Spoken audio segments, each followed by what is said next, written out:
to these four. Listen to these. Of course. I mean, I'm African person. You know I help white and black women, right? Go ahead, sir.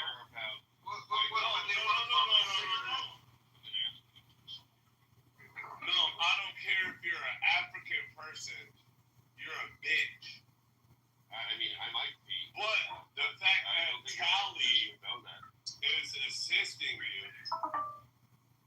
I mean, Callie knows me, and respects me, and maybe she respects you because she doesn't respect herself. No, I mean, I think it's she doesn't respect her kids. Well, I mean, if you knew Callie, she had kids under false premises. I know her. I know her whole life. Do you know your whole life? Apparently, she's not a real person. Oh, is she AI? She's not a real person. Is she AI? No, she is a real person. No, she's not. She's not a real person. So, Kendall, tell us about her kids and what happened to them. That's not personal. That's not personal. No, it's not personal. She has no kids.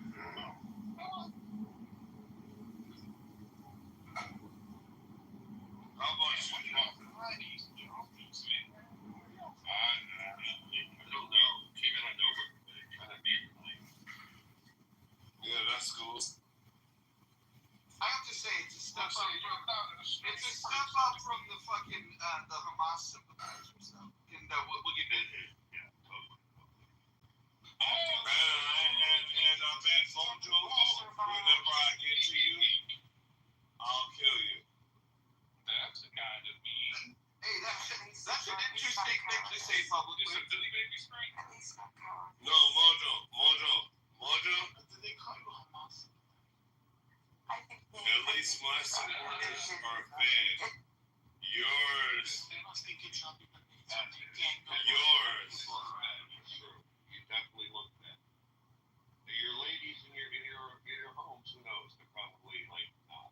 But you definitely got your fair share. Okay, are you done?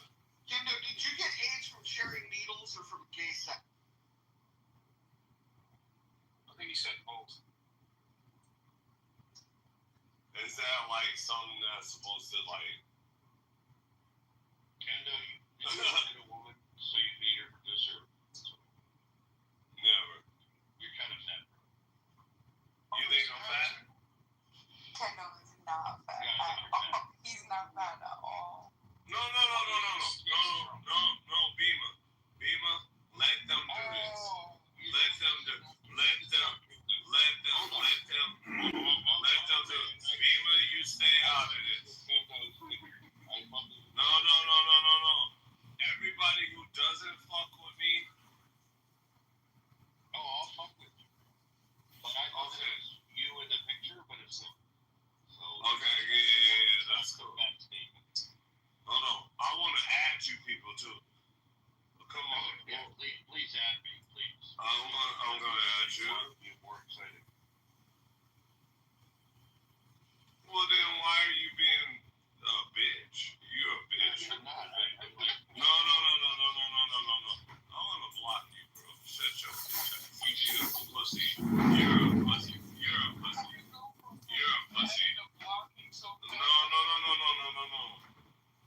I know who to add and who's a pussy.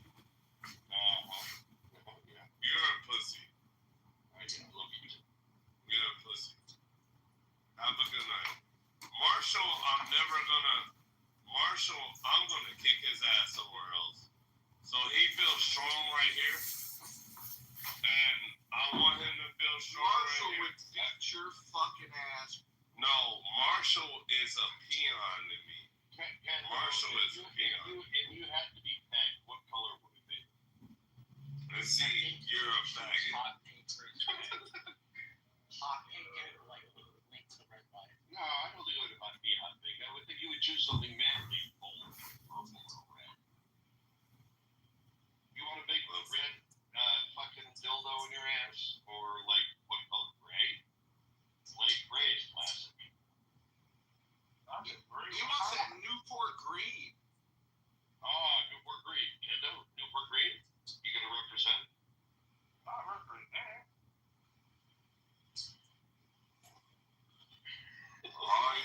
gotta do. Yeah, but that was I just say Jason Dying for the AI generator. And the AI generator can say the adjacent thing that we can say about the generation. Did you just get a country accent out of nowhere? Well, he had his day officiating and joining into something that people don't know about. I feel like I'm being tricked. Well, you're not being tricked, you're just being white.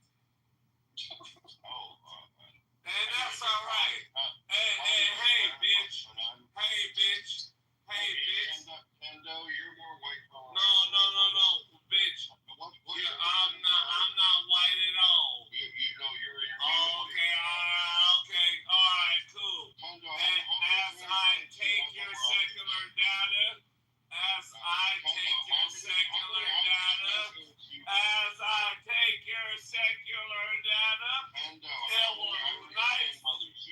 it was nice to meet you.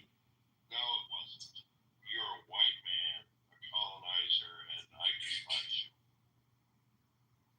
Good day. You are far whiter than I am, sir. That was fun. Jesus Christ. D-Master and her friends, man. This has been one. You said y'all got to chill out on her next time she come up for it back. I don't know why people gotta accuse me of being white when they're more Irish.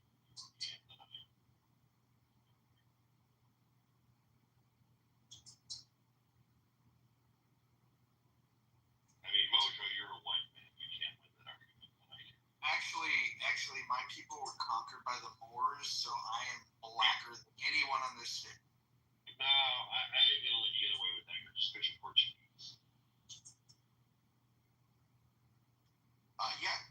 The Portuguese were conquered by the Moors, and therefore I am easily the blackest person on. I mean, literally, my people are from Africa. You can't win. Yeah. And none of my people were Irish. Unlike that guy. I don't know, man. I've been playing this game for a while on this app, and I've yet to meet somebody that's blacker than I am. Yeah, I'm newer to it, but I think I'm learning quickly. What do you think? Oh, you're doing good. I mean, some of these guys are fake blacks. You know, look, just because you drink Hennessy and smoke a Newport doesn't make you fun. I mean, I'm not gonna lie. I think all blacks are fake blacks. I'm pretty sure I'm gonna say. I mean, if blacks are more Irish than I am, I think that makes them fake. Do you disagree? That's hardbound. I don't know. I think honestly the true test is. I'm sorry. I'm talking about. The true test, Jeff, is below the waist. That's how we prove our black. I got great ankles. What are you talking about?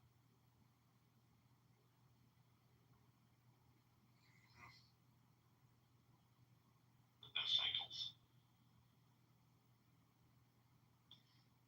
Fucking George Galloway lost an election, has nothing better to do than sit on Clubhouse. It's so pathetic. Why doesn't he come up here and talk to us? That's because he doesn't have good facts, and he's a pussy, and he literally is just trying to figure out how to not kill himself because he was almost in a conversation for a while, and now he's totally irrelevant in England. And if you're not Italian or Jewish, you should not be wearing that hat, George. That is you are literally stealing people's cultures.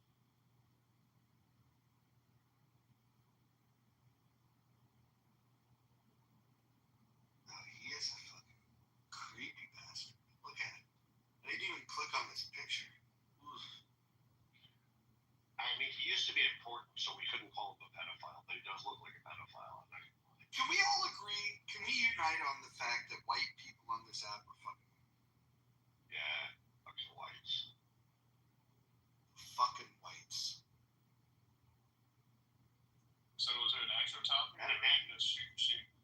Toxic. Yeah, toxic. Yeah, exactly. And I include all the people that are like 17% Irish, by the way, coaches. They're all white.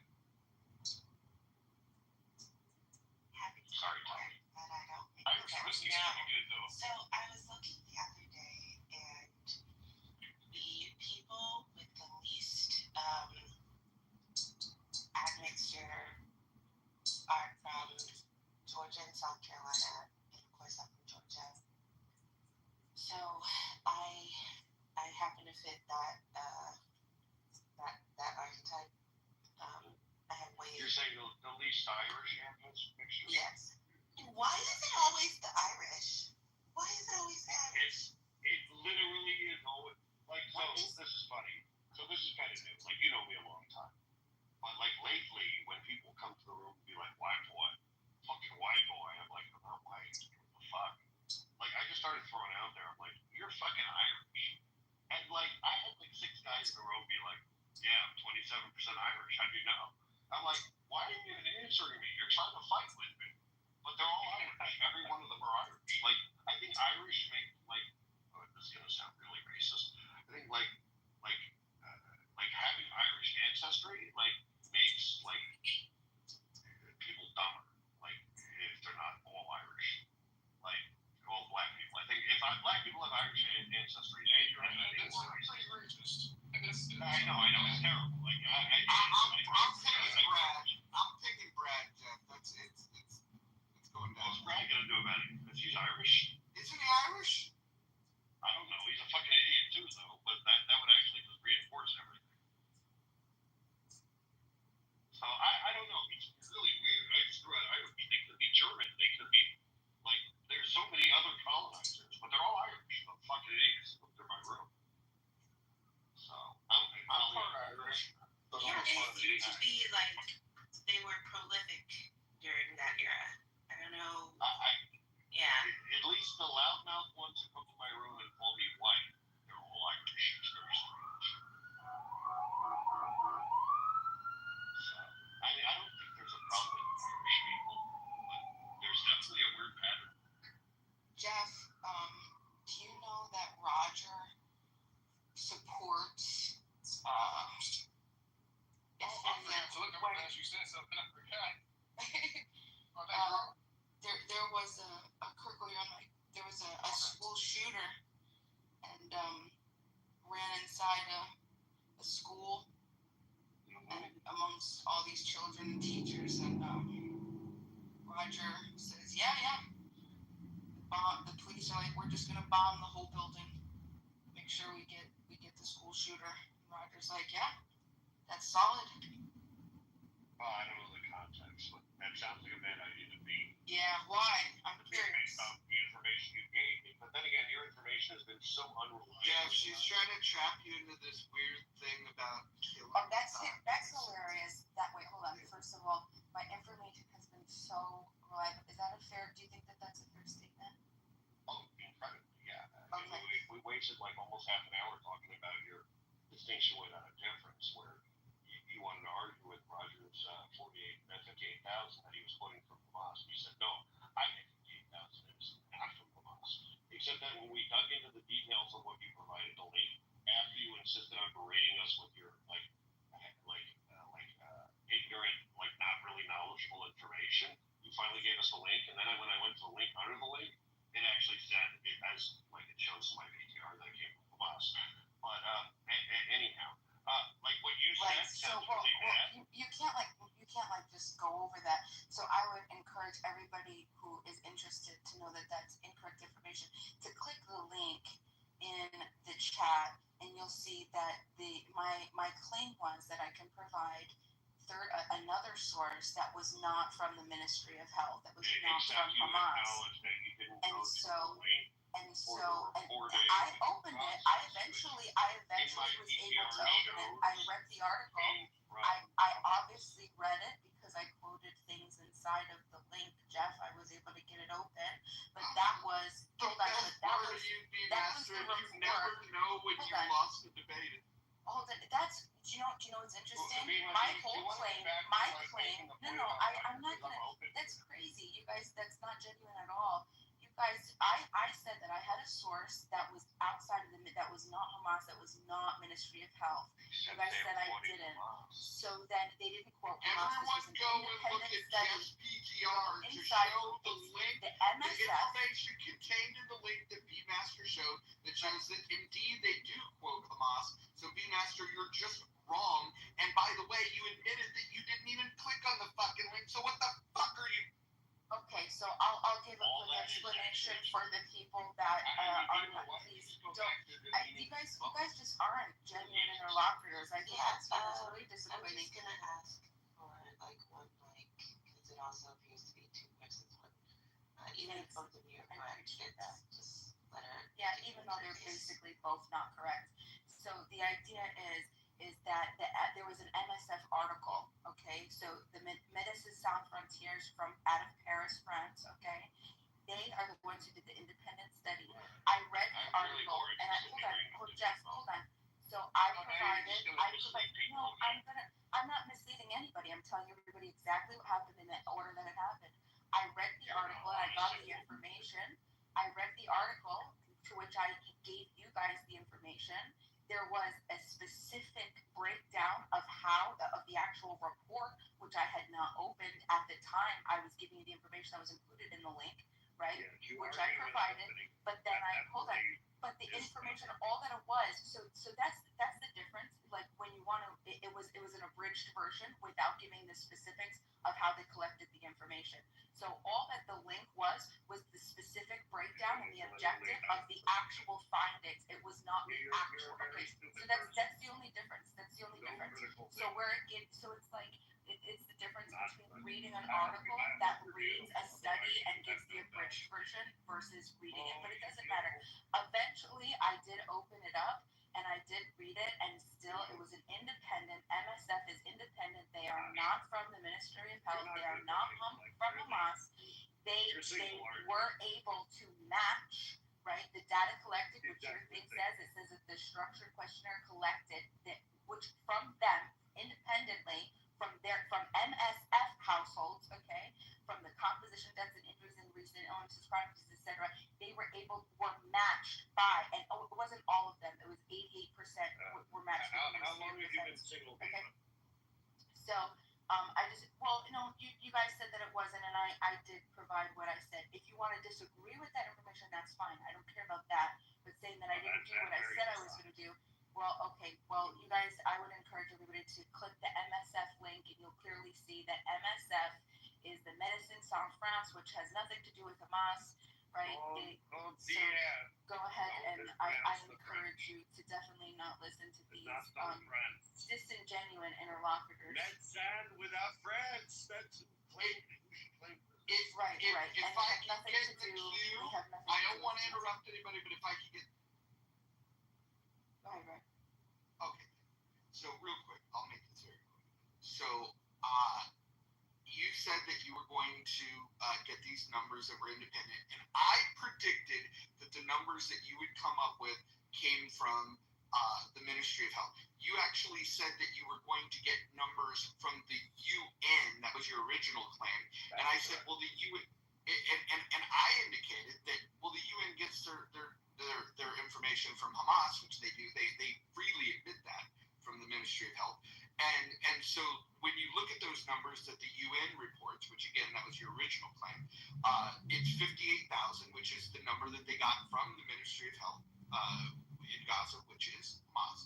And then you said, no, they got it from another source. You then said it was from Doctors Without Borders. That was your next claim, is where the UN got it from, which goes against the UN's claim that they get their numbers, and they say consistently that the most reliable numbers come from Ministry of Health of Gaza, which is Hamas.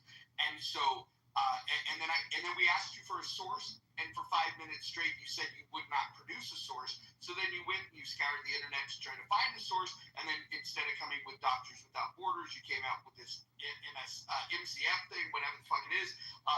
You didn't look at the fucking link. You admitted that you didn't look at the link, and you said this is independent. This has nothing to do with the Ministry of Health. And then the last thing I would say is just go ahead and click on Jeff's PTR, which will actually show you that in the document that you shared the link of, that you didn't bother looking at, actually says that they got the information from Ministry of Health. And more importantly, the number that they came up with was the exact number that I quoted that you decided to disagree with, which was fucking.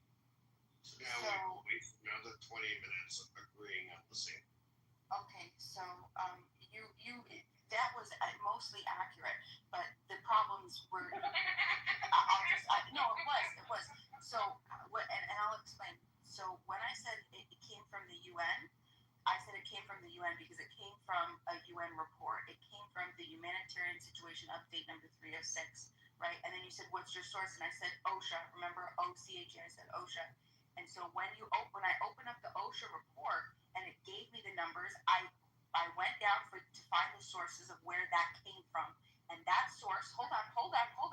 That source came from the MSF. And I said that was Doctors Without Borders. MSF, the Medicine Sans Frontiers, translate to Doctors Without Borders, Roger. So it's the same fucking thing. Okay, so that's how that went. So you can check, and you can check me the report July 17th, the UN report, humanitarian situation. That's why I said the UN, right? But ultimately, I got the ultimate information was not right. That was the goal was to not get it from Ministry of Health, and this source was not from Ministry of Health. Okay. You convinced us we have the numbers that we agreed to at the beginning. I just want to ask Bima and Jeff, do you guys both agree with me that the number is 58? Yes. No, I think it's more. Where's your source? My heart. You don't have one. Or a brain. Well, if you guys are gonna fuck with me and say I didn't give you Roger's over here saying that The source you I provided the said Doctors Without Borders 58,000. and Medicine Sans Frontiers literally translate to Doctors Without Borders, right? Clearly he's fucking trolling, okay? What number So, did they come up with? No, What number did they come up with? You said it was Medicine Sans France, which is like medicine with Doctors Without Friend. Okay, Frontiers, whatever it is, MSF, You're doing better than that. I don't know how to do it, but whatever. Translate the fucking Doctors Without Borders, okay? That's true. So anyway, thank you. Appreciate it. What number they came up with? Just out of curiosity, what was their number? 0.41 deaths per 10,000 people per day. Mm-hmm. And that translates to exactly 58,800. Amazing how that math works. What a coincidence. Well, I mean, like, listen, if you wanted to challenge it, I'm not going to say, don't No, challenge there is no challenge. You came up with the same number, but said that you fucking had some revelation of knowledge here. I said it was 58,000. Except the link she didn't click said that it came from Hamas. By the way, just to clarify, because like the experience tells me something here. Bima, what part of Canada are you? Your mother's ass. Oh, so Toronto. Hey, Yeah. Bima, What? you still with What, Roger? are you still with the abusive guy that doesn't like you to be on club? No, he just wants all my attention. What happened that night though? Like when you disappeared. Like, did he beat you? Like, seriously, we were concerned. We actually had a concerned moment. No, he just said enough, and I have to give him what he wants because I love him. Well, that sounds like wow. The anarchist just has to give him what he wants. Voluntarily, of course. It didn't sound very voluntary when he was telling you to get off the fucking phone. Well, he didn't say get off the effing phone. He just wanted my attention. Doctors Without Borders says that to me. Hey, have you seen Gabor Mate's documentary? No, I don't watch documentaries. That documentaries are where people go to be convinced of stupid. Yeah, the problem with documentaries is oftentimes they don't cite their sources. They literally never cite the sources. It's where idiots go to be convinced of the things they already. There's no documentaries that you can think of that were helpful. I think there's some documentaries that are fact-based, but I think a lot of them, like I said, don't use their sources. Like, the History Channel has big four documentaries, like World War II, The Men in America. Those kinds of documentaries I think are truthful. So I think the world would be smarter if no documentaries existed. And if you disagree with me, you're not on the winning side. Okay, Jeff. Burns or Attenborough? If one of those guys could never exist, who would it be? Are they documentarians? Yeah. Ken Burns and Richard Attenborough.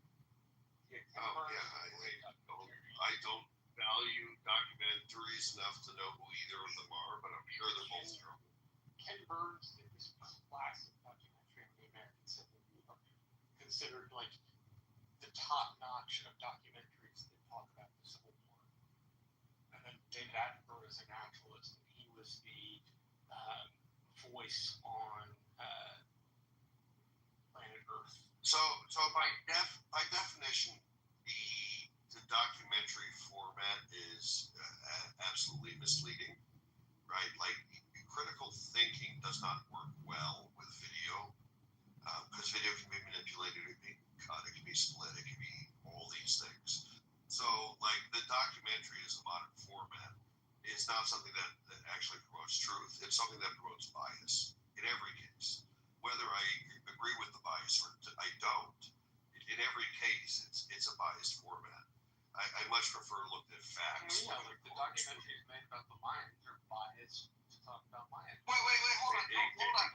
No, I gotta disagree with this. So like, it would be when they did Beyond the Mat. Let me, just apologize up front for bringing up pro wrestling in such a highbrow conversation that we're having here.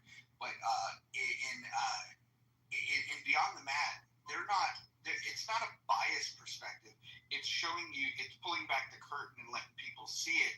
And then, and people took a lot of different things away from that. And so you could actually approach a documentary in a way where you're just, exposing something and allowing the viewer to take with it. I mean, you can, but Beyond the Mat hid all sorts of things that you don't know about the pro wrestling world. Now, if we're talking about wrestling documentaries, I'm a big fan of Glow on Netflix. That was the best documentary. That's not a documentary. That is a serial TV show. It was fantastic, and it was totally truthy, and it had hot women. Did you see Beyond the Mat? No, I don't watch documentaries, Mojo. You should watch that one. No. Why? So I could be convinced that these people were like taken advantage of. Like, what was the agenda of it? Like, tell me in 15 seconds what you learned. It exposed the brutal realities of what these guys go through. It exposed the bias, painting the wrestlers as victims. No, not at all. Whatever. Not at all. It by definition is bias. Read it. You'll do. Yeah, I think you're wrong about this. I think you probably have a couple of documentaries. You just said you don't watch them, so you probably have watched them that do have some that have had bias, and then now you've said that all of them have a bias. I'm just giving you an example of one that clearly does not. I mean, it probably does. It probably is biased against the promoters. I don't know. It actually drew a lot of attention to the promoters. So, I don't know. I mean, I don't know. I don't have just like you're like, oh, Jews, the Muslims, and the Christians. I don't have a dog in this fight. I don't have one in pro wrestling. Well, but I will say this. I don't have a dog in the fight of a religion, but I will say there is one particular religion where the hero in their story fucks 9-year-old girls, and that's a little bit beyond the pale. And he's also basically an African warlord. And that's not being African, but warlord.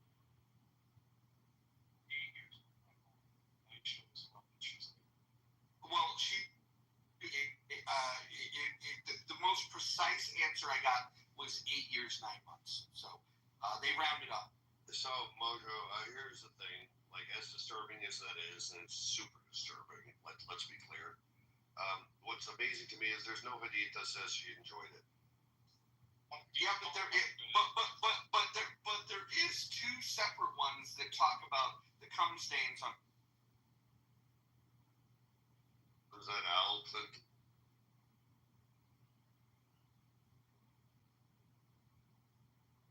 The other one that I thought was weird was when they talked about Solomon talking to ants, or at least listening to the ants in the colony.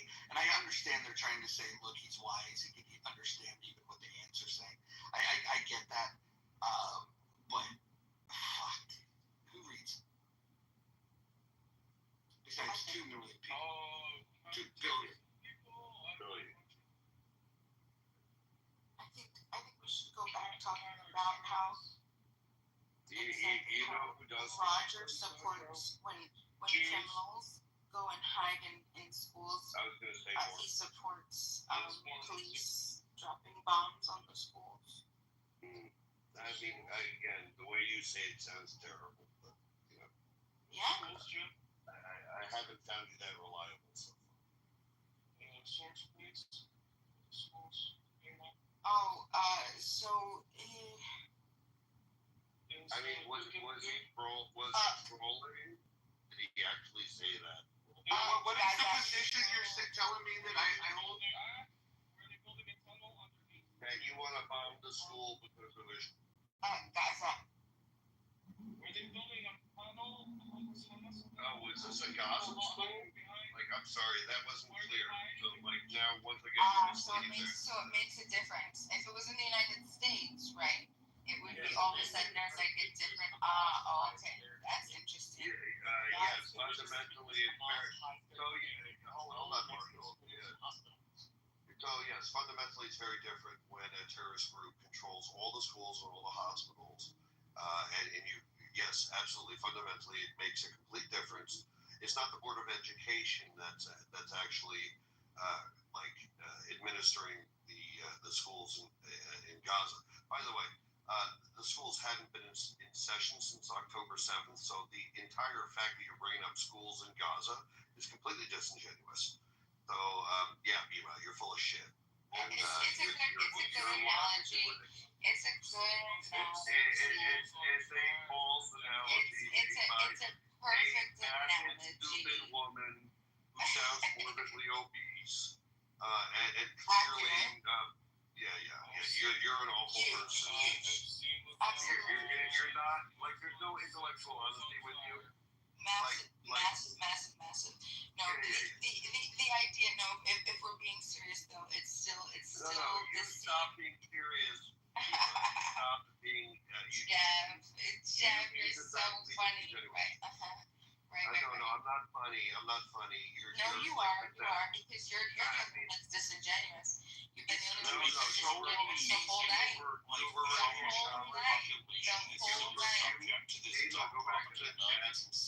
You refuse to accept the truth. You just Eva, you already acknowledged that I was right several times because you're stupid. No, I'm intellectually honest. You pointed exactly out that I you're not. You actually shared a source that you're. So I said, no, I did. Hold on. I read the article. No, you I didn't read the breakdown. Hold on. I did. It was from the MSF website itself. Your claim was dishonest. See, that's dishonest right there. No, your claim was that they didn't get their information from the Ministry of Health of Gaza. And they didn't. Well, Jeff actually showed you in his screenshot exactly that the link that you didn't click on, the one that you shared with us, and you didn't click through, it actually shares. If you would have taken the time to read your own link, you wouldn't have made such a stupid. With the MSF website being Doctors Without Borders, like, do you actually listen to anything those fucking propagandists spewing bullshit are just? Listen, if you want to make those claims, that's fine, right? But you can't say that it's still the Ministry of Health. My claim was that the idea is not. Read your own fucking story. Hold on, and you can't keep saying that. It was an independent study. No matter how many times you repeat that, how many times you repeat that. I read the entire 2 pages, every single character on the link that I opened up. Okay. Yes, it is exactly the study. If you open it up, the link that you're talking about, it's exactly 2 pages. A study is not 2 pages. You don't understand what a Hold study on. is. The breakdown of the findings. The breakdown of the findings is what we're specifically talking about. The breakdown of the findings. You can't just gish gallop your way. Listen, the idea was I presented a source. That I think was not Ministry of Health. I did. It was right off of the website. It was right off of the link which I provided in the chat. Right off of the link. The press release from the MSF.org site. Right. You read a synopsis. I read the article from July 9th of 2025. You were a nice, long, beautiful article.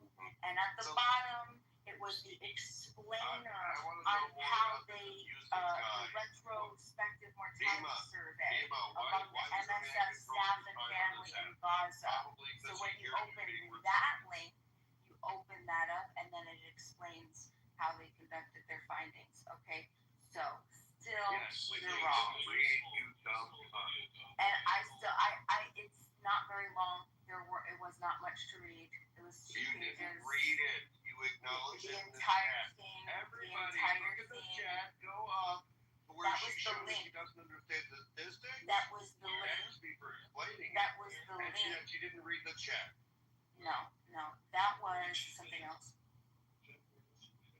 No, I didn't admit anything. I admitted that they were, that what he was talking She about. admitted it before she read it, so it doesn't count. No. The mortality rates, it said that the crude mortality rate was 0.41 deaths per 10,000 persons per day, which is 5 times higher than the pre-war estimates. Okay. So then they had the under 5 mortality rate was 0.70 per 10,000 day, 10 times higher than pre-war levels. All of And this then is the our neonatal mortality we don't rate agree on. was We don't agree on. 14.3 We deaths per actually agree on 1,000 live births. Hold on, guys. Hold on.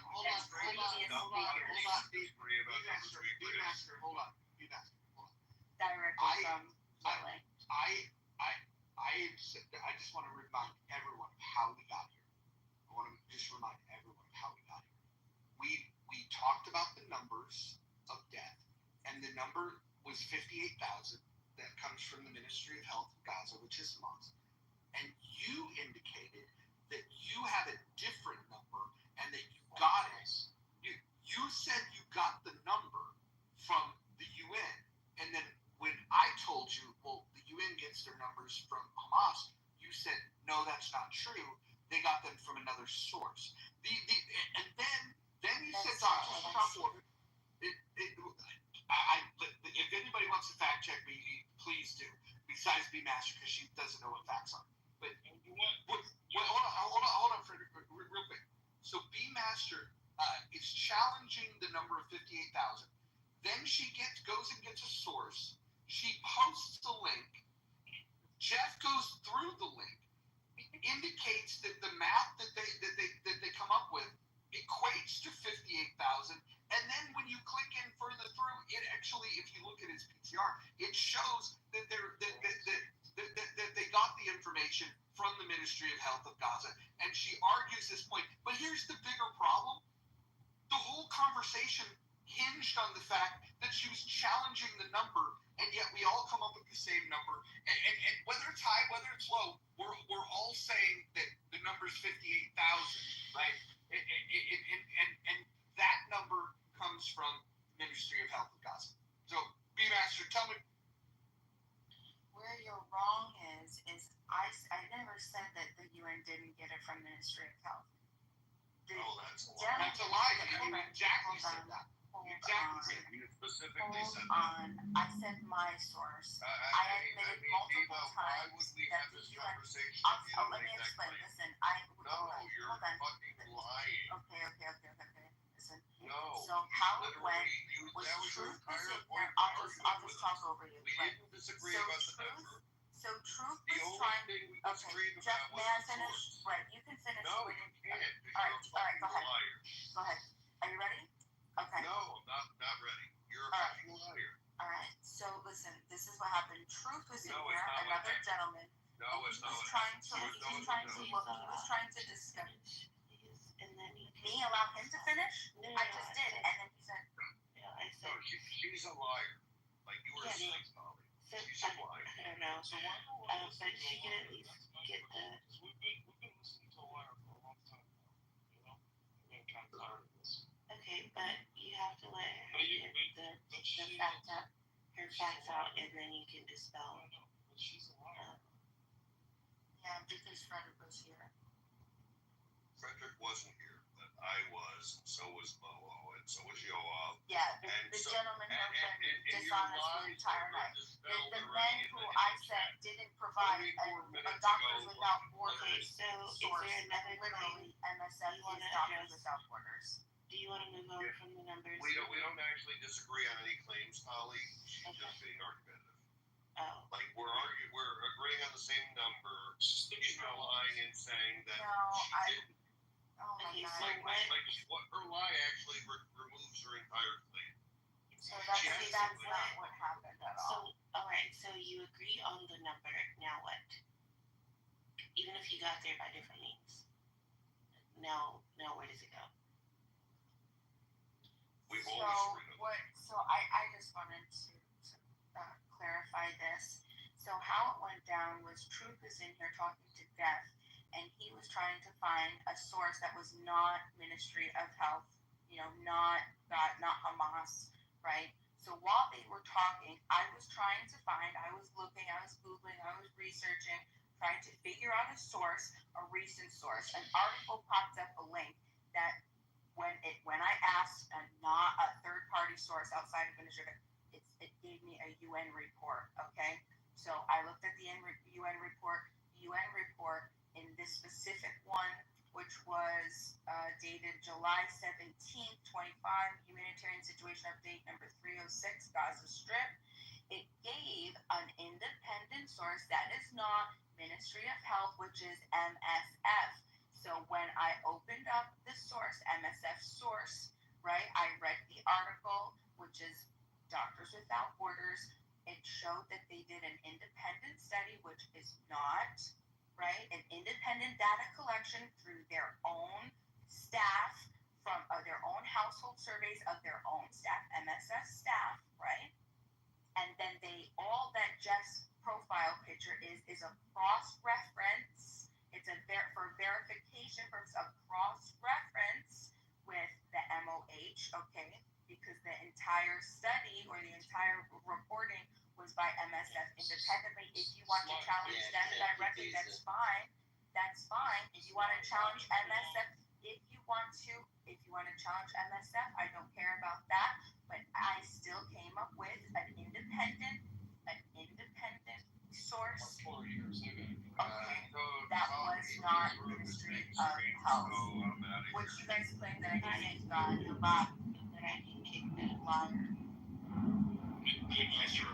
Are you into that? You won't be able to kick them because it's the anonymous vote. Oh, the alien. Yeah. Let's see what they're straightening. I feel like this is probably important to read to you. This is not exactly what you guys are talking about, but you mentioned the blocking of the hospital. I stuck this in your back channel. Comes from Strategic Command at NATO. It was written in about 2014, but it chronicles Hamas's use of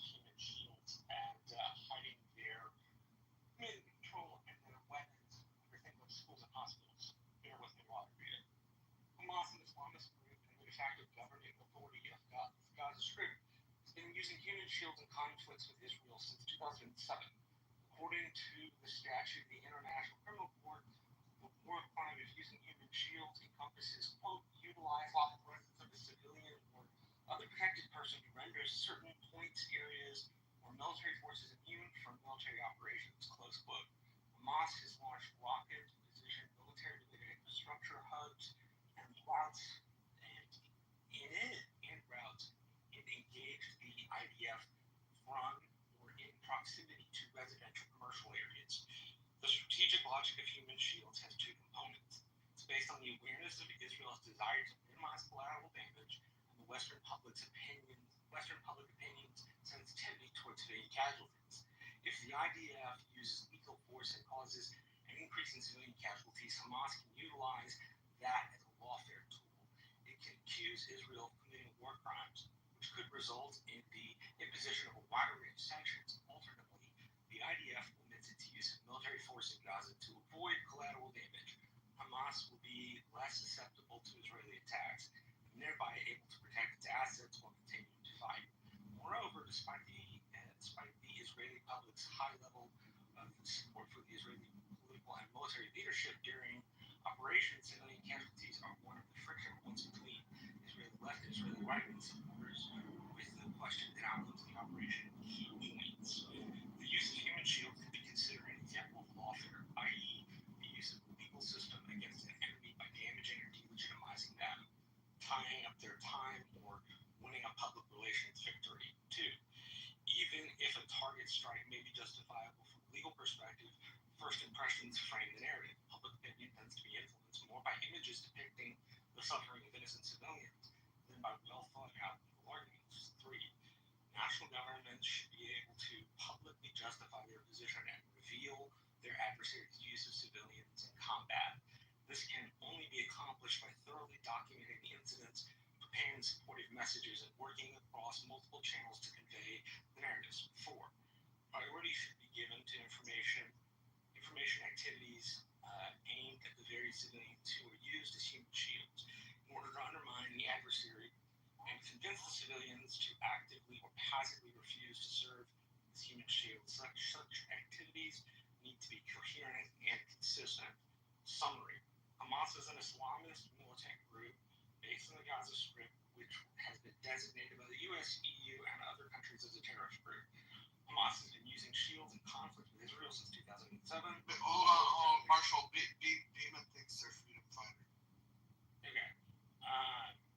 Hamas has been utilizing human shields since 2007, although the definition of human shields is not consistent among states and intergovernmental organizations. The statute of the International Criminal Court of the ICC states the war crime of using human shields encompasses, quote, utilizing the presence of a civilian or other protected person to render certain points, areas, or military forces immune from operations, close quote.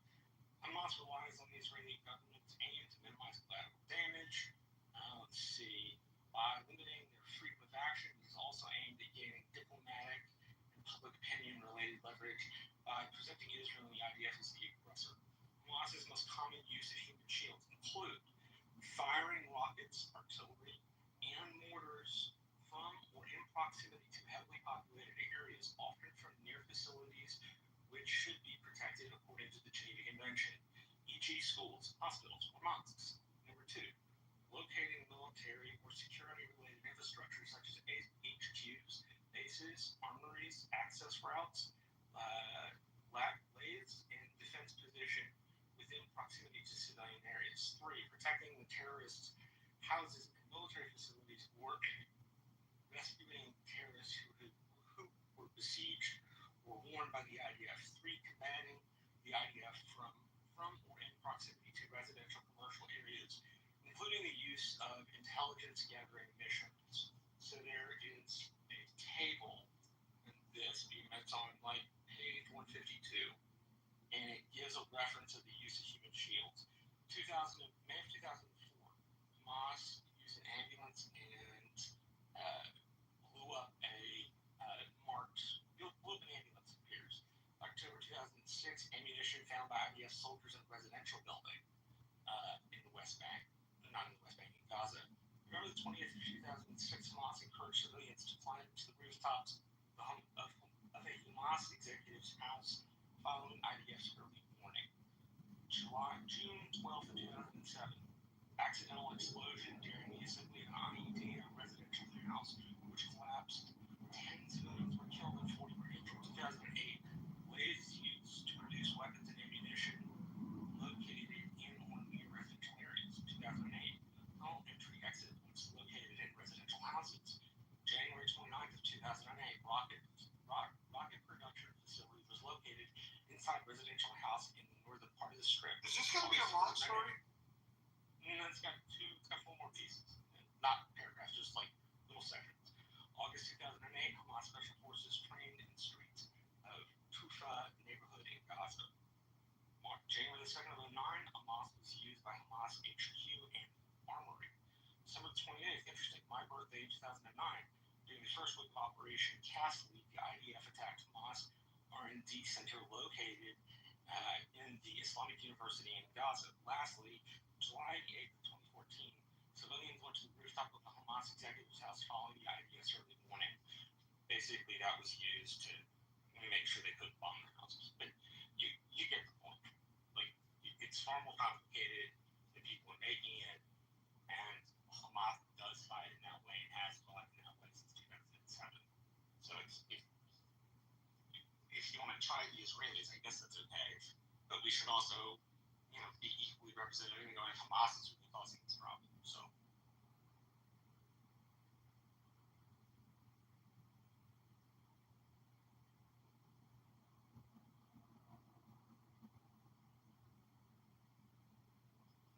Definitely an interesting report, Marshall. I'm looking through this. And Fish, clearly you just fucking didn't make on XRP. I don't subscribe to it, but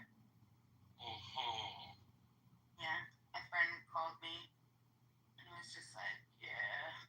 You mean it's going up versus dollars and down versus Bitcoin? It's lower than it was on July 10th. It doesn't matter. Wait, hold on. July 10th? Yeah. No. It was That's a fact. Hold on. June 23rd. You were fucking XRP. July what? July 11th, you said? It was 257. Oh, you're looking at dollars still. You're a fucking moron. It's 349. Yeah, because Bitcoin went up. But look at it and look at an XRP Bitcoin chart. It's fucking down for. Yeah, but Why would you hold fucking crypto when you can hold Bitcoin instead and make more money? It makes no sense. Why not look at the charts? Why not look at the charts? Do you know what it looks like to if you just look at 60% XRP? in the past 30 days. Okay, make In money dollars, you and then dumb stack fuck. and then buy exactly. Jesus, you are fucking Bitcoin, stupid. You dumb fuck. You can just trade it directly against Bitcoin. Why would you buy Ripple if you could just buy Bitcoin instead? For the exact you are so reason, where else can you get a 62% increase? Can you get that with Bitcoin? Yes. Can you get a 60? Oh, really? You could get a 62 recently with how much money? With how much money? Wait, Right, because you're gonna have to. You think that the amount of money you put in changes the percentage gain? Well, does You it are matter how many definitely Bitcoins that you have? Does it matter how many Bitcoins you have? Bitcoins are what? They're dollar denominated, right? So if I tell you I got a hell of a lot more Bitcoins than you, Yeah, that changes the percentage gain, right? It's gonna Okay, cry you're really you. Yeah, exactly. Stats, bitch. Don't be stupid. Don't be stupid, and you're cutting off your nose to spite your face. I don't think they know what Bitcoin terms actually mean. I don't have any. She doesn't understand math. He's just mad. He's just mad. I'm just so mad for. Yeah, because I don't think people BEMA are has gonna ever wanted to cash debate out on their this. XRP, get mad stats in your face, all those stats. Yeah, BEMA, have you ever wanted to debate on this app? utilize it when you can. What? I'll take that as an I don't own any Bitcoin and won't anytime soon. She doesn't either. She's a broke ass. Well, no, I just mean like I wouldn't invest my dollars in a Bitcoin. I think it's a snake oil sales scam. that's fine. But it's like, being like, but XRP's got mad more gains, bro. Like, you're just so dumb. You can just, like, yeah, I can give you a chart if you want. It's fucking down. Somebody dumb is gonna get you what you want. It's just amazing. I don't think people's apprehension on Bitcoin either. It's a scam. Nobody to make money off the volatility. They not always care about like price change, like make money with a price change. Same shit as stocks. Most companies are probably scams. Well, You know what I mean? who heard Marshall? That was dude who said that getting what he wants be saying somebody's done won't get it what he wants.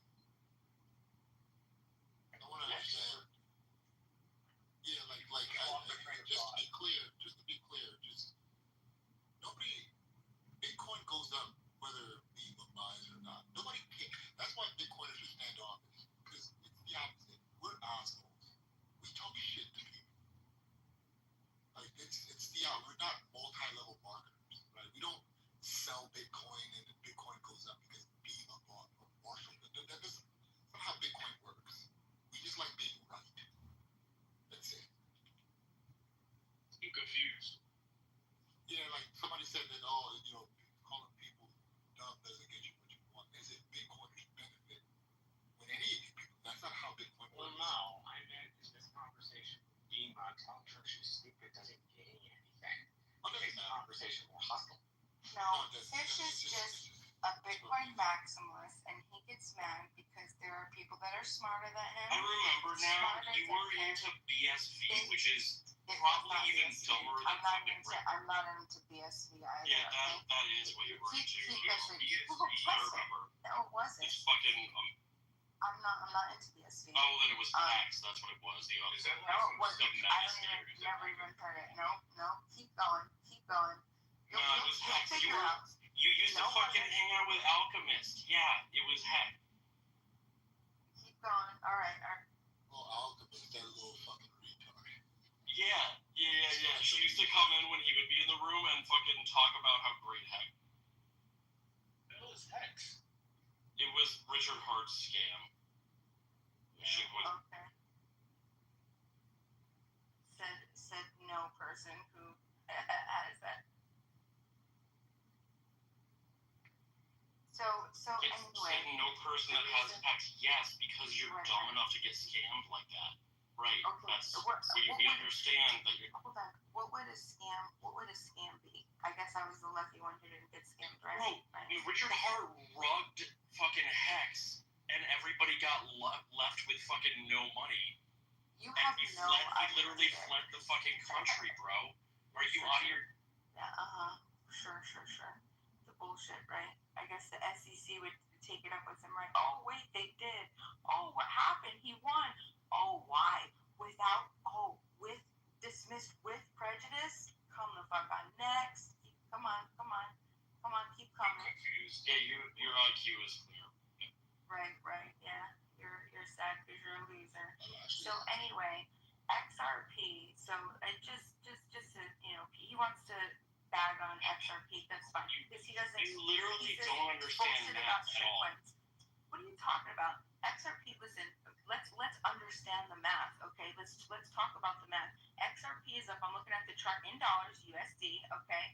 What 63% in 30 days. If I had $10,000, okay, in XRP a month ago today, June's fucking 20th, okay? That's what 60% of 10,000. That's 16,000. That's a $6,000 profit. What is the ARP on that? Just for the sake of just thinking, where else are you going to get? What is that? A 29,000% ARP. You're not going to fucking find that. Is the argument that Bitcoin produces better returns than altcoins? Is that the No, argument? you wouldn't. You would have to look at the charts, right? But I'm saying, right, because there are usually people that are getting into the shitcoin saying hodl, right? And that's absolutely true. You're not, but it's true. They do usually hold it for long term and they wait. But my point is where else could you make that much profit?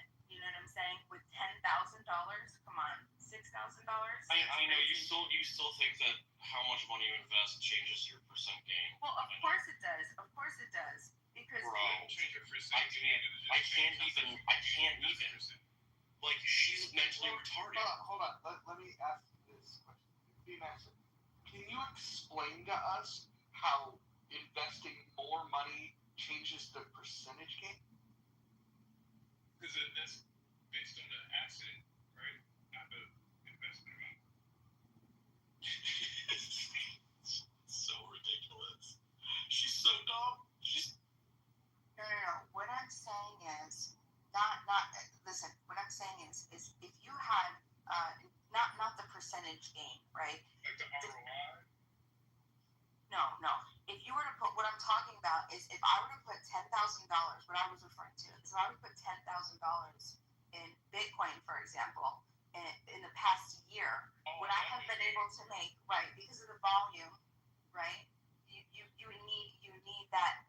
need that More capital to change the price. right, More exactly. money going to Bitcoin So and XRP, yeah. Exactly. What?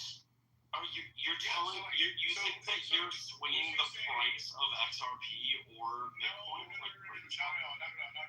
What she's saying is like, how much money would you have to invest to make $6,000 in the same amount of time as you would make that $6,000 in XRP? You know what I'm saying? Like, you would be able to invest less money in XRP because the percentage change of the price of the asset is more extreme than altcoins. Like Bitcoin doesn't move. I mean, it moves like explosively, for example. Occasionally, some of them are, but good luck trying to catch that. Good luck trying to catch that. I didn't know you have to try too hard. Like, he just does like paid a lottery. No, that's not a. No, I don't think that's playing the lottery. Yes, that is. It's not Paid the like lottery. there's a difference between like shit coins and like legitimate project altcoins. Like Chainlink is not a shit coin. Kirko. Yeah, Chainlink is the Chainlink is definitely a shit coin. Chainlink is hold up, bro. So how do you get things like that? Let me finish this question and answer because maybe I'm missing something, right? If I had like real world assets or data that I wanted to put onto a blockchain, how would I do that? real world access onto the blockchain. Yeah, so for example, how? Just do it. You don't need a token for it. You just do it. How? You're not bro. Just do it. You don't know how to put data. You can't. Okay, so you can't envision data on a. What do you think these coins are? These coins are simply data on the blockchain. Okay, so if the coin is data on the blockchain, that's a coin that does All it that, is right? data. Right. So that's a coin that does that, No, right? it's that coin. There's no data in the Chainlink. It's simply a token. Bro, what does Chainlink do? What does it do? I would encourage anyone to look at the chart. I know this I put in the chat. Chainlink is supposed to be provide Oracle services. It's supposed to. It doesn't, but it's supposed to. But that's what it's supposed to do, right? Yeah, it doesn't though. Does it have the capacity to do it? No. So in all of these years and all this development, all the updates they had, because you've been paying attention, obviously, it has no capacity to do that. So if I'm driving right now, so when I get home and I Google like what Chainlink's actually doing, nothing should come up, right? Yeah, a bunch of marketing propaganda from their marketing team.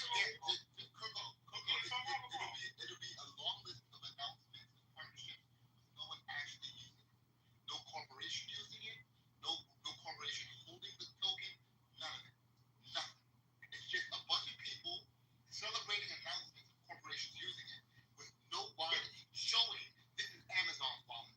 This is IBM's wallet. Using Chainlink here. None of it. That doesn't exist.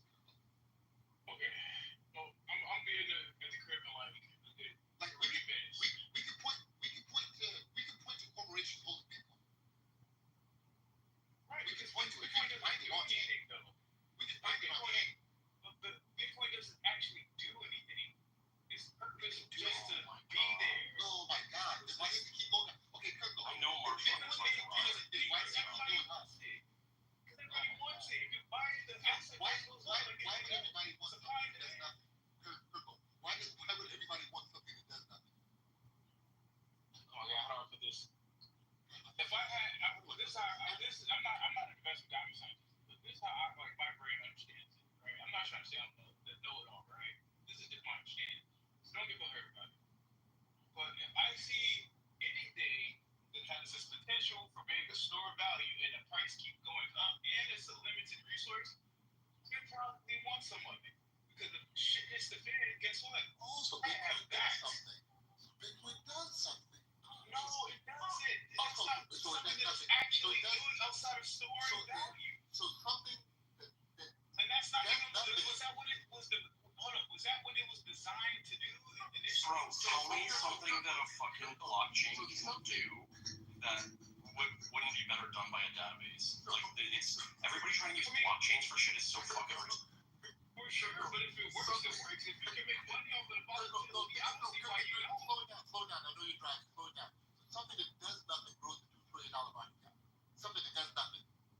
It's not that it. I don't know. It itself, to me, doesn't really have a purpose. It's the purpose that we assign to it. I don't think those two are the same. So we assigned it the purpose of holding value because it's a scarce resource and people keep buying the shit. As time goes on, less and less will be made. So the price at any given point is dependent upon who the fuck wants to sell it. If nobody wants to sell it, but people want to buy it, the price is gonna go up. So there's the thing. That's the only purpose I can think of. So is that the only purpose? So it's just a store value. No, but just ask someone. I just want to make sure I'm not tweaking. Is that the only store of value? Yes. Is that the only purpose of it? Only one. Absolutely. Okay. All right. Why do people buy shiny rocks? Because they like them. They're cool. So that's why. We give them value.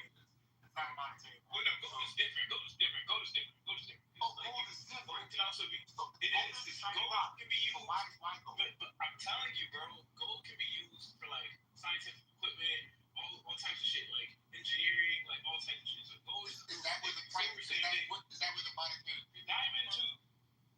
No, it's because people like shiny things. Only because people like shiny things. Yeah. Like, I mean, this. I can't wait till we have lab gold, like we've got lab. Like my own. Jimmy, are you worried about my like personal I guess perspective on it? Because I'm not saying that I know everything about it. I even preface my submission with saying that. So why are you wondering about it? It's weird. You know, I've seen Jimmy go through such a range of emotions in the 5 years I've known him, but I don't know that I've ever actually seen Jimmy butthurt about it. You know what? Fair enough. Maybe that was my misunderstanding. Oh man, I can admit that. I think we just get annoyed when people don't understand what blockchains are and what they're actually useful for. I would fucking love to see a blockchain that can do something other than keep a ledger that's incentivized by the thing it's keeping track of, but no one has come up with anything. It's been years and years. It's crazy.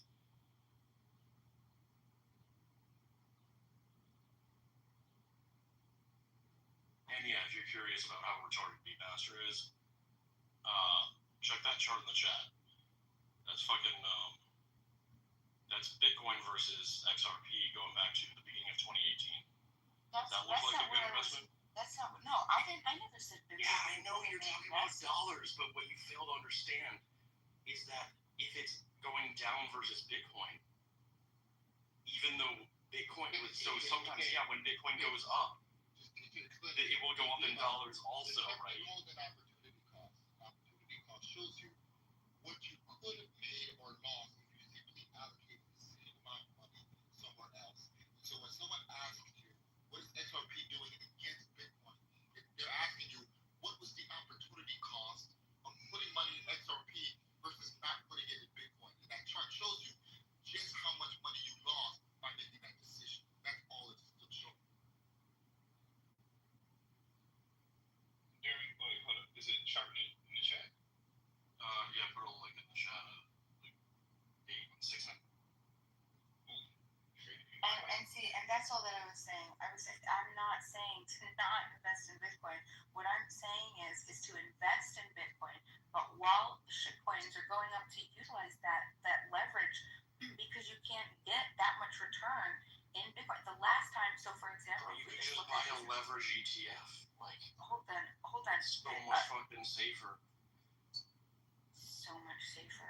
Do you know how many people would have known personally that if it invested in shitcoins and lost money. So you show me an ETF. You show me an ETF that you could invest anywhere at $10,000. I know the amount counts. Okay. Well, hold on. Obviously, it matters. So my point is, show me an ETF that you can invest. Listen to my question.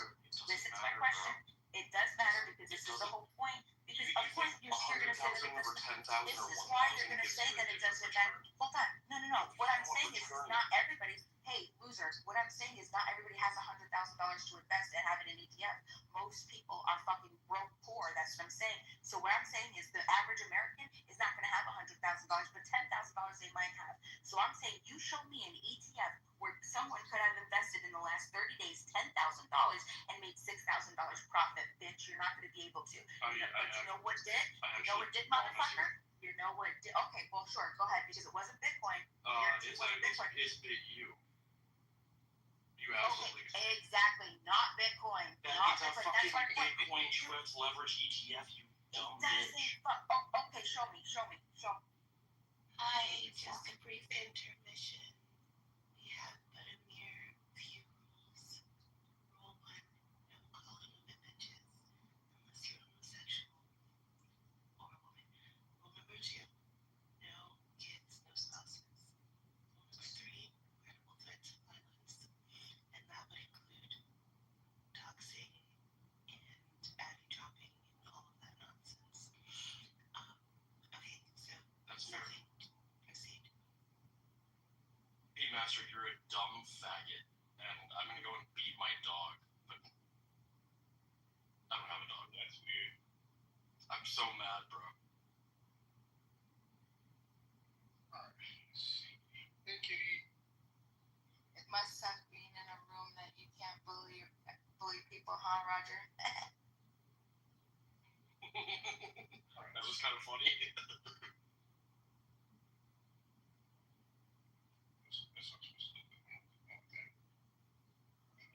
Are you hot micing Kirko, or do you want to see where you talk to your cat? Okay. Don't beat your cat.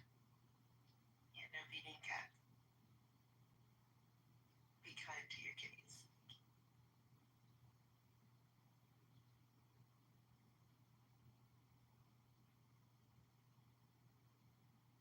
No, but in all honesty, Roger is the reason I found chillism, so thank you to Roger. My home of absolute free speech space where people don't get shut down for their positions. Everybody's allowed to be heard. No, I love it. Can't be bullied.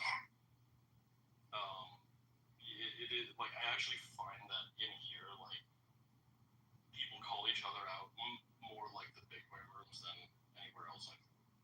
So, quick I question. keep hearing about your Bitcoin rooms and how they're completely normal places, but I always.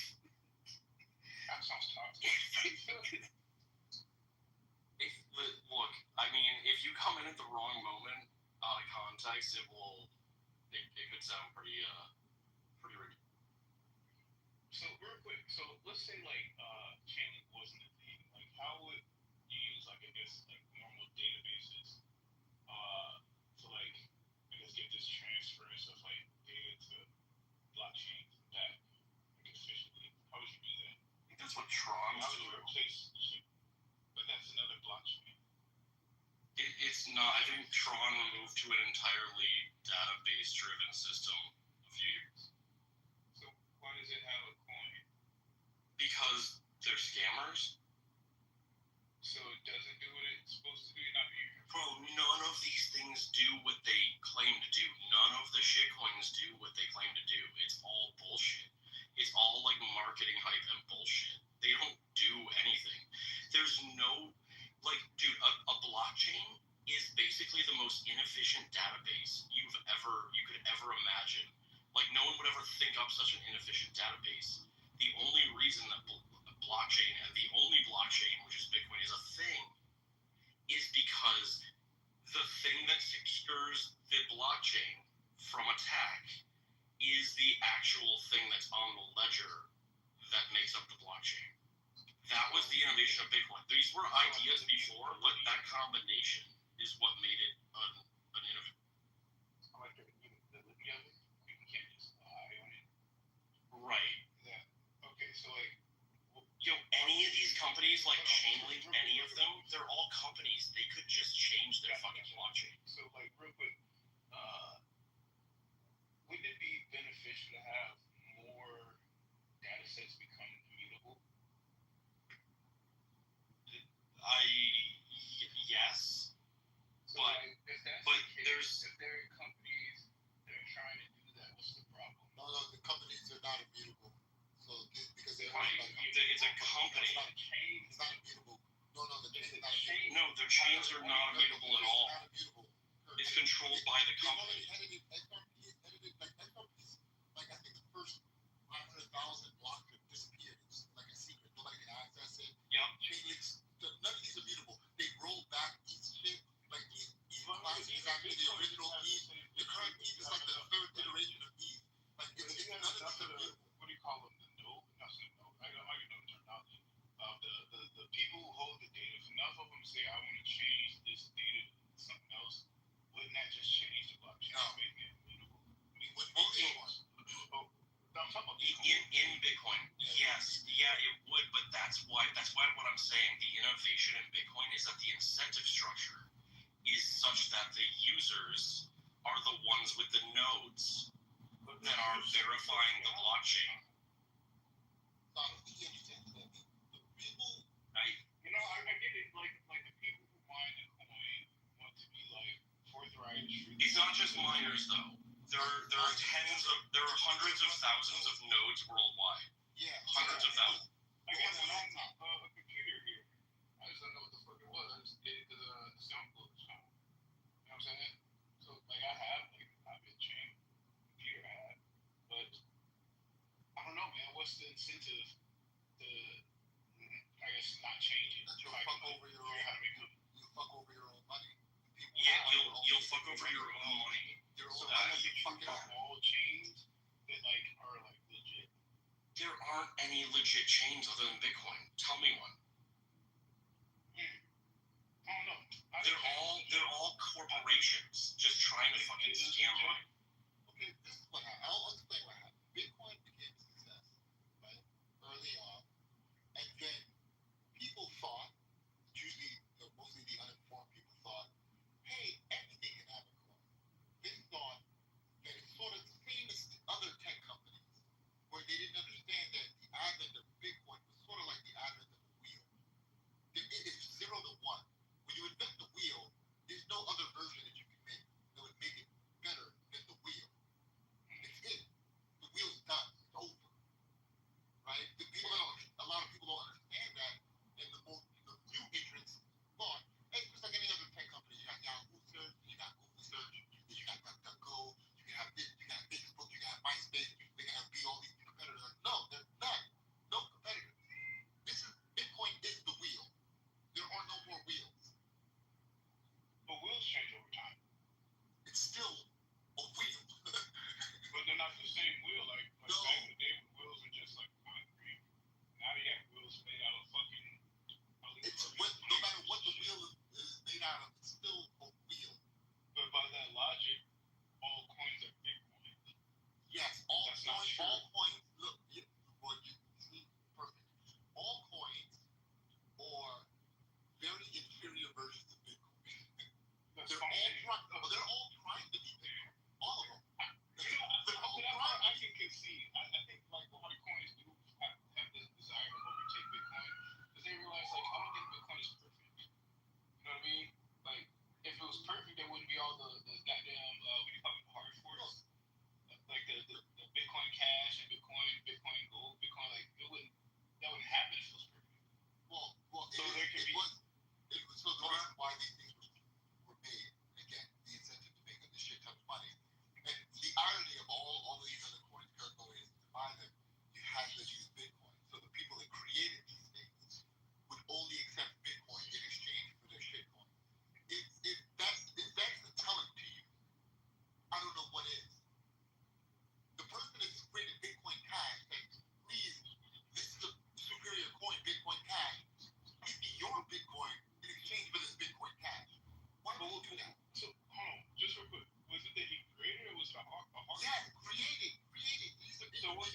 to split. So what?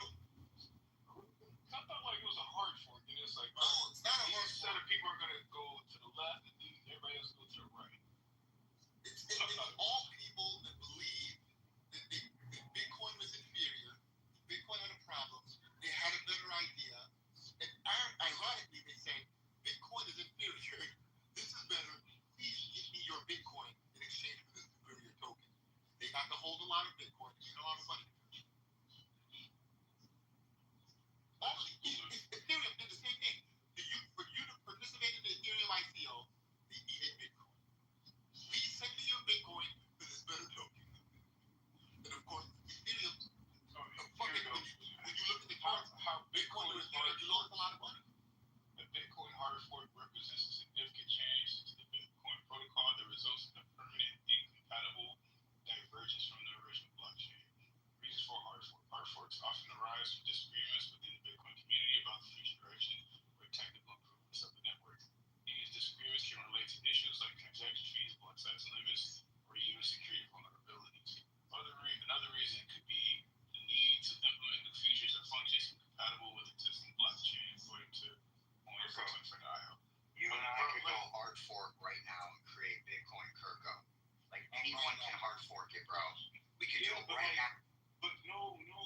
I think by definition, it's got to be something significant amongst the people who are essentially like in that community. We chose. We could change. We could not choose Bitcoin Cash. We chose Bitcoin.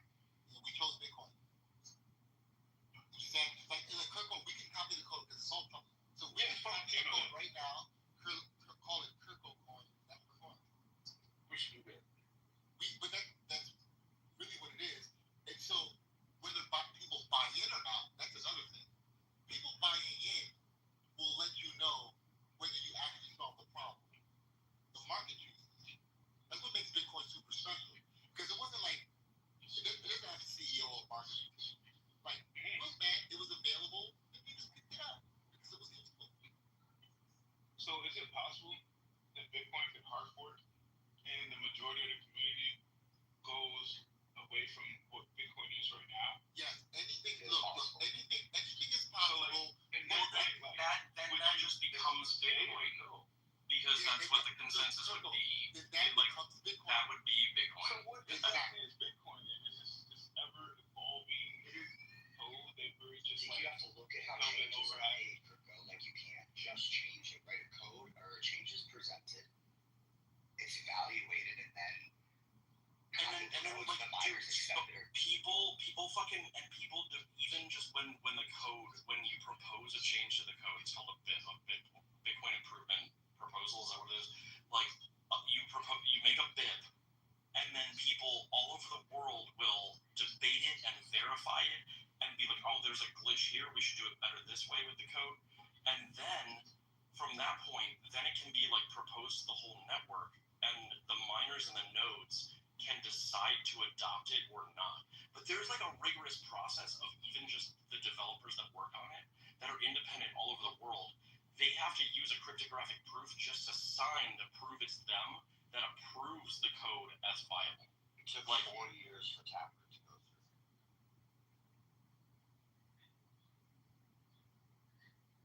All the rest of these things are just some company making, or group of people like making a coin, claiming it does a thing, creating press releases, and then making bank off of it. And it's unbelievable. Yeah, 2017 was amazing. It's a lot harder. Now people have realized. Now we're honest about scams. They ain't Bitcoin. Yeah, now they're controlled meme coins. That with pure honesty, and I like that. The meme coins are better than Chainlink. Chainlink is a lie.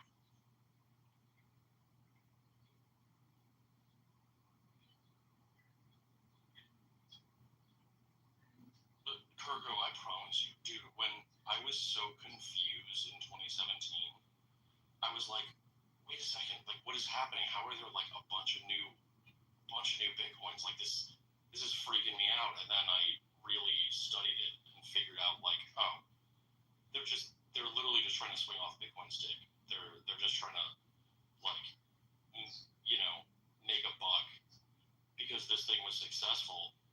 So they're acting like they're improving it and, you know, creating it literally scams. Dude, that whole ICO bubble in 2017 was wild. And that's where, like, these dudes from XRP and others and Chainlink, etc., like, they made so much money that they now have, like, a marketing budget to pay people to promote this shit on the internet for, like, the foreseeable future. So, quick question. Like, Bitcoin can do smart contracts, right? Now? Yeah. Yes, and always could. Always could. Always? Always. It was more limited before. It's Yeah. become less. With updates, it's become less. Yeah. That's the irony also when everybody say, oh, this is the first time you can use supercars. It's like, no, that's what they're marketing because, you know, there's a lot of that money here and they're not informed. And so, is Bitcoin a useful blockchain for smart contracts? Absolutely not, because Bitcoin is worth money. And so you can't just do a whole lot of bullshit on Bitcoin without it costing you a lot of money. Like, Do you think it's a drawback? it's not a drawback because Bitcoin wasn't made for you to fucking run a goddamn blockchain-based video game on it. Bitcoin Well, was it's just fair. made to be money. Wasn't it? I thought the whole like maybe I'm just Bitcoin was made to be money.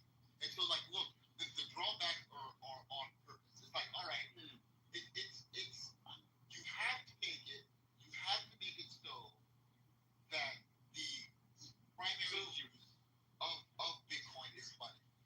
But you have to make it that. Doesn't mean that's why it started. Like, I don't that's understand how why it you started. make. Yes. Hold on. I can get it. Like, hey, give a monetary incentive so that like the integrity of this immutable data stays consistent. Like that to me makes more sense than just making money that can also be a ledger for like information and other than transactions. You could. It's going to cost you. Look, we did it with Oracle. We had NFTs. It was moving. I made a ton of money on that, and it cost. But those are in Ethereum. I mean, those shitcoins. No. All the first NFTs. A lot of people in shitcoin don't even know the history of their own shitcoin. Literally, you don't even know the history of shitcoin. It's crazy because I had shitcoins before, like, any of the shitcoiners had shitcoins. It's crazy. Look up the Real Pepe project. Real Pepe I project. would have never bought that. Yeah, but I'm not a fan of like meme coins. It's not a meme coin. Real Pepe project. You don't even know. So yeah, Bro, it was on Bitcoin in what, 2014? Yeah, 2014, my guy. These are among the first NFT collectors. I mean, it's the Homer Pepe, I think, sold for like, I don't know, 30 grand in like an auction. It was like the first NFT that sold for that much. Way before Ethereum didn't even exist yet, my guy. This was back when Vitalik was sleeping on couches with fucking Mohawk shit. But what year? I think 2013 or 14.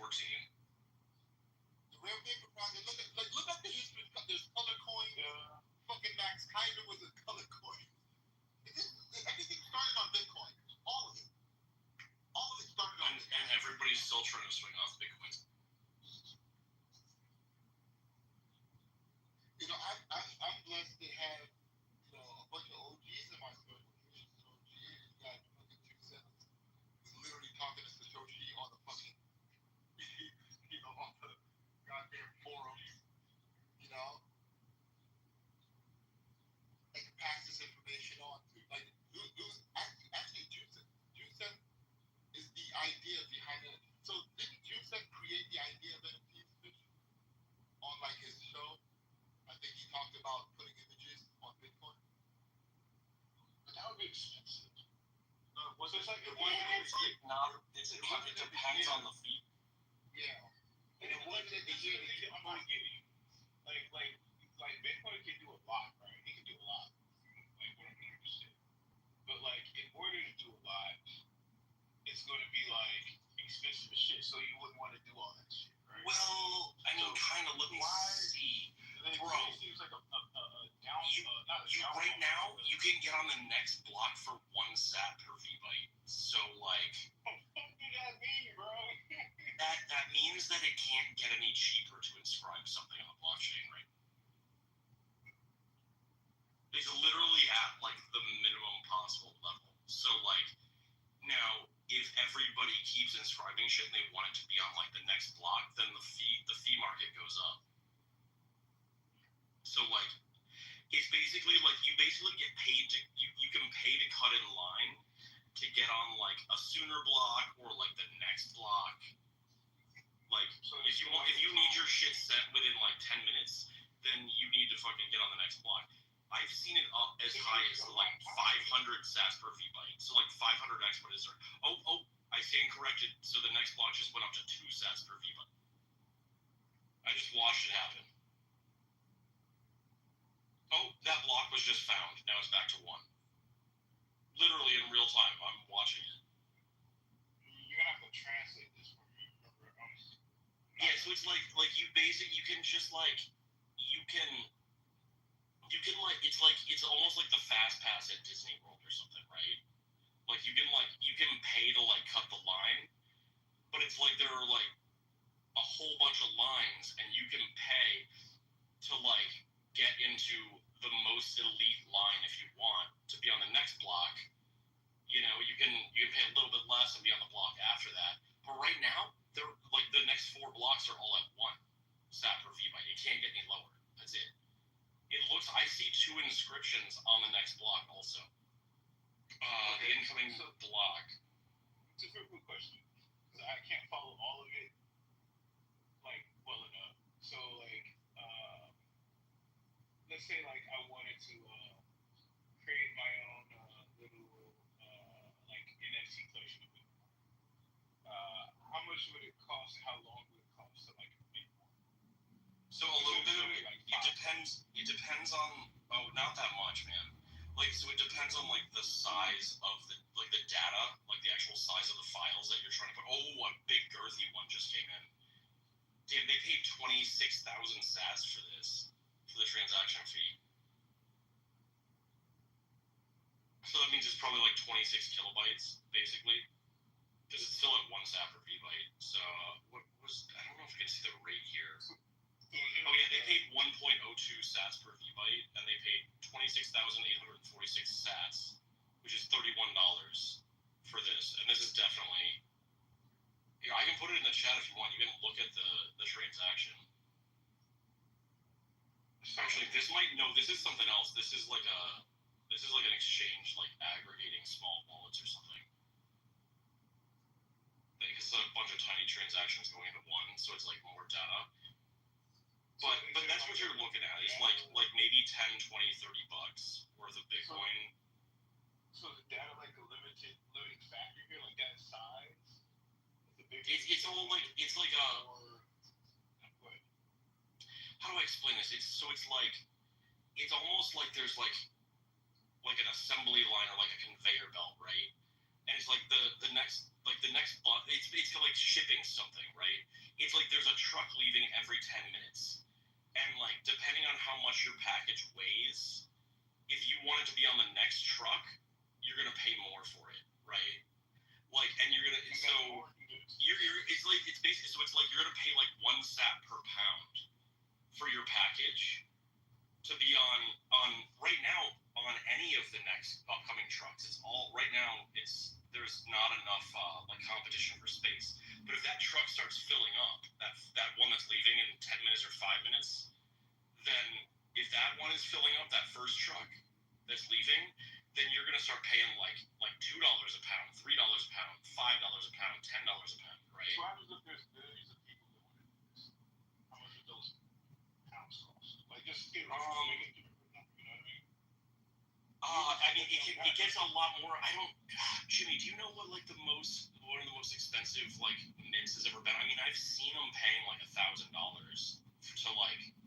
put some data on the blockchain for sure. But that's when they were pumping like all these like dog coin and like shit like that, where they're putting these like coins or it's like dog is something that's like on. They're like inscribing it on Bitcoin blocks. I don't like. Is it getting harder to get stuff on Bitcoin because people are finding things on Bitcoin actively?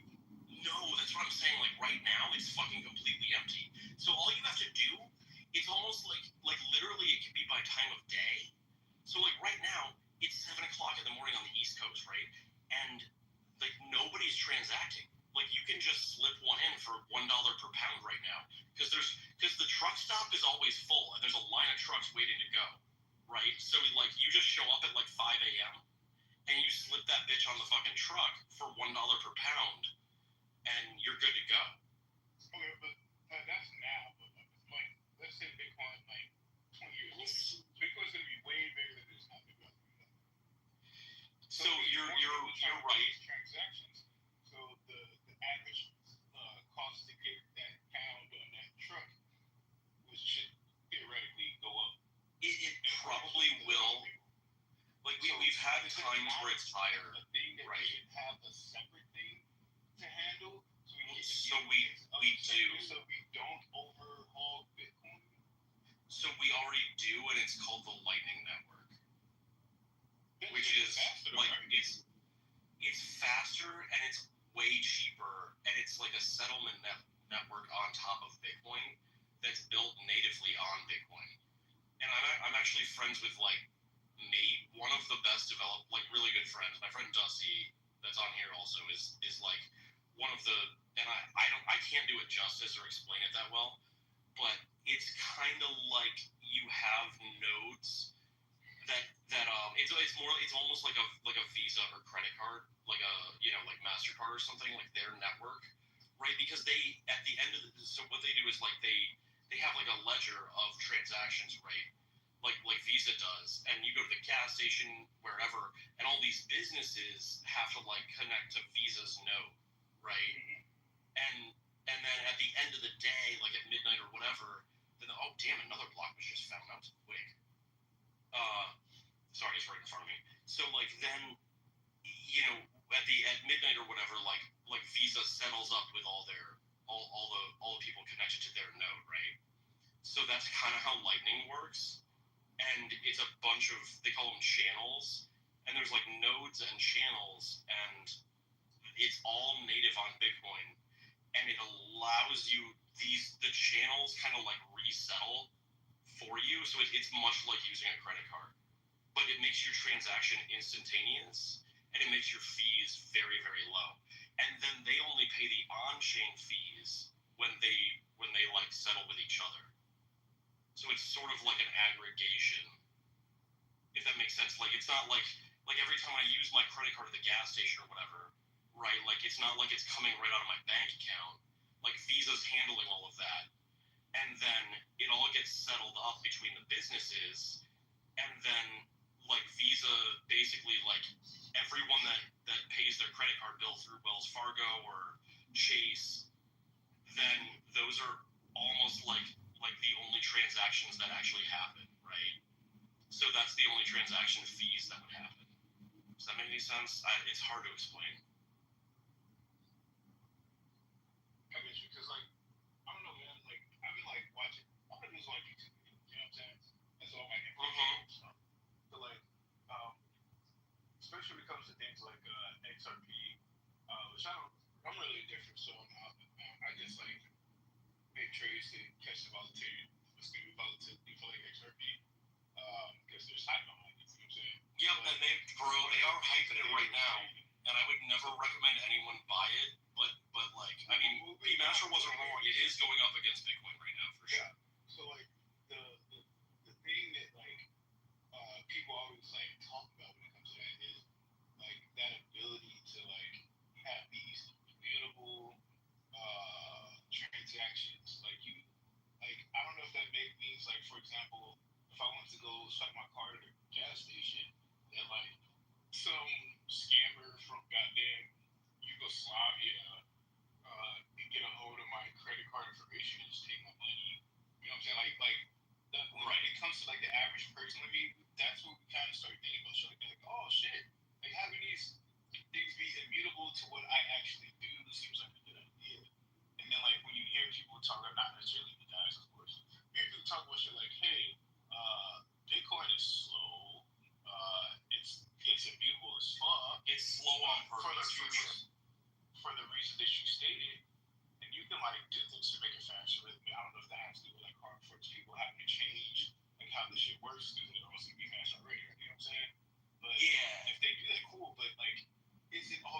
interesting because, like, I think, like, Bitcoin's ability as a store of value is really, it's called the fame. I think it should kind of maintain that.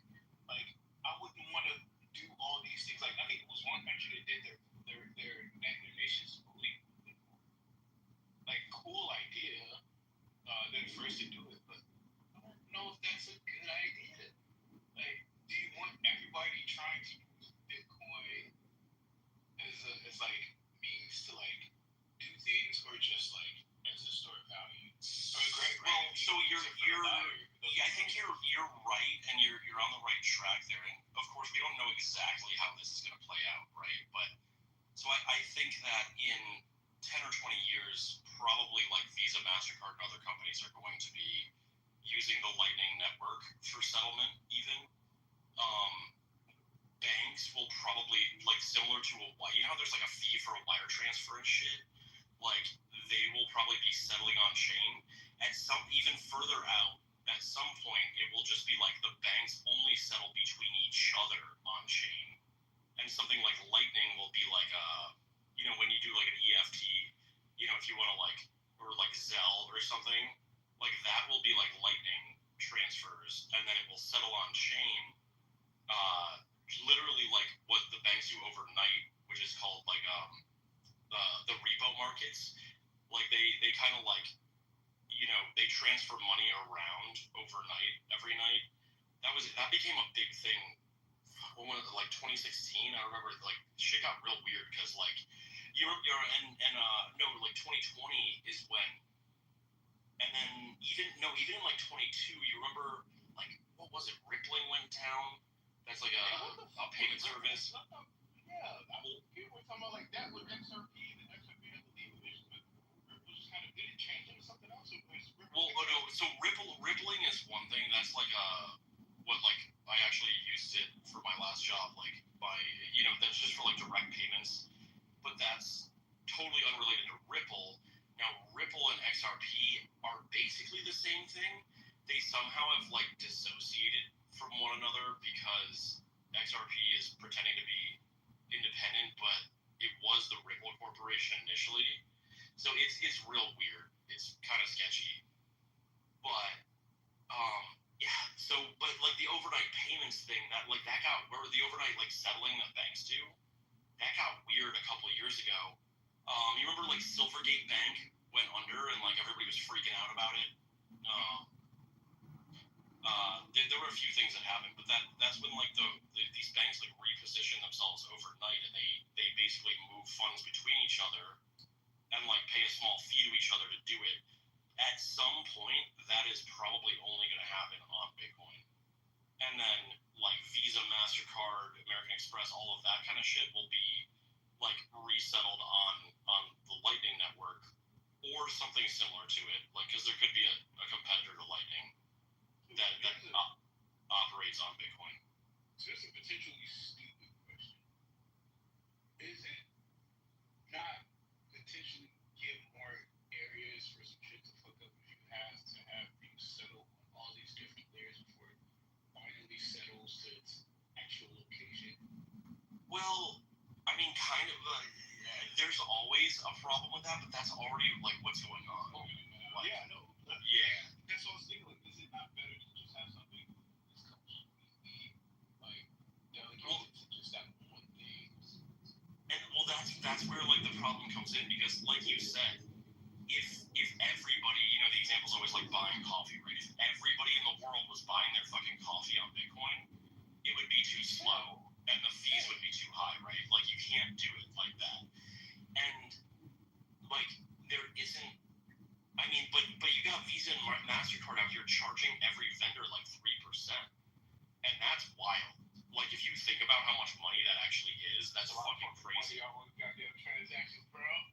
It's fucking wild, dude. And like, so like the truth is, like, literally human beings have not found a better solution to this problem yet. But I mean, you're thinking about it right, for sure.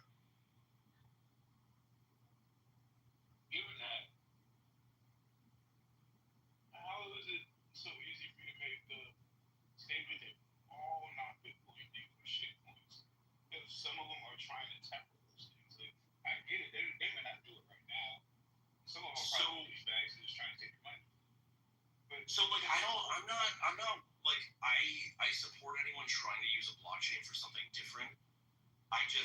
I've literally looked at like 1,000 coins and other things and blockchain projects, and I've never found anything that actually does the thing they're claiming to do. It doesn't, because it all comes back to that incentive structure. Like, blockchains are fucking stupid, dude. Like, it's not a useful thing for almost anything. Like, I know it's really hard it's hard for me to explain, but like, the thing that makes the Bitcoin blockchain work is that the miners are securing it because they're incentivized to buy a lot of energy to secure the network. They buy that energy with the Bitcoin that they get from both transaction fees and from the block subsidy.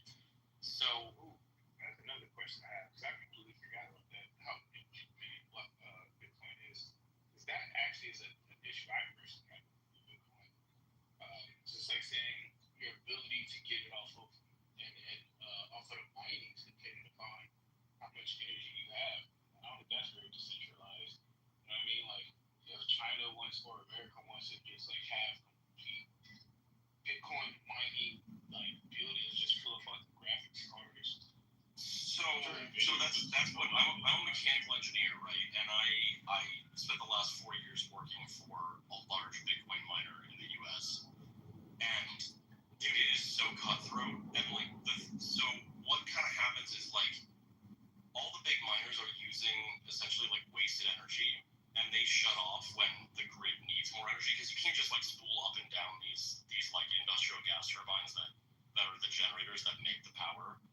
So like, they need to keep them running anyway. And then when like, I could go on for hours about how at like in Texas at fucking at like 5 p.m. sharp, the demand on the grid would drop off, and we would be like mining like crazy, right? Because everyone was in their car on the way home. And then at like 5:30, 5:45, the fucking grid would get hit with like a mega demand, right? So like, everybody got home, they cranked up their stove to start cooking, they turned their AC down because it's hot as fuck in the house, and I would watch like the fucking demand on the grid go through the fucking roof, and then we would shut off and stop absorbing that extra energy. So like, that's what a lot of the big miners are doing. That's where a lot of the good contracts in Texas were happening. That's basically all taken up now. Miners are always going to go for the cheapest power, and this self-balances. Like, the way the difficulty increase in the difficulty adjustment in Bitcoin works is it kind of keeps rebalancing no matter how many miners are online, right? Every 2 weeks, if blocks are coming in too fast, meaning there's like more miners coming on, then the difficulty increases automatically. And if they fall off, then it decreases, right? So basically the same number of blocks keep getting mined. The halving, though, right? The halving is about the block subsidy. And okay, so how many? That's just how much you get for a block. Right. Okay, that makes sense. And this is where it's crazy self-balancing, because like, since I think I actually haven't charted this, but like the most the miners have ever made, like overall, like the total, happened in I think 2021, and like, we haven't gotten anywhere near back like near that again, and that was like barely a hair above what they were making in 2017, like per block, like the total for like all miners, like on a daily basis. So in dollar terms, I'm talking about, right? So it's kind of weird because like Bitcoin keeps increasing like just enough so that like the miners are basically, as a whole industry, making the same total amount of dollars. Because trust me, the miners are fucking selling all of their Bitcoin off like every fucking day. Because like, those power costs come in real quick. I promise you, when you've got like, 200 megawatts of power that you're paying for, and you only get a good rate because you agree to do that like shut off thing I talked about. Like, you get a good rate for that, right? Like a lot of other industries do. Like a lot of big heavy industry gets much cheaper than residential prices, but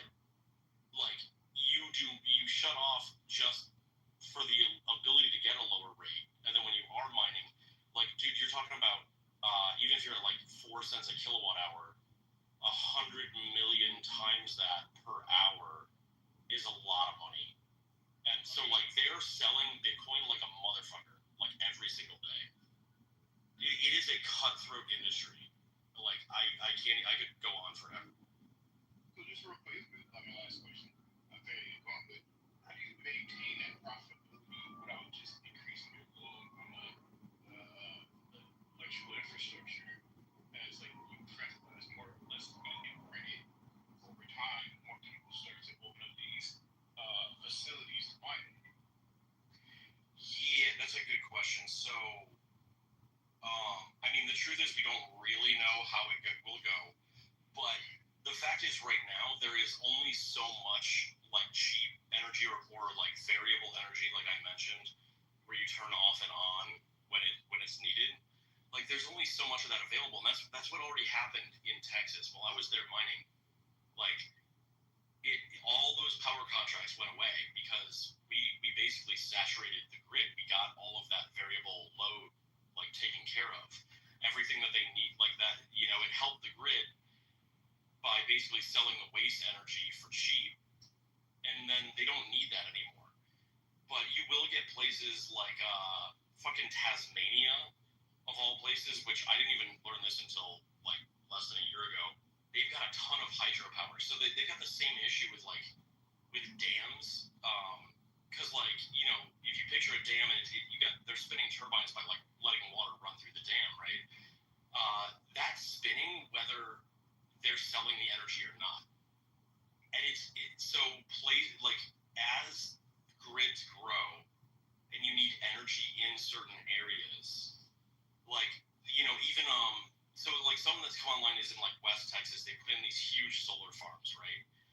And a lot of it, there aren't even cities nearby, and Bitcoin miners have gone in and they're like, hey, like whatever you're producing, we'll buy it for cheap, and then do the shut off thing until there are more residents nearer or you get bigger connections to the grid or whatever. So, and it actually incentivizes them to build more production like that, like hydro dams and solar, and wind farms too. And we definitely took advantage of the wind farm energy on the grid in Texas. But so it's weird because it kind of like the miners will slide in anywhere where there's kind of like power available but no one using it, and then they'll kind of just slide back out and go somewhere else when that isn't really like a thing anymore. Because if they can sell it to residents in houses for more than we're willing to pay for it as miners, then they're going to do that. For sure. What was it talking And that's it's really interesting. For sure. I'll talk next time with you.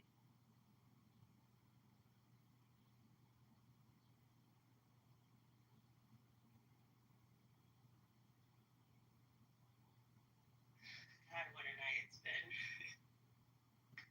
Yeah, sorry, I can stop the. No. He's gone, so no one else has questions about Bitcoin now, and I don't care to talk about it more. That's fine.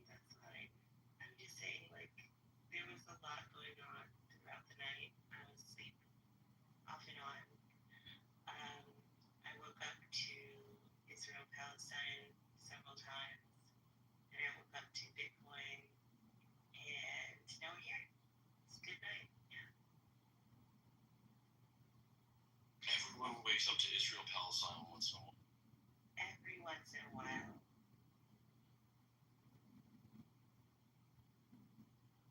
Nathan, you there? Do you guys ever? Okay, so I know some of you are from the Bitcoin side, and I keep being told that they're completely normal, not culty rooms, and you talk about normal stuff. Oh no, we're culty as fuck. Okay, do you address things like in the title? Yeah. I mean, what do you mean, adjust? Address. Like you change it? Oh, address. I want you to weigh in. What does it change is considered a Christian? That depends on which Christian school I was going to at the time. But generally it was like, accept Jesus into your heart, but you certainly can't, like, then just go around, not following the general guidelines, I would say, right?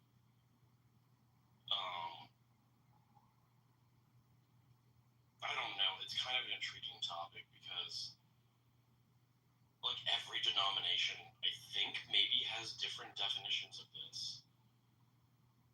And I still can't figure out why some of the Baptists think dancing is evil, or which Baptist that is, because it's not all the Baptists. Like, my grandmother goes to a primitive Baptist church in Florida, and they certainly have no problem with dancing.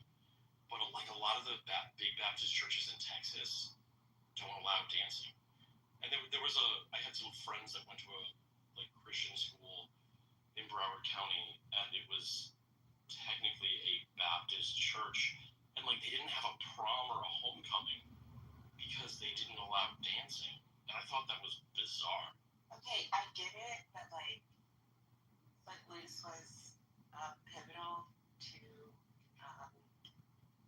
my understanding of the world. So I will sacrifice however many generations of teens who were not allowed to dance in order for us to get Kevin Bacon in Footloose. Okay, that's one.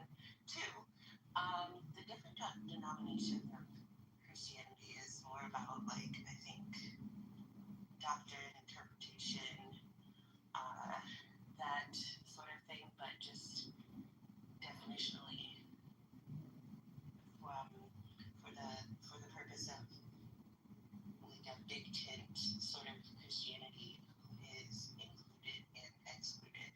And I think that among those different denominations, they recognize each other as Christians, but disagree with the way that each has interpreted their script.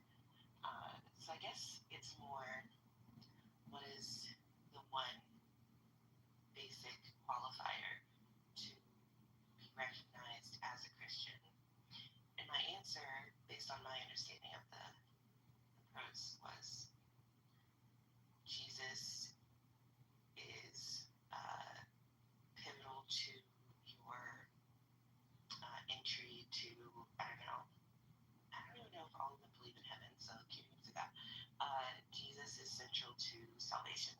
I think that was my answer. That makes sense. I agree. That seems to be the central requirement. Because some of the Christians, and I won't name which sects, won't even call themselves Christian. And it's not even entirely common that you believe in the Trinity, or that Jesus is God or the Son of God. It just seems that the one linchpin is that this guy is involved. Yeah, I mean, you can't get that, like, you can't get the heaven or the afterlife without accepting him as your savior. Yeah, so I think the mix-up that was happening over the course of the last few days was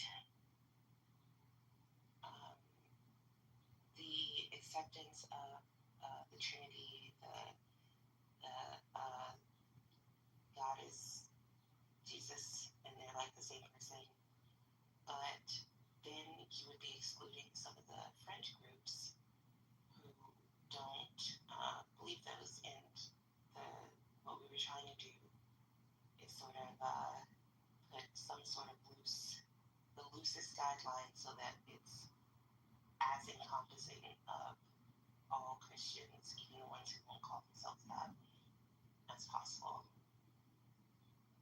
Do you have something that would fit that guideline?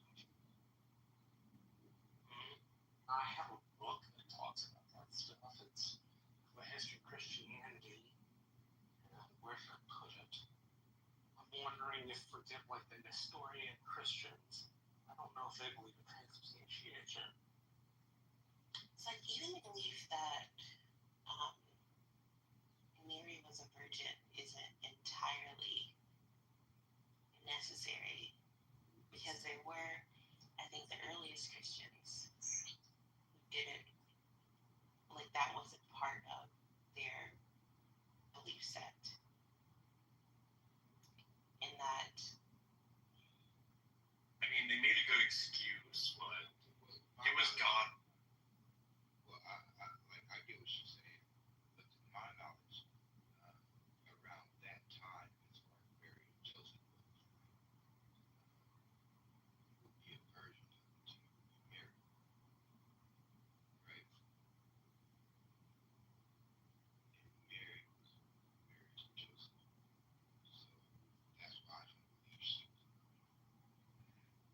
this comes out, some guy after they got married.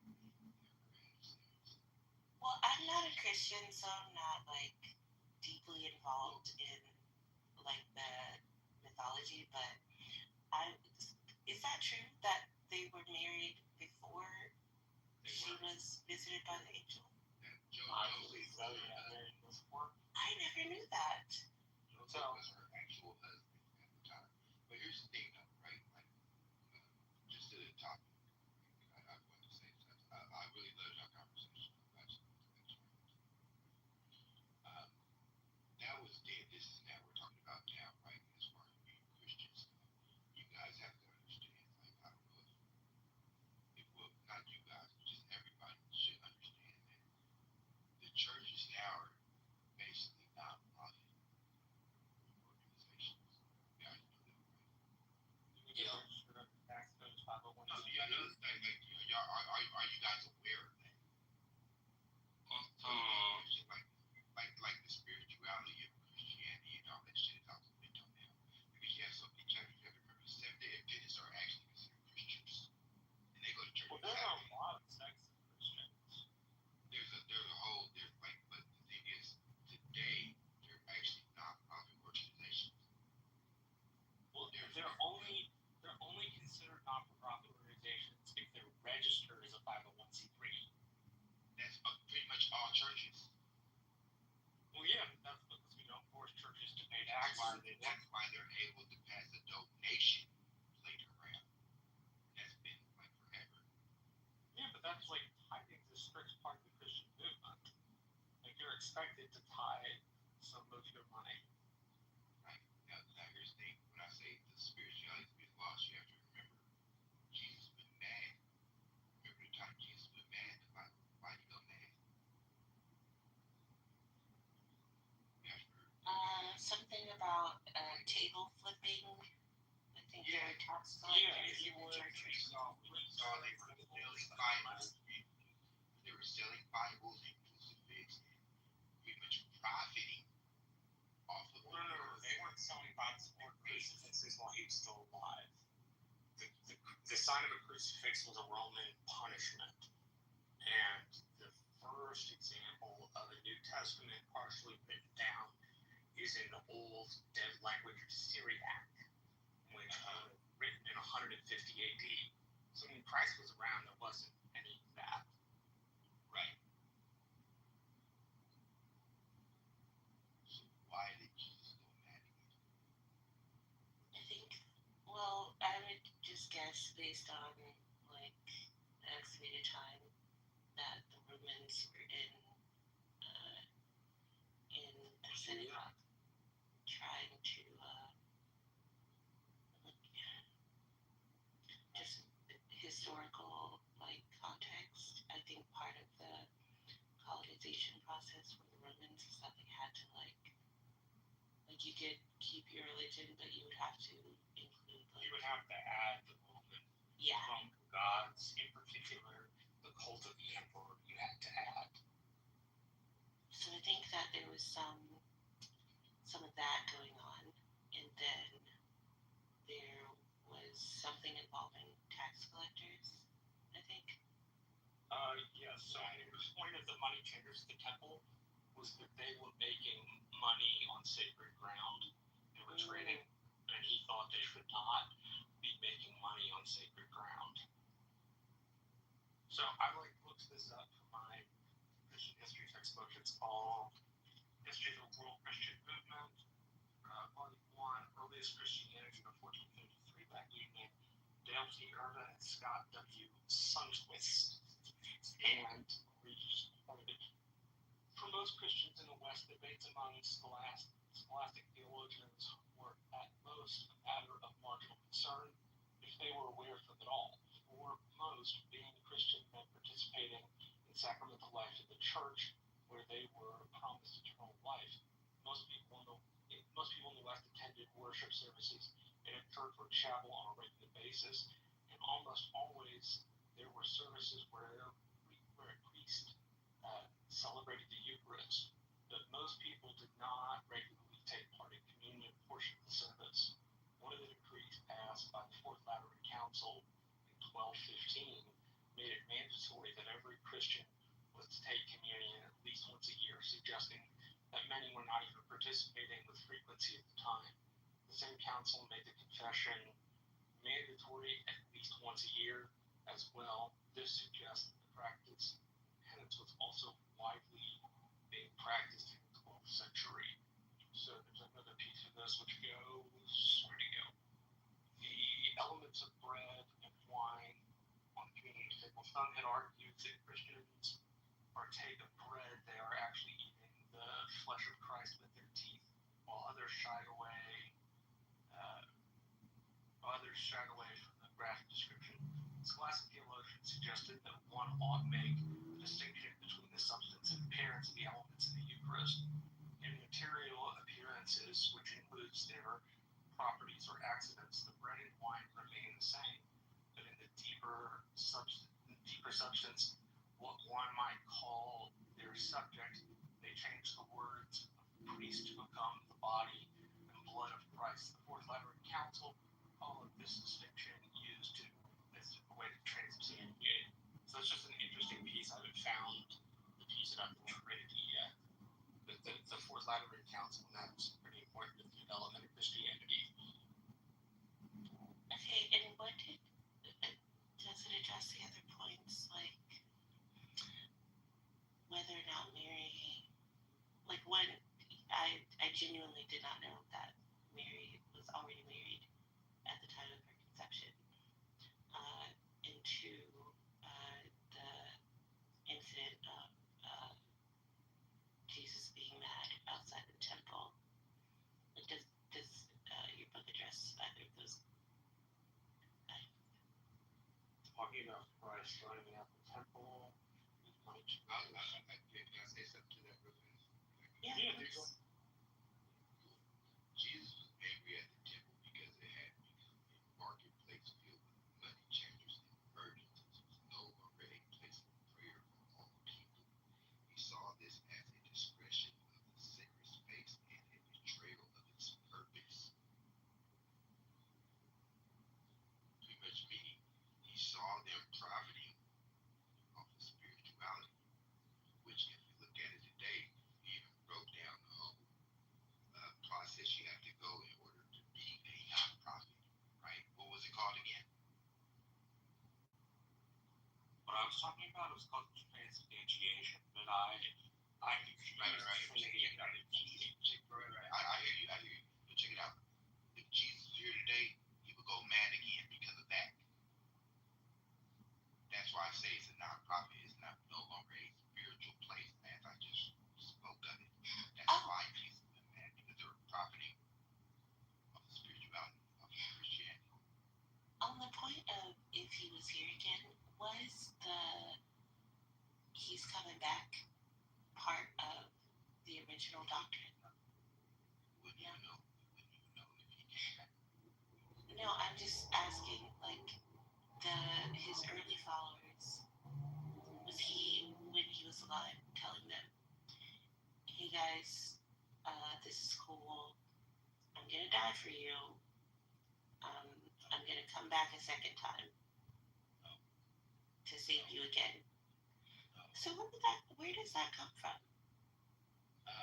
That comes from preachers and people pretty much put their spin on it. You ever heard of the game like Pass It On? Where it's like somebody will tell you a story. Like telephone. And you add like your rendition of it, and you tell somebody else and add your rendition to it. Yeah, we called it telephone. Because here's the thing, even in the Bible, and somebody correct me if I'm wrong, but even in the Bible, it does not say Jesus died for our sins. There's a whole story of why Jesus died. Why Jesus didn't get captured. Jesus turned himself in. Y'all know that, right? And there was a whole No, Jesus did get snitched on. That's why he went into captivity. When he got snitched on, they didn't catch Jesus. Jesus turned himself in the Bible. Jesus told when he foretold it, right? He said that Judas was going to sell him. No, check it out.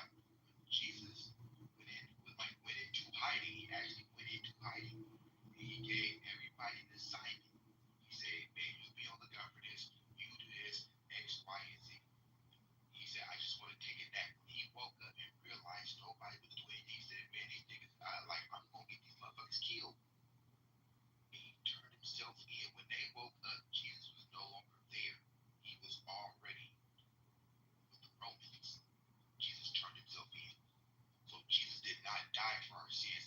He died to save his friends.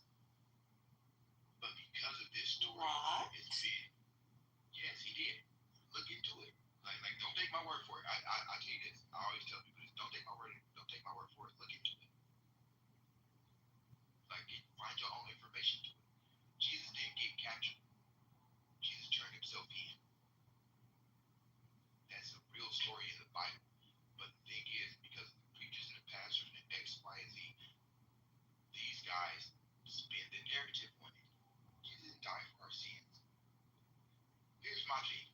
Y'all, but like, I really want like somebody's real opinion. It's like an opinion, like your thoughts on this. How is it when Jesus died and they said in the Bible he's going to come back, he's going to save the Jews, he's going to come back for the Jews? You mean to tell me Jesus is coming back for the same people? Does that make sense to you? Now, this is fascinating and new information for me. I did not know. That makes sense to anybody here. Why would Jesus come back and save the same people who killed him? I don't know. I would need to hear from a Christian why this is the common belief. I don't think any of them I'm know. done talking. I'm done talking. You don't have to stop talking. I just want to Oh know. no, I know. I just want to hear somebody else speak on it. Any Christians want to speak for their faith? I don't know.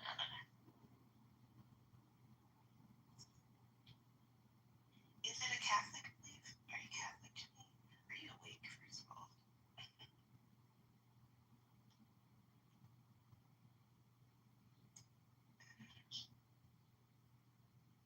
Nathan, you're a Christian. Answer for you. I said Nathan. Speak for your people, bro. Yeah. Speak for your people, Huey.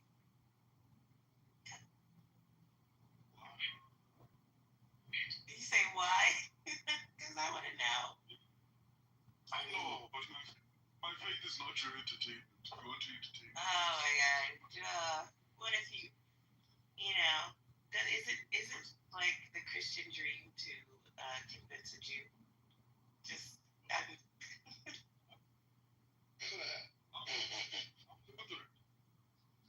what does that mean? What is a Lutheran? It means proselytization. Proselytization is done through modeling as opposed to necessarily needing to evangelize. And quite frankly, me personally, on a personal note, I'd actually just rather not have somebody all like involved in our church at all. Oh. So, like, I'm very happy if you're on the outside. I think that's where some people belong in general, right? Not everybody can come to the cookout, right? But it's not my place to say who can and who can't. But I know what I can do. I can just not put the invite out. But if niggas come and I have to do the Christian thing and have to welcome them, I have to do all of that. But like, I'm not just, you know what I'm saying? I'm just not gonna put out the invite. So that's what Do you follow the word of Jesus? I do. Do you? Who Absolutely. baptized Jesus? Who baptized Jesus? Why are you asking? Do you know the answer? I just want to know who baptized Jesus. I do know the answer, but I just don't know if you know. Okay, so then, wait, I'm sorry. If you know the answer, why are you asking? In the conversation, when it stops, in the conversation, one thing you shouldn't do is answer a question with a question, especially if you're a Christian. One thing you shouldn't do is ask questions you already know the answers to.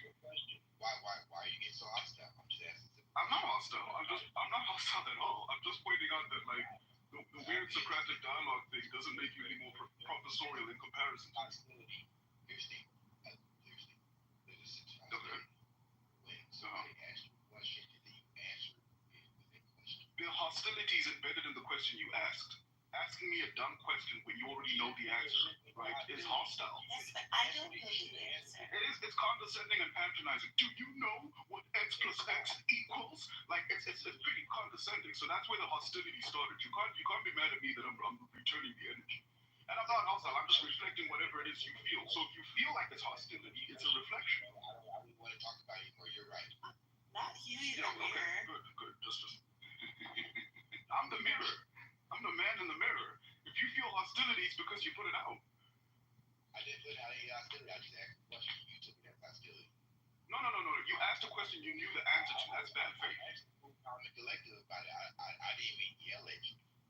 I didn't even say anything. I'm sorry. Are you under the impression I'm yelling? This is my happy voice. I was just trying to This build is with pretty you. calm. It's pretty calm right This now. is actually me very, very calm. A little jovial. I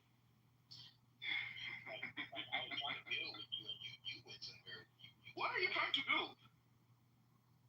Charlie, I can tell you that the Lutherans were really into crossing themselves. They did the cross thing. Anybody else want to answer the question? Back in the day. That was old stuff. No, that was when I went to a Lutheran school and they did it all the time. Oh, you mean when you say crossing yourself, you mean from the Father, Son? Yeah. Like the Catholics. Yeah, that part was real similar to the Catholics. And like there were a lot of elements that were like the Catholics, but compared to other churches like that too. But I think they don't use like the Catholic Bible in Lutheran churches, right? Like they use the standard. Well, we're not opposed to it, but it's just not really. Yeah. Efficiency's sake. The Lutheran Church is like a stripped down version of Catholicism in some fundamental ways. Remember, Martin Luther never intended to cause upheaval in that sense. He tended to sort of like reform the church. It is, I guess, hard died Catholic to some degree. His point wasn't to cause like the kind of revolution that would turn people away from faith. It was to essentially get like the church hold itself accountable. So it's not that Lutherans are anti-Catholic. Yeah, it definitely. I mean, I'm glad you said it. I didn't want to say it. I don't want to but that was my take. Was it was like a stripped down version of the Catholic Church? Was what I experienced. There is something to be said about that because it is in part influenced by like a lot of German culture, which is very sort of like efficiency based and minimalist to some degree. It's like some of the pageantry of church needed to be taken away, and then like if you compare Lutheran churches to let's say Catholic churches, like Catholic churches almost make this deliberate attempt to be cathedral-like versus Lutheran churches. Yeah. A little bit more simple whitewashed walls, a few nice inspiring pictures. If they are inspiring to the congregation, that's pretty much it. You don't get the full mosaics and and there wasn't. I mean, if I remember, there wasn't like the repetition and the a lot of like the Hail Marys and things didn't seem to be a thing. Like all the like what I would refer to as like chanting and stuff that goes on in the Catholic churches. That wasn't part of the Lutheran. No, not really. No. Again, not that like Lutherans are opposed to it, but it's just not part of like the right. The culture.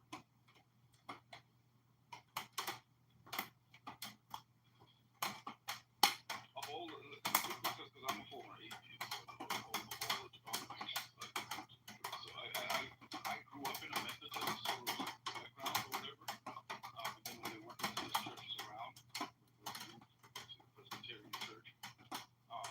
I like that vibe. I like the music. I love the energy, but like at some point, you get old and it's a bit exhausting. So it can be very, very draining. Even churches are super chill. Go in, pray, fellowship, you walk away feeling good about yourself. It's kind of like when you go vegan for a week. That vibe.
sincerely didn't know that she was married. I thought that she was just really, as the story goes, she's like this really good person, and God's like, yeah, you're the one. And then the angel visits, touches her belly. No. And then, Wait, an angel came and touched her belly? yeah, isn't that what happened? I don't think that was part of it. It's not part of it? It's not my lord. I don't know. But either way, I assumed that, Joseph was... Bro, they used a one-time excuse, I'm just saying. Joseph was some really good guy, and he was like, you know what? I'll marry her anyway. And then they went off on their donkey. Like, that's like the... Yeah, weren't they betrothed to be married, but weren't married? I think that's what possible. That would more closely fit the narrative of my, understanding, but, and it's not my story, so I didn't even know, I don't know, honestly.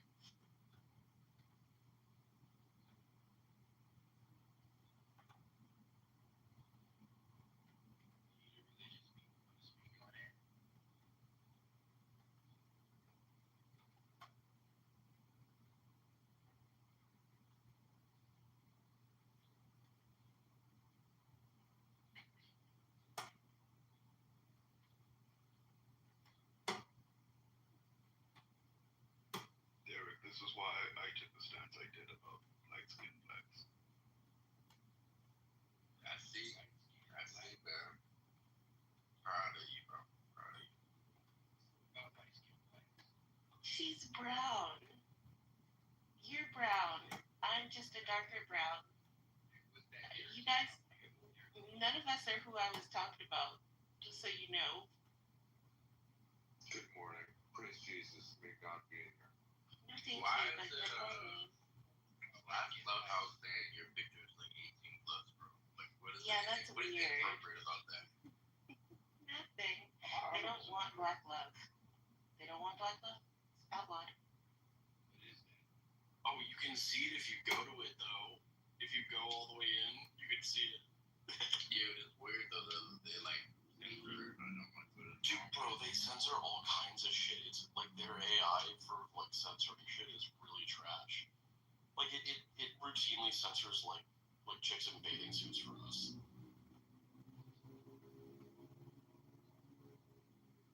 So, Delta, I see your praying hands in your PTR. Can you clarify the timeline of the conception? Was Mary already married to Joseph at the time of her conception?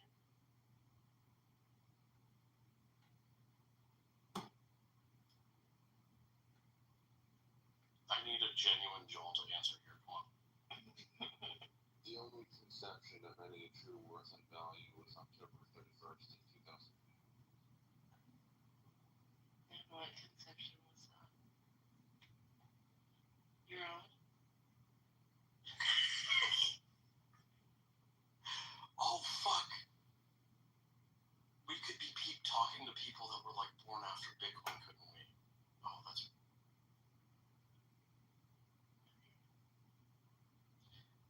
That was when Satoshi released the white paper. It was Halloween 2000. Why did it have to be a white paper? Because we're all racist. Especially Satoshi.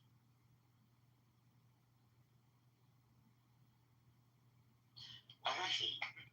Ages. Dude, I've gotten into this debate. I swear the term white paper only appeared after that. But because I went to school for engineering, right? Prior to that, and I read a lot of research papers. They were always called fucking research papers. I swear I only heard the term white paper after Bitcoin. It's so... White paper. Well, I'm a copywriter, so I come from the industry that used to write white papers. But I hear what you're saying. Yeah, it definitely got more popular as a term, and people. That's interesting. I don't know. Yeah, so I guess it was around, but I always just heard like, you know, reading like a research paper or scientific paper, not like. Yeah, I mean, for a lot of like B2B copy, right? One of the ways you build up like a B2B product in the background is through white papers, right? There's white papers where we release a whole bunch of like research, release a whole bunch of like material, and then usually you take those white papers and synthesize them into some kind of like insights for B2C markets. But like one of the if you really like white papers, like that kind of writing style, like well-written white papers, you look into somebody called Sir John Hurdy. That's one of the goats. I got a question. Why I just like to have a question? What was the question, brother? Ask him. Not Manson. Oh, question. Y'all went into some whole other shit. Manson, what's your question? Brush her off like you can ask y'all questions. Like He wants to know if fucking Joseph was beaten or not. no, she wanted to know if Mary was actually married before she had Jesus. And nobody actually gave her answer. Y'all started talking about this shit. Oh, that's all this. No. Was it true? What was true? Was Mary married to Joseph before she had Jesus? Bro, obviously not. Yes. Before she had well, Jesus, yes. Check it out. Actually, Wait, not before she was married. No. Let me correct. I mean, not before she gave birth. Yes. No, I'm going to. Yes, before she gave birth. Here's the thing. Yes, Mary was married to Joseph. In Jewish custom, betrothed, which was a legally binding agreement even before the formal home-taking ceremony. This means they were considered legally married, though not yet living together as husband and wife. The angel Gabriel appeared to Mary and informed her of her divine conception, and then appeared to Joseph to assure him that Mary's pregnancy was a result of the Holy Spirit. Joseph accepted Mary as his wife and took her into his home. Thank you, Dave. Dave, why do you have a question? No, I'm a spiritual man. I'm beyond the Bible. What does that mean, you're a spiritual man? I'm a spiritual man. Pretty much meaning like I don't just confine it to the Bible. I confine it to spirituality. Okay, let me ask you this. Do you accept the Muslims version of like their God? I do. I understand. So here's the thing. The Muslims are not a religion. Yeah, I love those baby fuckers. They're not a religion. Islam is a way of life. It's not a religion. Yeah, Christianity is the way of life. A way of life as well. No. Yes. I mean, personally, I would more describe Islam as like a cancer on the planet that wants to take over. But that's Christianity is a scapegoat to sin. As in Catholics, Seventh-day Adventists, Mormons, Jehovah's Witness, and everybody else who reads the Bible. I take that back. Seventh-day Adventists actually move like the Muslims because they do live by the laws of the Bible. Where they actually exercise. Bro, those motherfuckers won't let their kids have birthday parties. Are you crazy? That's fucking not a law of the Bible. What are you talking about? Seventh-day Adventists do not allow birthday parties. And Jehovah's Witness. But that's not the point, though. We're there. Okay. So check it out. Where do you hear about a birthday party in the Bible? You heard about what's his name? I mean, where do you hear about Starbucks in the Bible? You remember when John the Baptist? You know why John the Baptist was beheaded? What are you talking about? Yeah, you know how John the Baptist was beheaded? Bring up the nation order. Yeah, you know how John the Baptist? Were there bar mitzvahs in the Bible? You know John the Baptist? Exactly. You know John the Baptist was beheaded? John the Baptist, okay, I finally got my Head on a answer. silver platter. That's one reason why they don't celebrate birthdays, because of that. Because of John the Baptist. Because John the Baptist doing, what's his name? I forgot the guy's name, but doing his daughter's birthday, his wife convinced his daughter that acts of John the Baptist in, because his wife was jealous of the relationship he can't get John the Baptist in. So on his daughter's birthday, he gave the one wish, and he would have to do it. The wish was she wanted John the Baptist in on the Bible. I had forgotten that facet of it, bro. That's fucking wild. Is that in the Bible? There are so many life lessons that. No, wait a minute. Is that in the Bible? Yes. If you think about it, Christianity is the first chapter. What verse? Philip, give me that. I need to know that. Where in the Bible is that? I know the wife asked for it. I don't remember. Where? Okay, but where in the Bible? Hey, Google. You have Google at your dispense. Where in the Bible? Bro, Google ruins all. Google that. I did it. I Google everything. Yeah, Why don't you do that, Fish? Why don't you Exactly. Googleable information. That's it. Yes, it is. What ChatGPT just told me that it was actually her apartment. Exact Googleable information.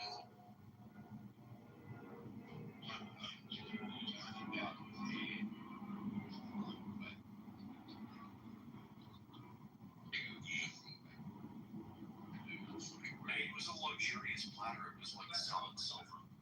Matthew 14. John said, "Wait, brought in a ornate platter and presented to the girl." You're right. I stand corrected. I'm gonna read For her birthday, bro, I've always wanted a head on a silver platter for my birthday. When Solomon asked her mother what she requested, she was told to ask for the head of John the Baptist on the platter. Although Herod was appalled by the request, he reluctantly agreed and had John executed by beheading in the prison. In part, the episode is known as the Feast of Herod. Wasn't necessarily a birthday party, it was just a feast. But Wait, they ate his head. no, they just put it on a platter at the celebration. Was it like next to the other food? What celebration? What celebration? It was like more Why did they Wait, what were they celebrating? Okay, I'll take who was the head on a platter in the Bible? God by her mother. Did they have the head on a platter and like a spread on the other platter? One spread on one platter and the head on another. This is what you said. Listen, I'm giving y'all some clues. Give me here on a platter the head of John the Baptist, and had John beheaded in the prison. His head was brought in on a platter and given to the girl who carried it to her mother. John's disciples came and took his body and buried it. So it was Why? Okay, now let's find out why she did that. Solomon did not primarily want John the Baptist.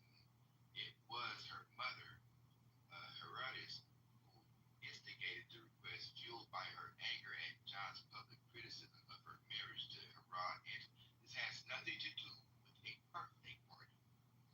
David, I want the platter. His head was put on the platter because of somebody of higher stature. No. Why they was having a celebration for his daughter? John Wait, the Dave. Baptist. Just Google it. Why was they having a celebration? I want to know if they buried the head in the platter or like it's. Here's the question. Why did Solomon want John's head? No, why was there a celebration? It's Nathan. I just want to let you know that tomorrow I'm going to be studying geology in your room, and I'm going to read very slowly and painfully. That's not a birthday. The birthday banquet.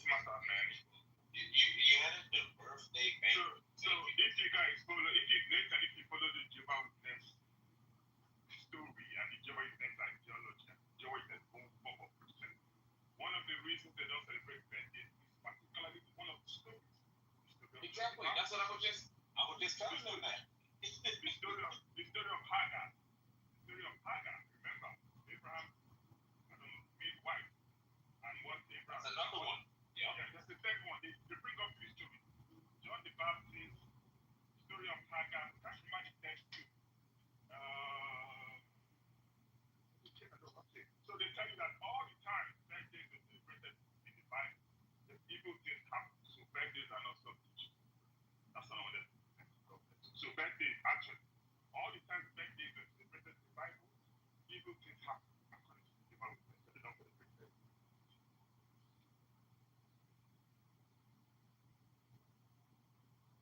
Jalta, I really hope that you bring me a hat on a silver platter for my birthday. Well, I'm not a spiritual man, but I am your boogeyman. Also, bread on a platter as well. As long as there's hat involved, it's I'm your boogeyman. That's what I am. I'm here to do whatever I can, be it early morning, late afternoon, or at midnight. It's never too soon. How do you think that suits, bro? How the fuck did you get yourself on those motherfuckers? Wow. Just want to say, Nathan, when I start reading about geology, like learning it in real time in front of everybody, reading it as slowly as possible. I don't want you to say shit. I want you to do that. Then you do it. It's like, no, we don't do that here. No, we do that here. Exactly. We You can't hide one of the white people. I find geography interesting, bro. No, not geography, geology. Geology. That's even better. I'm here for the You like the stones? by the way. This would help on a whole bunch of people when they make dumb arguments, but you can't measure the past by dating, like carbon dating rocks and all that other stuff, bro. This will help them. I ain't even gonna start there, fam. I'm gonna start with the difficult question. What is a stone? What is a rock? Like that's What is a rock? Yo, you should have been here one day, bro. We had an argument. Somebody said, like, you wouldn't believe it. Somebody said that mountains are trees, bro. Mountains are trees. You know how they found it? In the book called Sex Off View. why do I feel like that was a shot to me? I feel like I said, Nah, that wasn't you, bro. That was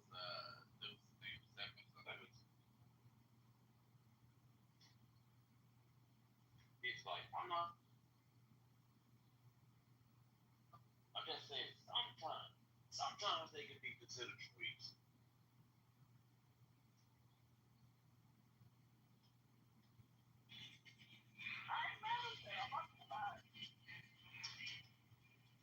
If we get there,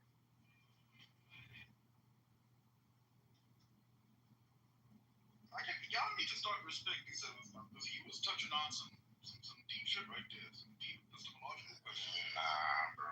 that shit is, you can do that. I'm good. Yeah. Man, a lot of people like that. That riddle me gets I was just about to, okay, we go here. I was gonna say, so we also had a conversation in the last week, right? About is there different levels of intelligence, right? Thinking to I'm using it. Me and somebody else made an argument that, right, rocks, if we're measuring like levels of intelligence, can be considered intelligent. Yeah. I made that argument. How do you define an intelligence? So, okay, there's a world in the theoretical universe of some kind, whether you want that to be your universe now or somebody else's universe later, where if you define intelligence as simply the storage of information and the deploying of information, you can theoretically report like why rocks necessarily store information, because it turns out that energy isn't just a transfer of, let's say, capacity for power. It also comes with like some kind of instructional value, which could be considered information. So in other words, energy is information too, which is interesting. Like, and I almost be intelligent. No, the ability to receive and process information. That's what it is. Yeah, receiving and processing the information. So then that's what you call intelligence. And to some degree, like rocks have a very, very low form of it, in the sense that they can receive energy, process the information, and then, I guess, change on the basis of those instructions. So, for example, think about what's actually going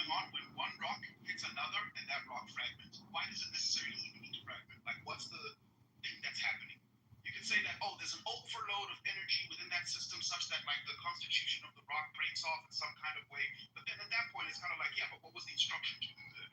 You can make an argument for the fact that it received the input, responded, and did X, Y, and Z as some kind of intelligence.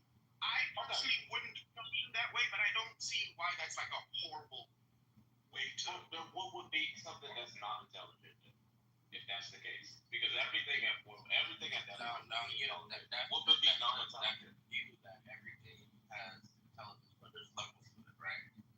That's the argument. Like, there's no. Everything is intelligent, and there's a such thing as non-intelligent. There's no such thing within that belief. Then by that logic, the no thing, nothing, would be. Yeah, that's what I'm saying. That would be. So when someone say you're not intelligent, you're just being tongue in cheek. Something like that doesn't exist because everything is intelligent is wrong. I understand it else, but it reacts to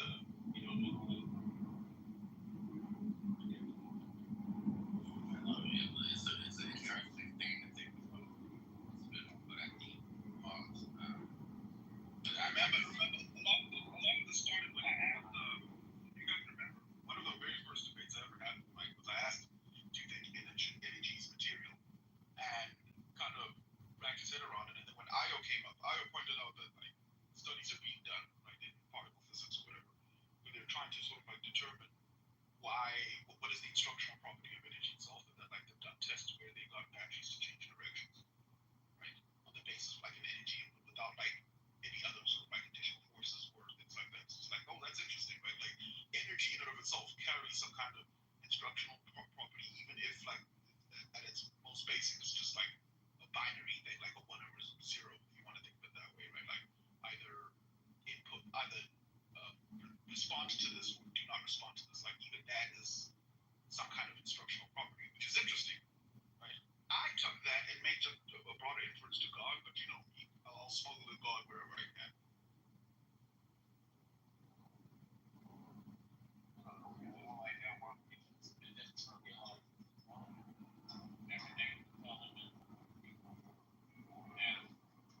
You just don't like.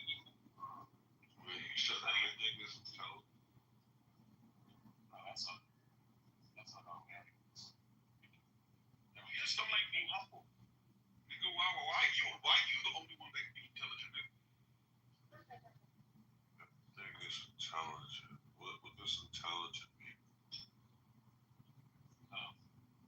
Receive and process information. You think every maybe all living things, right? Is that true? No, I'm saying even on sentient or non-living things also can be considered intelligent. So in what way would you consider like in what would they be taken in the process? Like for like the rock example, right? So rocks, they hold them in that molecular form because of like the coding, right, that they receive from the universe or whatever. Like what tells a rock to stay in the form of a rock and not just turn into water, right? If the wind touches it. I guess the properties of physics. Is that not information? Properties of physics information. No, they're really not. No. It's So not. that means that is the problem. We gain no information. Wait. You guys are saying the properties of physics are information? I don't think so. No, it's inputs and outputs, right? You put something in and you But the get out. properties of physics that would make it so that the bonds, the molecular bonds of a rock. What's the information? So that's not someone was saying information per se. It's just a state of being. That is. It's just. It's not. I don't know how to explain it. It's not per se information. If you were to observe it and you were to write down what you saw, that would be information. That's all. That's what I get. Molecules are information. All of it. Everything is data, right? So like the Information in a vacuum, or is it information in a vacuum, or information requires something, right? Information requires something. Right. Or maybe a proton or electron, like of something such that like it's contained within itself. Like so it's like I hear what you're saying. It depends. Like this is why I said it depends on how you define intelligence, right. And also partly maybe how you define, I guess, information. Maybe like, but these things aren't a given. Like the reason why it's hard to wrap your head around is because for a long time we treat these things like they're a given. But then when you ask, it's kind of like, what's the real reason why like there's any like real delineation here? And for me, there's a simple approach. You can just arbitrarily cut off intelligence only to sentient things, and then like that solves your problem. Right. Like twofold, and you can insist on that definition. However, if you don't insist on that definition, and you're a little bit more, I guess, semantically rich or strict, and boil things down reductively to like something fundamental and essential, then it turns out that like you have to get a little more open-minded language. And I guess I just don't understand why the cutoff to sentient beings would be arbitrary. That's like well, I have one that probably so different than the rock. But if you look at like a sunflower, what makes a sunflower? What is informing that sunflower enough to where it turns always face the sun? I think plants are probably more sentient in that sense. Yeah. Okay, then you can answer it to the like. But then the question is like, what would be the reason to necessarily cut it off at sentience? You can insist on cutting it off at sentience. I have no problem with that. But I'd still ask you why. Like, why must it be at the cutoff at sentience? And then I'd also ask you to really flesh out or define what sentience fundamentally means. Sentience is because of like even minds, things move in a certain way, and they can move in different ways. They don't have to move in a particular way. They can do, like I said, sunflowers, vines. They all grow, which benefits them. I'm pretty sure sentient is like trees are sentient. We're sentient is anything that reacts with the environment around it. Or like rocks reacts with the environment around it in some sort of way. I think that's what sentient is. Something sentient is No, I just want to point out why the rocks, right? Like, so for example, like I don't know if this fucks your head up as much as it did when I first thought about this, but like if a rock is subjected to a certain amount of pressure and it bursts, why do the shards remain the shards of that particular rock and not just turn into water, like Eric said? Like once let's say it's become overwhelmed with pressure in this particular system, why even preserve itself in any meaningful sense, right? By bursting into shards as opposed to just turning into water or just fucking evaporating, right? It's been overcome with energy. I can understand that, like when something is overcome, the system's overcome, it collapses or it explodes or implodes. It responds in a particular way, but then the remnants of that, why do they remain? Such that, like, if you were to recompose the rock theoretically, you could have something that would approximate the former rock in form, but not necessarily in constitution.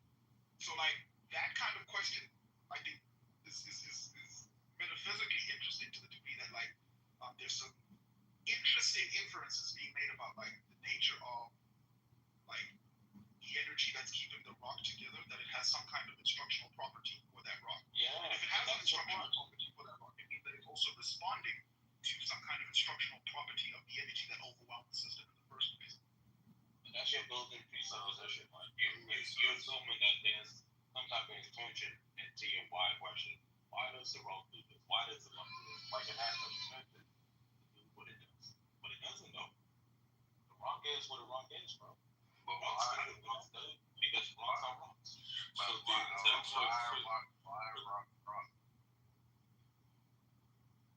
now that's a metaphysical question.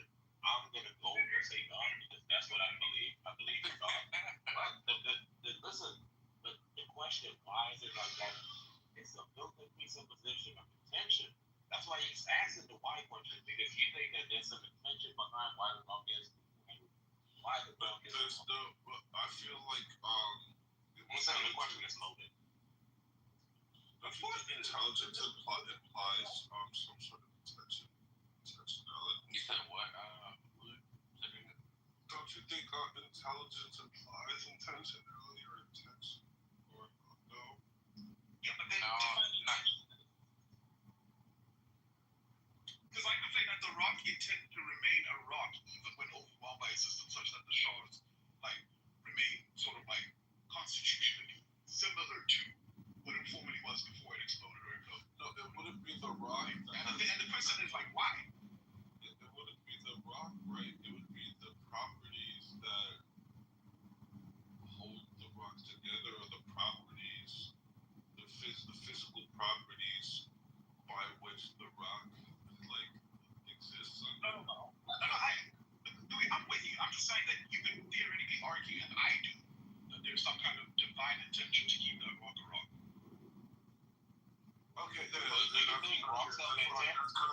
was like, okay, that makes sense. When you were on, like, you said your last submission, I was like, okay, yeah. I see where, I think, Nathan, didn't we have a conversation with Nathan before? This seems odd. This seems familiar. I forget. See that feeling you got right now? Yeah. I bring that feeling, but apparently I lost the debate against fucking him and me because he had better insults. That's what I fucking feel about this place. Let me ask you this question though. Do you think Rock's have intent? Intent. That was the conversation. It was the Rock. Yeah, but you don't need. That's for Huey. That's for Huey. No, but you don't need your intent though. To be considered intelligent, right? You need intentions, right? No. Because you guys are assuming the Rock. Why doesn't the Rock do this? Why doesn't the Rock do that? Not under my framework. No, not all things need intentionality to be considered intelligent, right? You can have things that aren't intentional and that could be considered intelligence, right? That's why I said there's levels of intelligence, right? Where things have higher forms of intelligence, those will be the ones that have intentionality, right? But things that don't, those will be a little lower basic forms of intelligence. What would make them intelligent then? Oh wait, The ability to receive You're not processing it. They're not receiving. They're reacting to the environment. that receiving.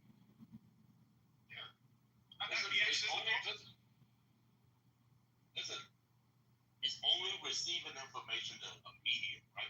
There's someone to be able to view and transcribe what they see. So two rocks interacting with each other. The rock is taking that information and interpreting that information to anything. The rock is just reacting. You, as an outside observer, you're But how do you know that that's the case, right? If you didn't observe it. Because it's a rock. Yeah, but you're like supposing that's not happening. Like that's when you fall short. So like you're saying that. You're saying that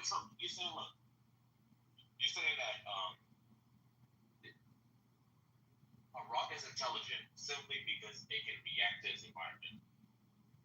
Absolutely. Oh.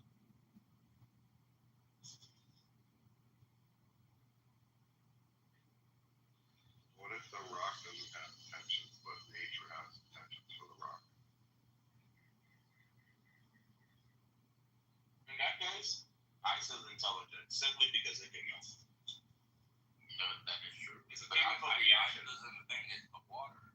Well, the ice is just water, right? But they receive information to turn itself and rearrange its atoms to form these crystal structures that make it ice. What do you mean turn itself? It can't just do it alone. No, it receives information to do it. No. Look at Eric. Do you hear the inference that Nathan is making? The fact that he said that like you're presupposing that there needs to be some degree of autonomy before you could ever consider something intelligent, right? Yeah, I'm sorry, yes. Okay, so are computers intelligent? Yeah. Okay. Oh. But I don't think that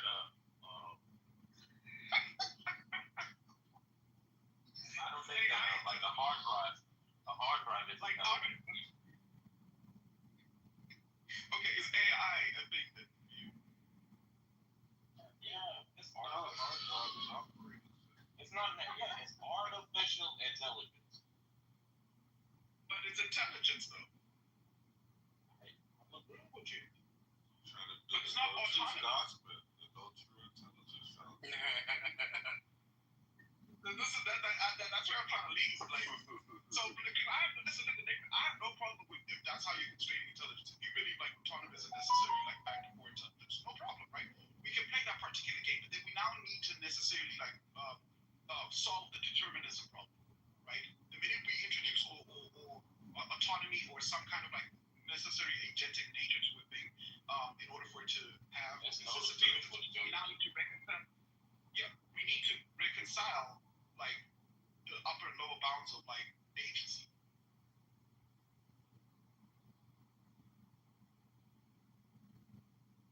Listen, a rock has information, right? You get the code of information from a rock. But just because a rock has information doesn't mean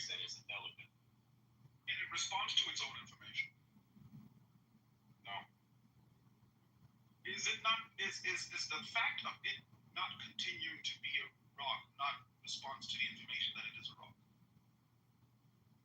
I don't know what that means. Can you use like different words to describe that? A rock is a rock, right?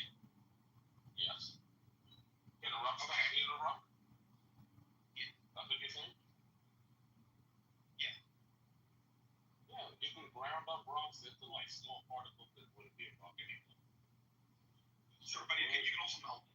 Right? You can melt it, and then at that point it becomes a liquid or it becomes something else altogether. You can melt it so much that like it even starts to evaporate to some degree, starts to release the molecules that deposit as a rock or whatever. But then the question is, what's telling it not to do all of those things on its own? And you can say it's the energy in the system. It's Energy has atomic structure.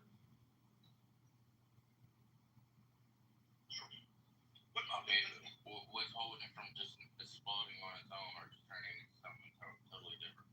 It's atomic structure. Yeah, but like, we understand that. But what's keeping it in that form? The atoms that it consists of. Yeah, but the atoms rearrange themselves in a certain pattern. That's what I'm saying. What's keeping it though? Well, let me ask you another question, Louis. Okay, Louis and Eric, think about this for a second, right?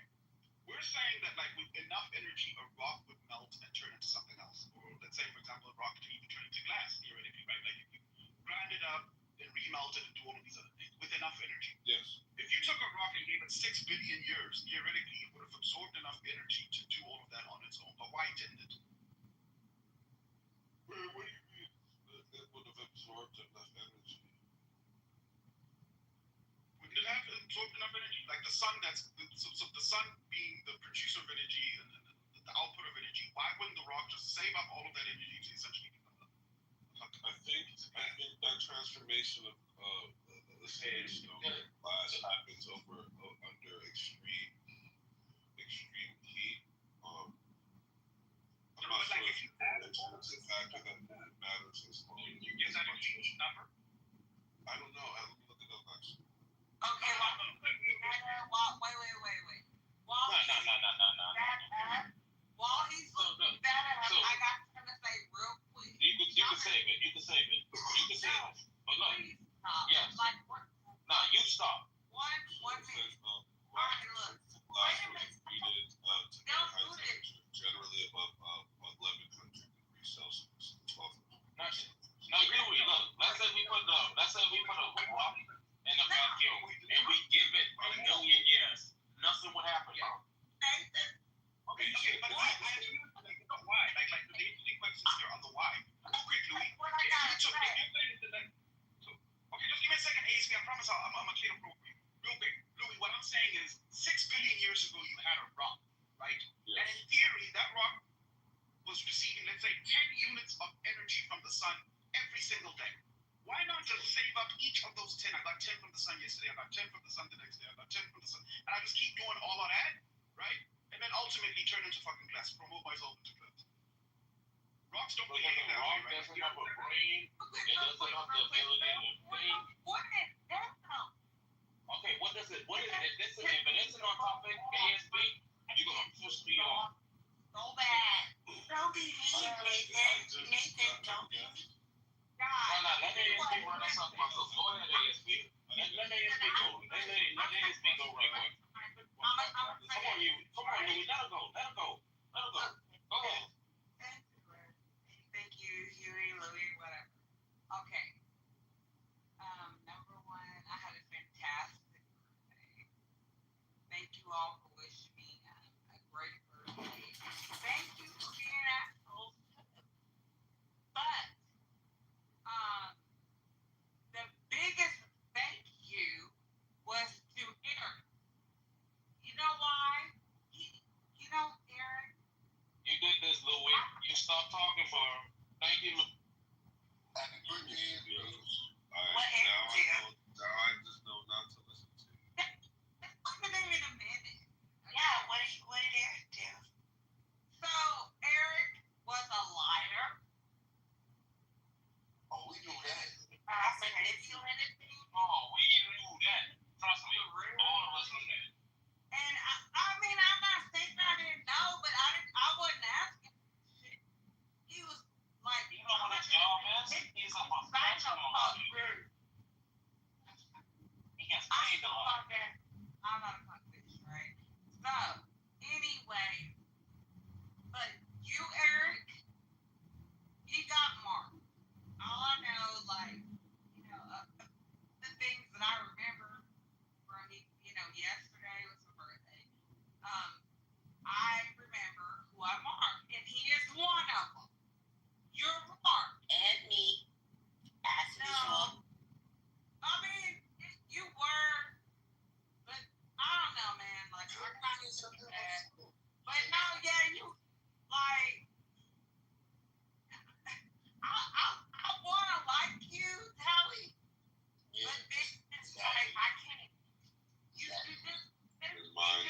telling you no, but you're You pissed motherfuckers off on purpose or something.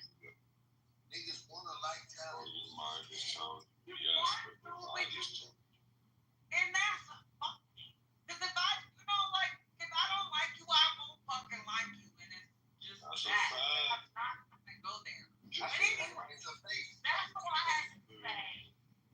That's all I had to say, and Do you want to look biracial in my PTR? It's an artist rendering it. fucking don't give a fuck. Angie, do you have monoracial? It's the shit like that. Angie, do you have any comments about whether rocks have intelligence? Yep, you cry too much, Eric. We feel bad.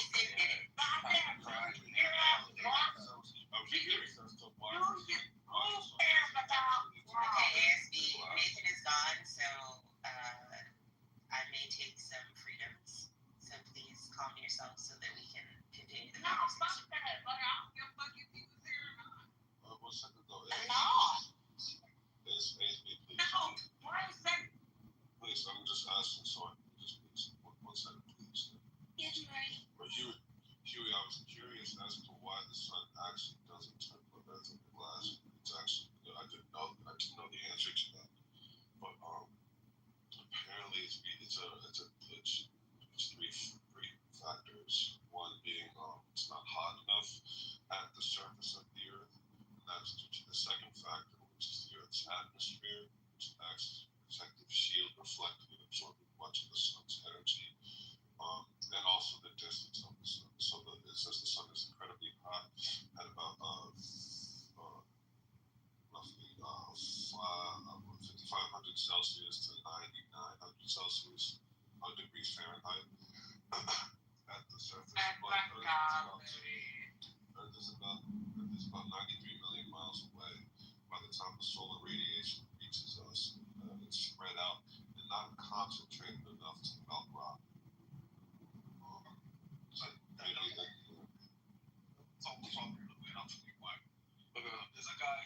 There's a guy on YouTube. It's kind of fun. It's mindless scrolling, whatever. But like he does this thing where he takes a giant magnifying glass, points it at different objects, and melts it, and then like changes it, like he pulls it a solar depth, right? Anyway, you can you can do that because he's done this with different rocks and turn them into lava and turn them into something else, and he's merged them with different things. The point that I was making though is this: there is a system in which the rock receives a certain amount of energy, but if it's not enough energy, it's not going to change its constitution. In fact, like a lot of energy is going to get lost bouncing off the rock, X, Y, and Z, right? That's another factor that's not factored in. That like the rock is also losing energy to some degree, right? But like in a theoretical system where there is like zero energy, the rock would still remain the rock, but then if like inputted enough energy, the rock turns into something else. That's the point that I was trying to make. My question is, why does the rock not hoard that energy over time to then have the necessary constituent energy to change its own constitution? I guess right? that just And what I'm saying, that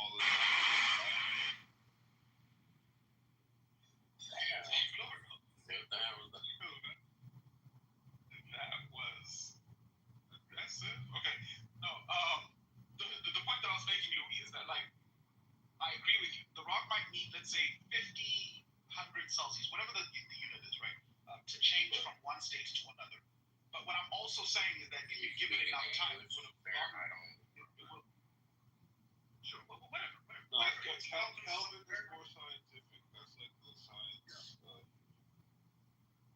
But like what I'm saying is, over time, it would have received that in aggregate. If you take the temporal sort of like dot, if you think about it per se, over a rock's lifetime, over billions of years, it's fair to say it's received way more than that, right? Right. Right. So, Yeah. you sound like you about to pass the fuck out. That's fine. Whatever y'all got going about rocks and shit, that's cool. I like it. Okay. But what I'm expecting is that, like, when I explain my framework, they're not operating within my framework. They're switching back to their already like supposed definition of what intelligence is. Right? Instead of like understanding where I'm coming from when I define it to.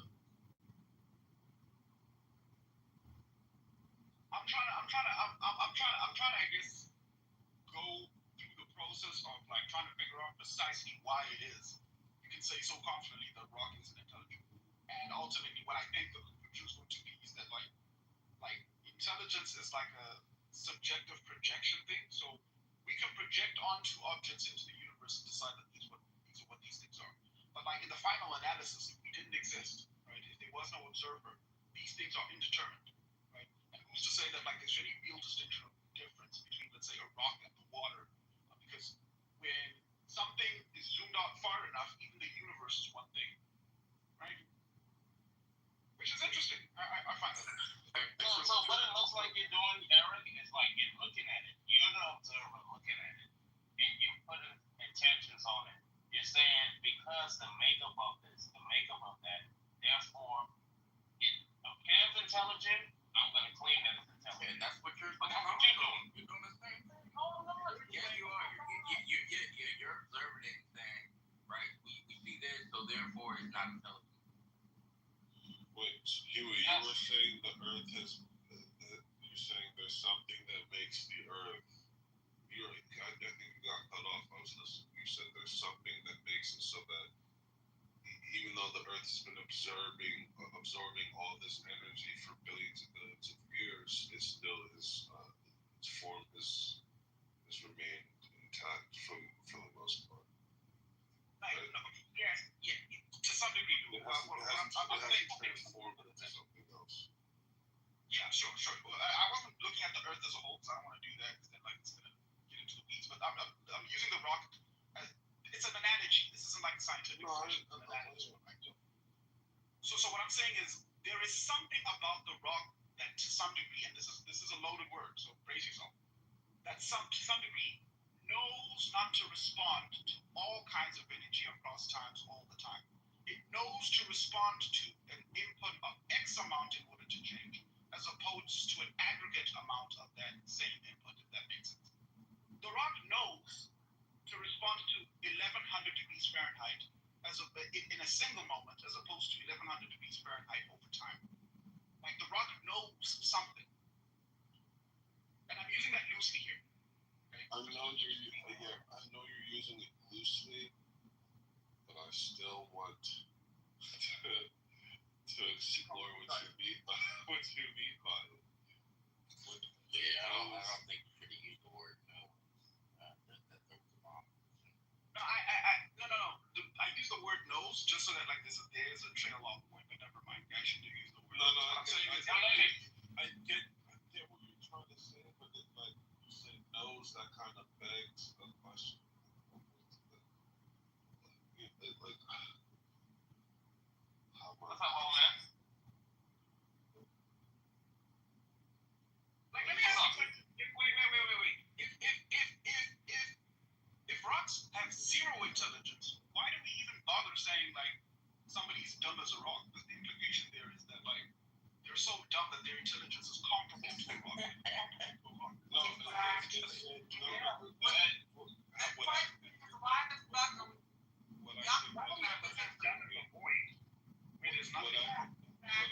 that expression to mean is that he has no intelligence.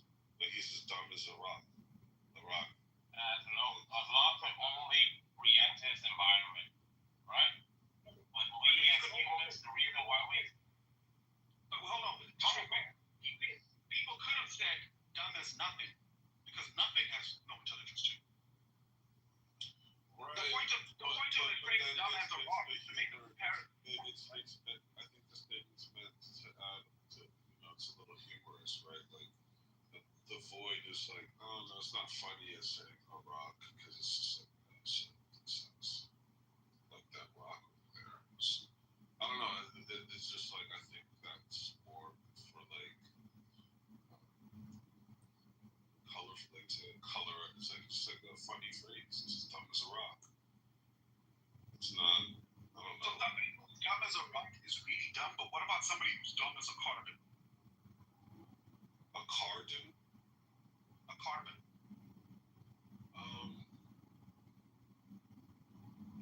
I wouldn't. It's just a strange phrase, but I would. If someone were to say that, I would think the same thing. I would think he's saying that person's really stupid and not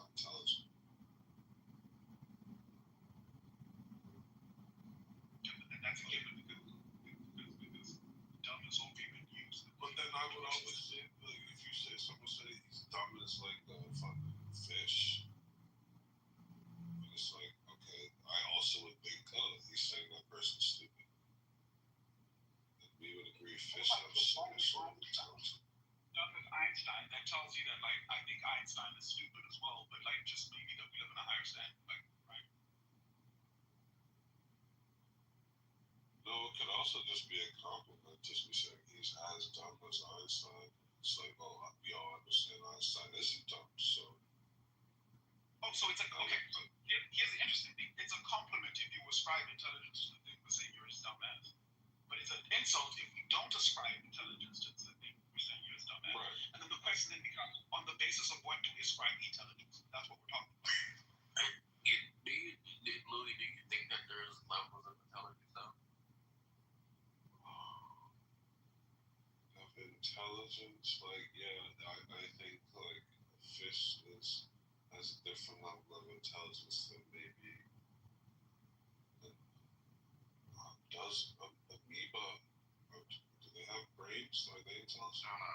No, don't fall into the Nathan trap. Brains aren't indicative of intelligence. Like, I'm just saying, do you believe that, like, there's certain levels of intelligence from the highest form to the most basic form? Yeah, I probably would lean towards yeah. All right. So look, under my form of reasoning, right? You have humans, or like one upper end of the scale when we're measuring intelligence. Then you have rocks, right? You're like near the lowest form of intelligence, like the most basic form, right? Can you because like to me, there's no such thing as absolutely no intelligence. Like at any given time, there's always like even like the most minimum form of intelligence.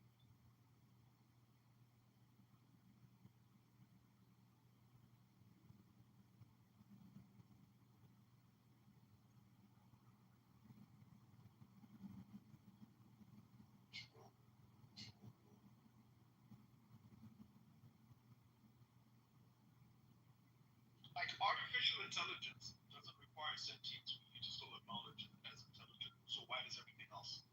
And this is my question. Wait, well, I'm sorry, one more time.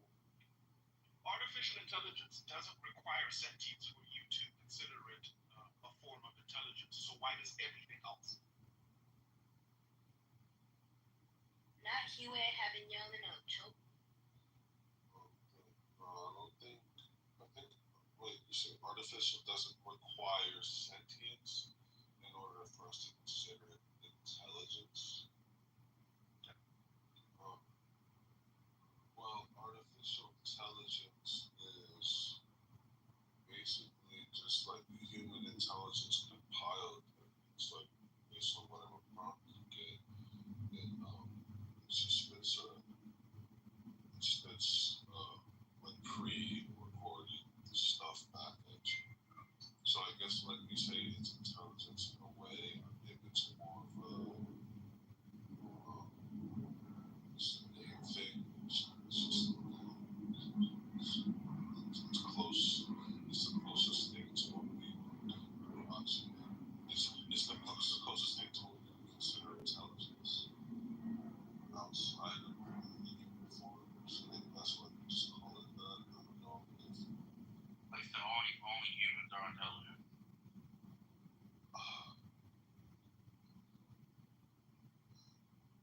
Right now, it's hard to jump over to the other side if you guys can't define what type of intelligence is. I already told you. In your framework. Look, in my framework, all of this is. I feel like you're describing what it feels like, or like. No, it has nothing to do with feels. Look, it's the ability to receive and process information. It doesn't matter how large or like how complex. It can be like the most. What does process mean? You're using these words that. Right. That means to like so say like you put your hand in the sun, right? And your arm feels the heat. That's your arm responding to the heat, correct? Those are your neurons responding it's receiving energy and it's responding to it, correct? those synapses back to your brain. Yes. Is that not responding to the energy? Yes. Okay, Yes, so let's use something happening, and it's like actually something physically happening. Neurons, there's heat energy transfer. Neurons are firing, like synapses are firing through your neurons to your brain to send you the sensation of pain. Exactly, right? So your neurons are responding, right? Based on the input from energy, which energy is the information, the medium of information, right? So let's just switch out the one. Let's say you put put a piece of glass, right, in the sun. The glass receives the sunlight, which is energy, and the glass then decides to melt, right? It's processing that information it's receiving. The glass doesn't decide to melt. It's not a decision. I'm not saying it's deciding to melt. That's not what I'm saying. Just like the rock doesn't think. I didn't say think either. You're presupposed to know what I'm saying. Huey said something earlier. It's stupid. Yeah, I'm not using the word think. I didn't say decide. The rock. Let me just straight up. If the rock could not think, Monica, it wouldn't have gone from a base level career in the WWE to ultimately becoming champion. Wow. Yeah, I'm saying it doesn't have to think or it doesn't have to decide. All of this is responding to the input. This is how when Louis said that when AI put something to AI and get something out.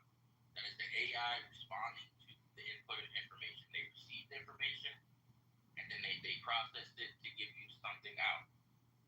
And then he said, yes, this is a form of intelligence. AI model to do that. I'm saying, like, how do you say, how for instance, does a shard of glass process the sun, like what when you say, I feel like you're using, like, terms need to be invented to coin the ideas you guys are saying, because when you say process, I'm thinking of an action. It's like, okay, it's taking in information, processing, sorting through this information. It's decoding the information, right? Like in a rock sample. So what? So you're saying atomic, whatever the atomic reaction that goes on in let's say a spot of sand to make it go from sand to glass when met with extreme heat. You're saying the qualities that make it such that sand turns to glass under extreme heat, that's sand processing? Absolutely, yeah. But I would just say those it's just bound to like the physical laws and bound by what though? Bound by what? It's like water at 212 degrees. It doesn't decide to boil. I'm not saying decide. I don't know by what. If I do that, you die. If I could exactly. You don't know. That's my question. But I'm just saying. But you're making definitive statements. I'm not. No, I'm saying you're saying that everything has intelligence. You're saying that everything has intelligence. I'm just questioning that claim. I'm not making any strong claim. No, I'm saying. Go ahead. Am I off here? Like, tell me. I feel like I'm asking you like questions. There's important semantic distinctions that like I feel like Raji is using. So, for example, I know it sounds silly to say that water decides to do X, Y, Z, or that like the process. So Louis, if I took I'm not getting sand hung up and I with the word. I understand. Okay, please. No, I just want to demonstrate. I'm not accusing you of anything. I'm just trying to demonstrate something or illustrate something. If I took sand and melted it myself, right, and turned it into glass, we could all agree that I processed the sand and turned it into glass, right? Like it wouldn't be incorrect like semantics there, right? Sure. Okay. And if that process, that same thing happened independent of me, that's still a process. So when I use the word process, you need us to define process for a second. I process this way.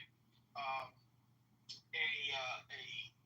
set of, let's say, events that lead to the original state of a given thing being different in the final analysis. That's all a process really is, fundamentally.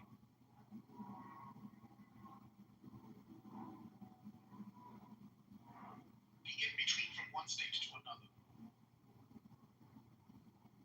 That's a process, right?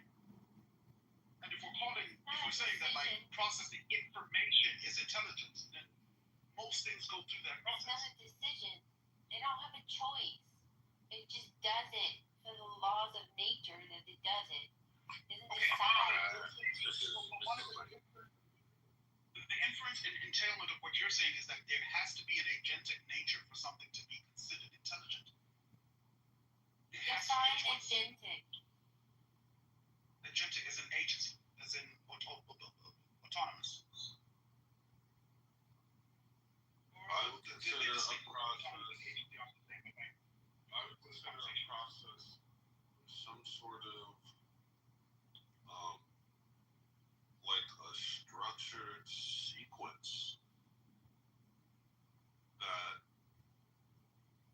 that transforms any given input into a certain output. Is photosynthesis a process? It's a structured sequence. Yes. Yes. The sun, the energy is absorbed from the sun to the chlorophyll in the plant, to the chlorophyll in the plant, and that's like processed within the plant and transferred. It's a process, a structured processing, a structured sequence. Yeah, it takes an input. That takes an input, which is sun's energy, and into an output, which is food for the plant. Is a rock turning into a diamond a process? Inputting takes an input of heat, not sequence. I don't know. I guess molecular bonds transform in some way. So yeah, sure. So we agree that we're on the same page with process, and so how Eric is defining it and how I'm also kind of defining it here is that like if you define intelligence as I guess a process of some kind of like taking in information and outputting. I'm working off my definition. Yeah, but those two examples. What is your definition? A structured sequence that takes any given input and gives a certain output. Oh no, we're working on the same definition. Then what is your definition? Intelligence. Yeah, I would say intelligent. Because the way me and Eric are working, and Eric, correct me if I'm wrong, we're treating intelligence as a type of process, right? It's subsumed within the category of process in general, right? Correct. I think it's intelligence. I would say something like it's something more complex. It's something more deliberate. I think it requires a brain. Like, is that what Nathan was saying earlier? Okay, so Does AI have a brain?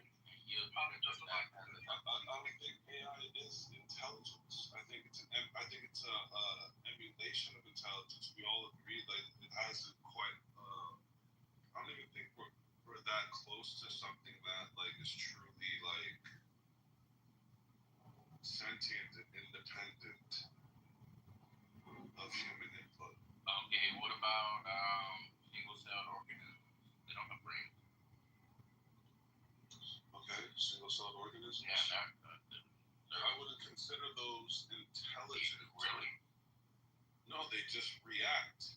They just are. Okay. Can it be that these are speaking to like intelligent design? If like by way of being able to hold its structure, it has some marker or intelligence that you guys were fleshing out even if it's not the kind of intelligence that causes it to be able to engage with its surrounding. Like, yes, I think what Kylie said is, all you guys are pointing to is that there's some sort of intelligent design around these things in such a way that, like, if certain inputs are given, we get certain outputs.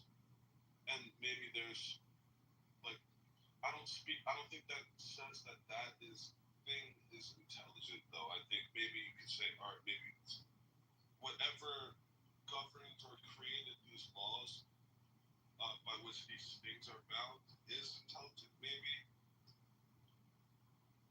I don't know. I can't see. I'm saying, I don't know about Eric, but I think we're on the same page with Eric. I'm saying that intelligence is a type for us. It's the thing we'd be looking for determining intelligence is like the processing of information specifically, not just information specifically, right? And so what I'm saying is that there's clearly some kind of information contained within material objects that allows them to maintain their structure, form, shape, or these other things. I'm not suggesting an agentic nature to like material objects. I think what's happening is y'all are sort of like presupposing that there necessarily has to be some kind of agentic nature in order for me to consider it intelligence, which is fine by me, but then I'm testing that. I'm testing like the upper and lower bounds of that. Like, to what degree does something have to be agentic for it to contain any kind of intelligence, and how do you sort of like constrain like something's agentic nature? Because then I can point out that like a rock has agency to the degree to the degree to which when it explodes under pressure, for example, it still maintains shards of itself as opposed to like, completely devolving into something else, like completely just disappearing or evaporating, or like there's still constituent sort of like information contained within the shards of the rock to maintain that like form as much as possible, right? There's an information exchange that's happening even within the energy exchange.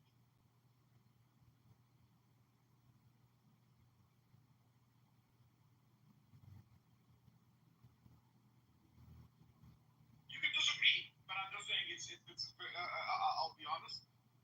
I like these discussions because it's very, very difficult to disagree. And that's what's really the best of Trillism. Nathan, I just want to say, when you invite your prison philosophers and your dirty trailer park trash people, just know that you. Oh, my bad. No, I was Prison philosophers really good. Invite the prison philosopher. No, I'm just saying. I'm just saying that Nathan must never forget that like these conversations don't necessarily kill him. They don't, not if the right people are having it. But I would only say that the reason that the rock maintains its quote unquote rockness when it's exploded or something is because it's just governed by the laws of physics. And like according to physics, for some reason, like the rock maintains that structure. Now you could say physics, I think you could say like the existence of physics, that physics is constant and doesn't change as far as we know. That's evidence of intelligent design, but I don't think these little rocks. So you're saying the rock is able to perceive and decode the laws of physics and respond to it? Wait. Perceive. You're using these words. Perceive in that. No. I think you have to use these words that are already loaded to fit the concept you guys are trying to paint. But I don't think you can use those words. I don't think you can use perceive because perception is something I think necessitates neurons. Necessitates an observer. Okay, dude, my who could actually take in a meaningful way information or the stimuli that's received. No, that's not perception. And I'm not perception, observation.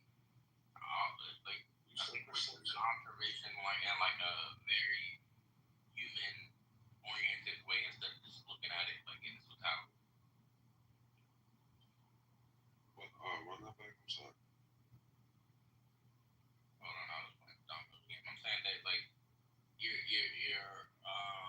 using observation and perception like a very human oriented way instead of like using the words like in its totality without like depending on like human like biases or like it's not biases but yeah, well yeah, I'll go bias.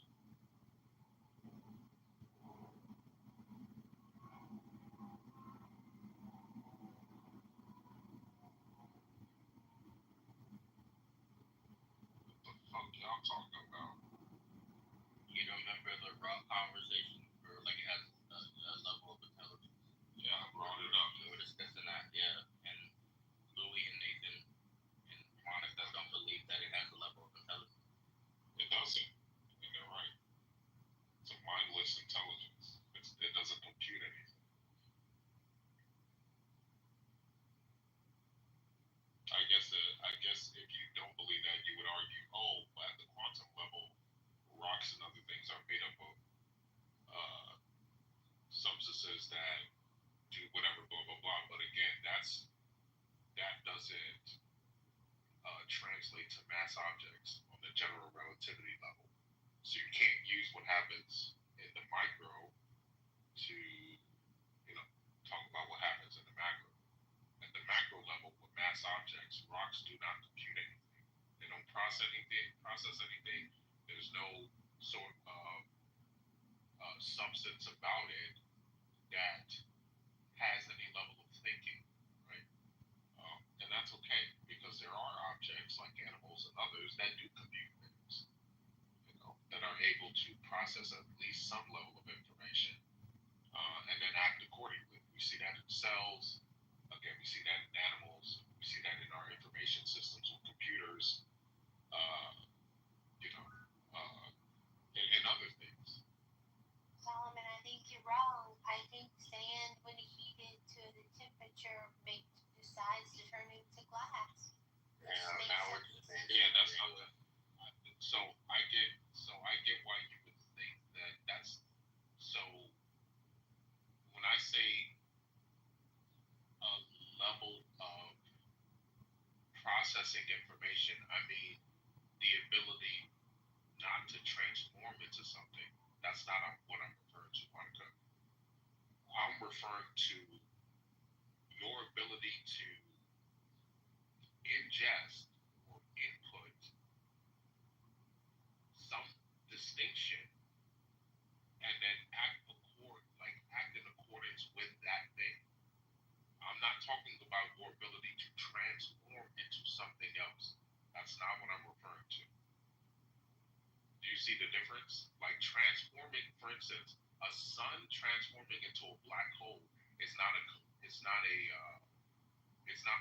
that's not processing information. That's just an inherent ability that it has. I'm talking about when an animal sees a tree or an enemy and the instinct to run, right? That's an input. Enemy, process, compute, run. So that's what I'm referring to when I say a rock doesn't have a level of intelligence or an ability to compute. I don't know what you're hating on the rock so much. He's a multi-talented actor, athlete, wrestler. Not too much hate on him. Let me say one more thing. If you think a rock has intelligence, you are a rock. No, bro. Let me say one more thing. You're not understanding it, man, right? And this is like where like the human biases come in. Where I'm not saying that it has intelligence on the same level as humans, right? I'm saying if you break it down like intelligence is like the most basic form, and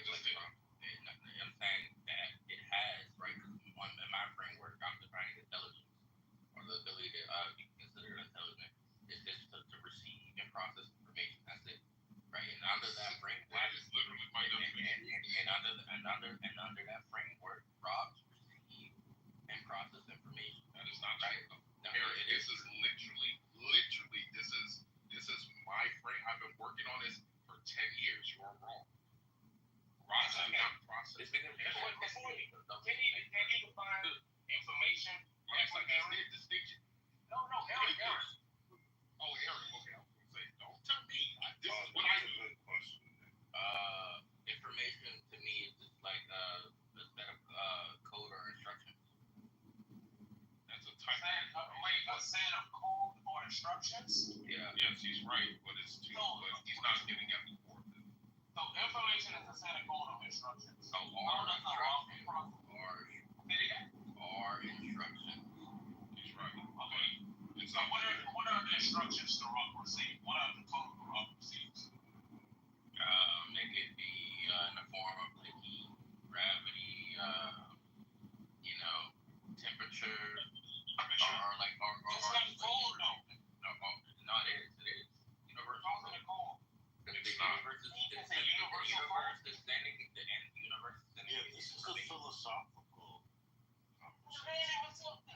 He said heat. It's cold. He doesn't know Yes, cold. it is. Energy is cold. What are you talking about? No, it's not. So again, you're complaining. I get Eric. I do understand why you're saying what you're saying, but you're making it's a category here. You're simply making a category here. It is the case that there's a transforming of the format that is certain elements, but you're conflating that with algorithms or instructions that something can input. When when you heat up a rock and it turns into lava or a molten substance, that's not it receiving information and saying, okay, now I'm going to turn into lava. No, it's an automatic transform or something that happens based on the condition. You're conflating that. Hold on, Eric. You're conflating that. No, I'm not. You're right that I'm complaining. I didn't say that it decides to turn into something. I never said that. I'm saying that one sees the information follows the information.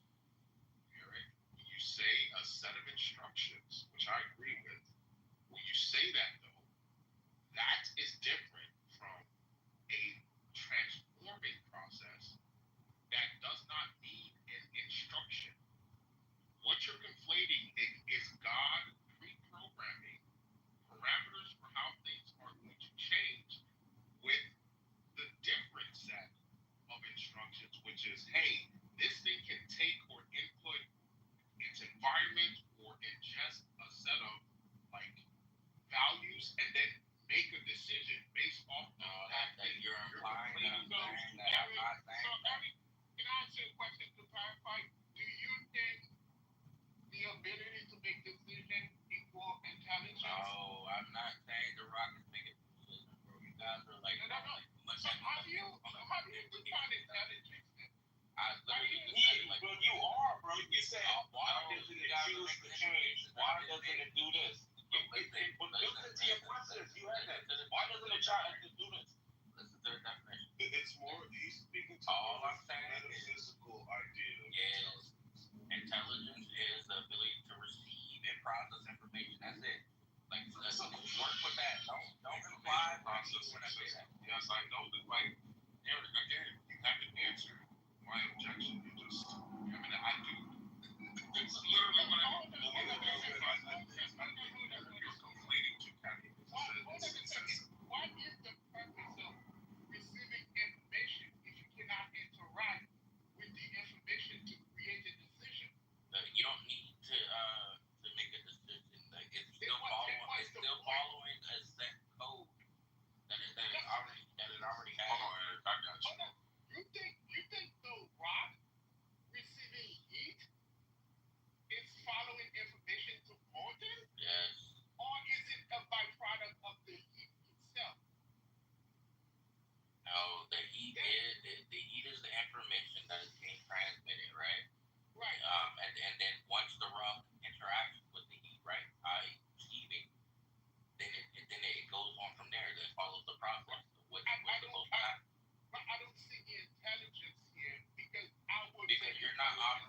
within my framework. You're operating within your own established So you made up a framework. No, I didn't. That's only one university. No, this is an established framework. Perspective. It's more of a metaphysical. No, like look up. Look at our. It's not even metaphysical, bro. This is just. Because I'm trying to understand. Okay, so interacting with something is intelligence. I'm trying to simplify this so I can understand where Eric is coming from. Is the mere interaction between two subject intelligence? Yes, it's a level of intelligence. Oh yeah, I agree with you. Yeah, it's the lowest level. It's zero intelligence. And this is like what they're doing, man, is they're trivializing the word intelligent. Everything is intelligent at this point. Exactly. No. Everything has an intelligence level. Yeah, everything is intelligent. No, I didn't say that. I said No, you did say that. You just said that. The word is level. The problem is Eric is making the mistake of thinking there's not a zero intelligence level. What he's trying to say is a rock turning into is at least 0.1 or above zero. And we're all arguing no, that is zero. There's zero intelligence when it comes to a rock. So you're putting intelligence on the spectrum. Oh, yo. Yes, man. There's zero all the way up to God. There's zero intelligence all the way up to infinity intelligence, which God sits at the top, and then a rock sits at the bottom. Does that make sense? Okay, now I mean, Okay, so you're talking on a scale. on the spectrum. I told you, this is literally my. I mean, I think I'm that point. I'm that point. You and Eric have reconciled the difference because now Eric will be right to say that a rock has intelligence. But it's zero. But it's zero, man. Just to make sure. If it's zero, then it doesn't have any intelligence. Correct. I agree. We're on the same page. So everyone's disagreeing with Eric then. Yes, exactly. That's fine, right? Just look up. We had left Eric out there to get jumped. That's kind of fucked up. Nah, but look, listen. I didn't know. Huey wasn't in it. Huey was just helping on Eric. No, I didn't need that. I didn't. You was giving a little friendly talk. Nathan, when I first met Huey, I had this conversation with you. I had this with him. When I first met him, I had this conversation with him. No, but hear me out though, Matt, because Matt, you guys are understanding. You think this is my framework. No, this is already an established framework, right? Just look up, what is it, panpsychism, right? By, Alfred Northrup, Whitehead. But no, listen, Eric. So, like, if you read up on that, you'll understand the framework that I'm Yeah, he's wrong. Eric, I've read up on the And I'm going to be honest, though, but that's the thing that we do, right? We can Alfred just Northrup, repeat Whitehead. but I don't think repeating terrible information doesn't make you right. It's just that you're repeating bad information. I'm not saying no, nothing is right, listen, bro. I hear you, but I think the theory can be wrong. I know, that's why the theory. Intelligence is I have a theory too. we should Okay, but like, why are you implying that I said that? we should. No, I'm not saying that, but I think we should be able to do this. Somebody to raise these fucking ideas that people have. You know, people thought that about Einstein as well. That's like a dumb argument. Because you think that it's not. Trust me, bro. People thought that about Einstein. Hey guys. I got some crazy shit in my head. I'm also writing They thought that all about it when they said the Earth wasn't flat. They thought he was crazy. When they said the universe, the Earth isn't in the middle, people thought he was crazy. You're right. It's hard to say that we just did things that aren't like common sense. I'm talking to Matt. I saw it says panpsychism is the view that consciousness or mind-like qualities are fundamental and ubiquitous in the universe. It doesn't say everything is conscious like a human, but that everything has some degree of subjective experience, awareness, or even rocks, electrons, or atoms. Alfred North Whitehead is a British philosopher and mathematician, developed a metaphysical system called process philosophy. His version of panpsychism is rooted in that. Here are the key ideas from one. Reality is not made of both things.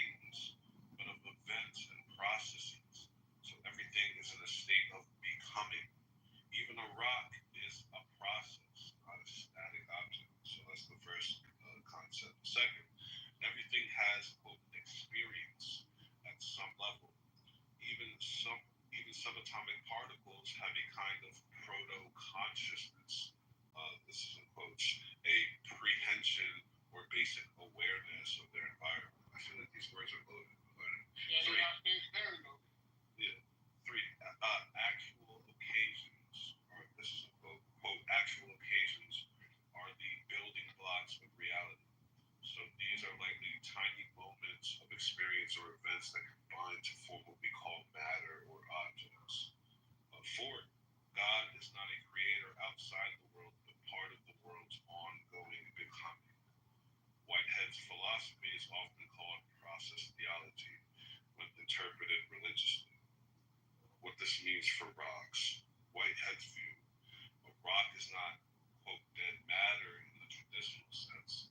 It's a society of actual occasions, a structured bundle of microprocesses, each with some degree of responsiveness.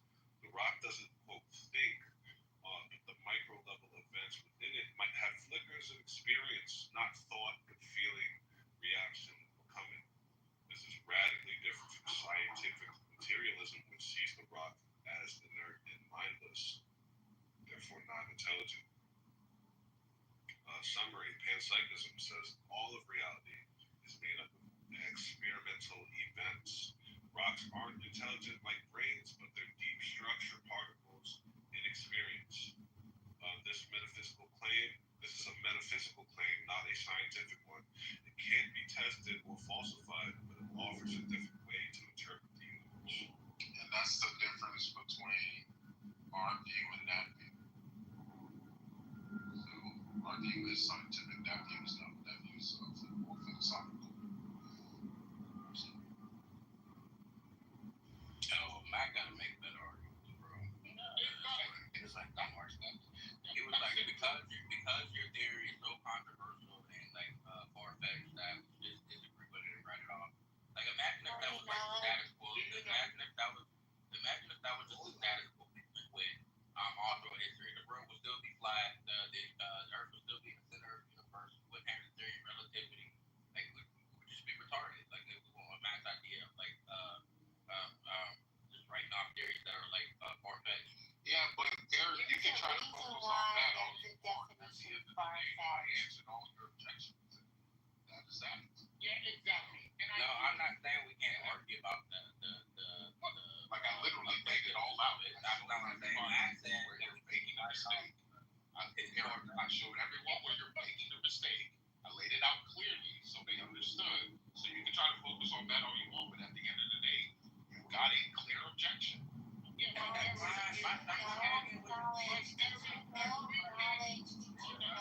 Knowledge, did you know that when a rock is under enough pressure to break it, it just decides to break into smaller rocks? I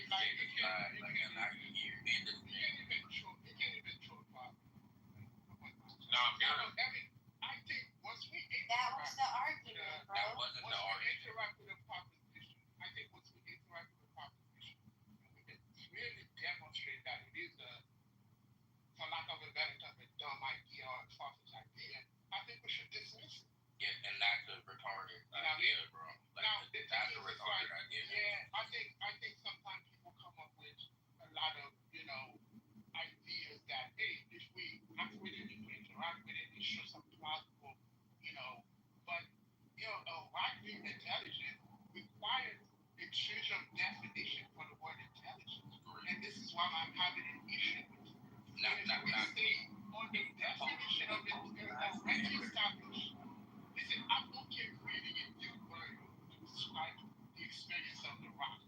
But once we start taking already established definition and we change it to make it fit our, wild imagination, That's kind of what I was saying earlier. right? And the thing is, this is That's like the same thing that happens with all the other theories. This is not on the planet, bro. What are we talking about? Not necessarily, right?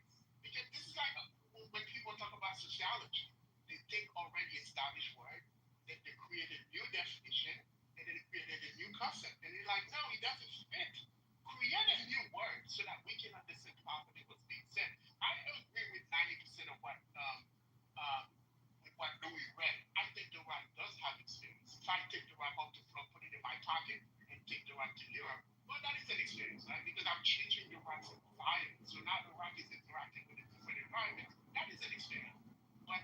not even evidence. A rock is interacting with a new environment. The rock's not doing anything. Oh my God. That's not interacting with anything. Are out of their depth in certain conversations. It's ridiculous. You guys are bullshitting. Y'all are bullshit artists, and y'all practicing your bullshit on us. I don't think it's that deep. I just think it's a different kind of conversation. I think there is credence that I'm not. Like when I'm reading, it says that it can't be falsified. So like this is ultimately just a philosophical conversation, and like I think like I agree. Like I didn't.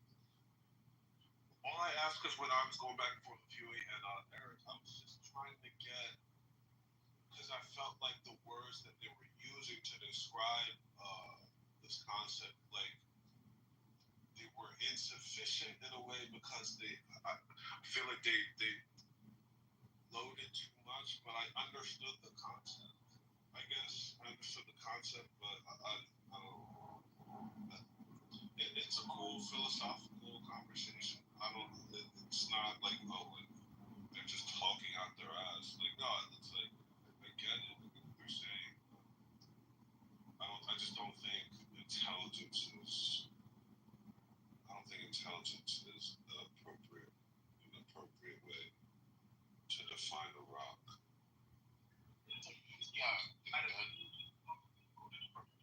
I just want to say, from my perspective, I felt like what I was doing was unloading certain terms, because what I'm trying to point out is how loaded some of your terminology necessarily is. And when I point this out, everybody rejects it. Like when I point out that, like, oh, you're saying that a rock doesn't think, or X, Y, and Z, or can't make decisions. You're pointing to an agentic nature, right? And you've actually loaded that, and it's like a prior that you approach the question with. Like, but you don't realize how loaded it is to ask such a question in response to what we're saying. And what I'm saying is I'm taking like a reductivist view of like the semantics here, because Matt, I understand your objections. You believe in definitions and hard constraints on certain words, and that should be able to give us the full semantic overlay. What I'm saying is it's actually not insufficient. Like a definition of a thing is not necessarily the same as the meaning of the thing itself, right? And if you can understand that distinction, you can understand why conversations like this are nearly endless, and why they can be really fulfilling deep philosophical pursuits. So Louis, I'm saying I'm trying to offload, right, not load terminologies. Like that's literally the opposite of what I'm doing. I'm trying to offload what you mean when you say intelligence, for example. That's what or information or process, right? I'm offloading that. I'm not actually loading it, right? Most people are responding with a loaded presuppositional understanding. Well, I mean, at the end of the day, though, if you're trying to correlate what you believe to reality, at some point in time, they have to converge or mesh or actually line up with what you're expressing. So they're absolutely in the right to ask for it. If you're going to say something that's quote unquote intelligent, to ask for that to correlate with reality. And saying a rock has intelligence, that doesn't correlate. So I think we also have to be honest about that. In my anime, rocks are sentient. Monica, so it's funny you bring that up. Wait, hold on.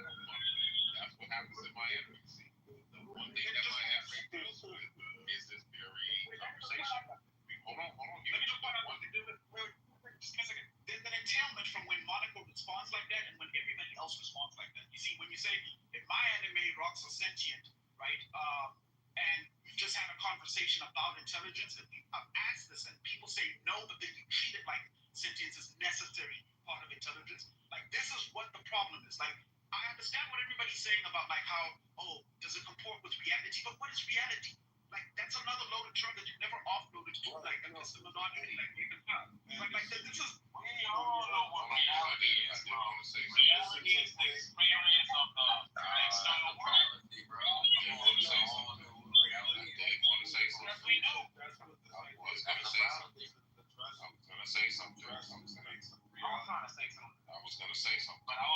But I know King was trying to say something. So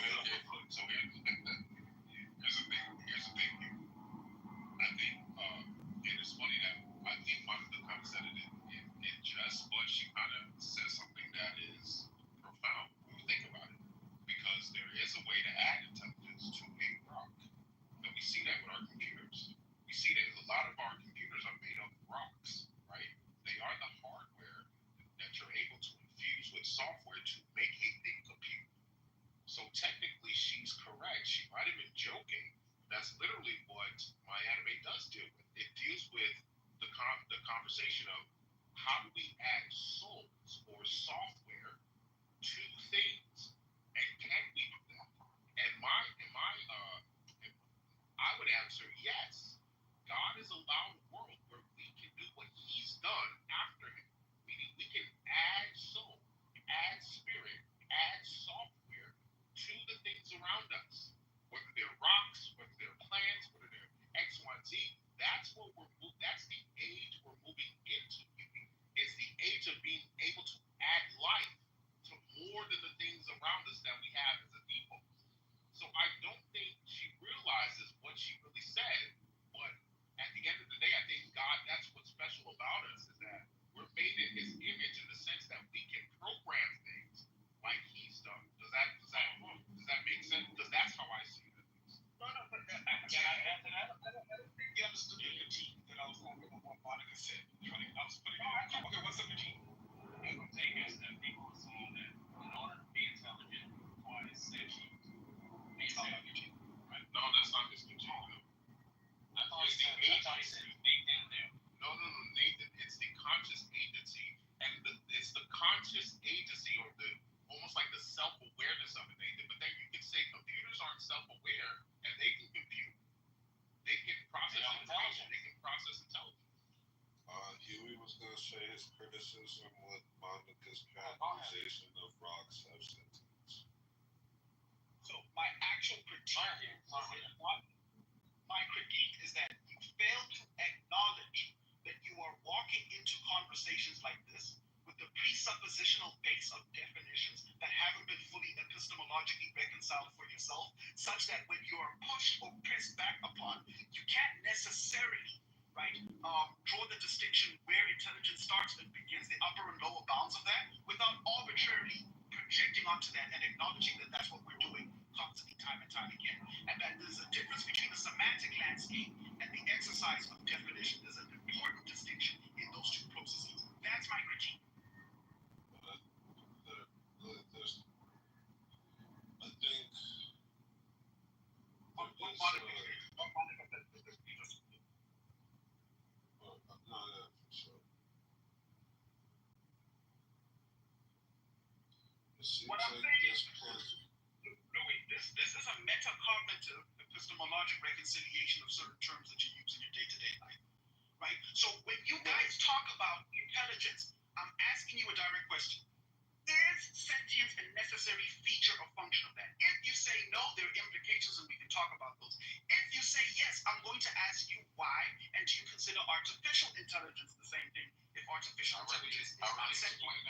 That's literally what I just talked about. You always said no, that wasn't his critique, and I just said the same thing. And you just You said did not say the same thing. No, you did say the same thing.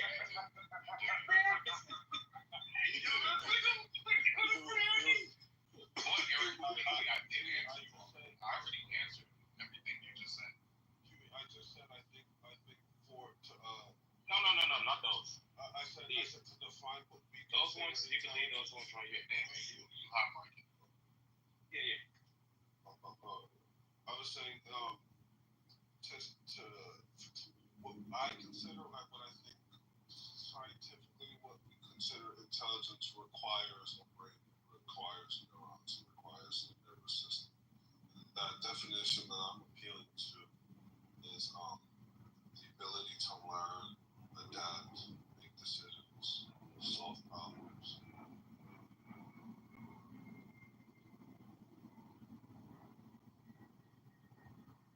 That's what I would consider intelligence. I would have to disagree with you. So what would you call intelligence? It's just an information processing system. That way you capture every level. Because when you put it like that, it's almost like you confine it only to a specific subset of reality rather than the phenomenon that's happening in all reality. So I think but Louis, what I would say is that I don't even know if I can agree or disagree with you because you've introduced loaded terms. And this is why I was saying what I'm doing is trying to also. So like okay, so the ability to learn. Okay, again, very loaded. That's why I would say just information processing system. You can't say that that's slow. Anything that can process information.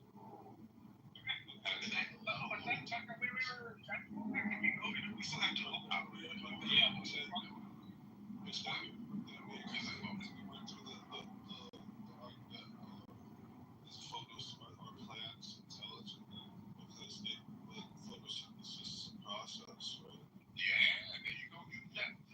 My bad, Louis. Yes, I would argue plants going through. You said photosynthesis, right? Yeah. I would argue yes. They are going through a process. Say it again. They're processing sunlight turning into energy. Correct. And so I would argue it's a low level of intelligence, not a high level. So here's my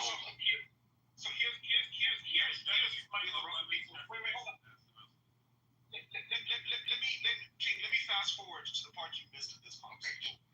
I'm saying reductively, when all is said and done, the fundamental question for me has always been, does energy contain information? And it turns out it does. Io once spoke to an experiment that's done where energy is transferred from one cell to another, and then like there was something about like a directional change. I found that fascinating. But here's the thing: even if you take that experiment aside, the question is, what is transferred when energy is transferred? Right? Is it a matter of capacities, and are capacities in and of themselves informative in any kind of way? If that's the case, and that happens to be the case, I happen to believe that capacities are informative because when energy is transferred from one place to another, capacities, information about capacities is exchanged. And as long as it's informative in any critical sense, information is always exchanged when energy is exchanged. Therefore, okay, when a rock receives energy, responds to it, right, and processes it in such a way that like it changes the fundamental constitution of the rock in some meaningful sense, then it is receiving and processing information, not just energy. Yeah, hold on. Information that goes with information. What is information? Distinction. The energy. Keep going in. It's the energy. It's so information of what? What is information? I just told you it's distinction. They don't know. Huey, keep going. No. What is it? What is information? Define what information is. Because when you say, it's energy, and you conflate energy to be information, what is information? We're both kind of trading. Like, let y'all do that. Let that white boy talk. No. Answer my question, you think. Go ahead. Okay, be quiet then. I'm gonna leave you talk. Let the experts do it. I'm good. Don't ever. Shut up. Go ahead. From you. So that's why I'm not going to move your ass down, bro. Shut up. So, Huey, I want to hear the rest of it, Huey. Here, you mind if I get information? Come on. Yeah, the point I'm making is even the way you describe distinction, I like that. I have no problem with it. Yeah, this is my expertise. I don't know why this is literally my expertise. It's also my expertise. Homology and epistemics is my. But anyway, the point is this. Look, the point that I'm making is this: that if you say it's distinction fundamentally, when it comes down to it, right? When the energy is exchanged from one, I understand. When the energy enters a new system in which a new distinction has to necessarily be carved out as a function of the presence of that energy, right? We're still coming down to an information exchange, however you slice it. So what I'm saying is like the change of state from one point to another is sort of like the demonstration that energy was exchanged, but also information was exchanged, such that the new state is sort of like the resultant of that information exchange. I hear the issue and why. I'm glad that you understand the fundamental, definition of information as distinction.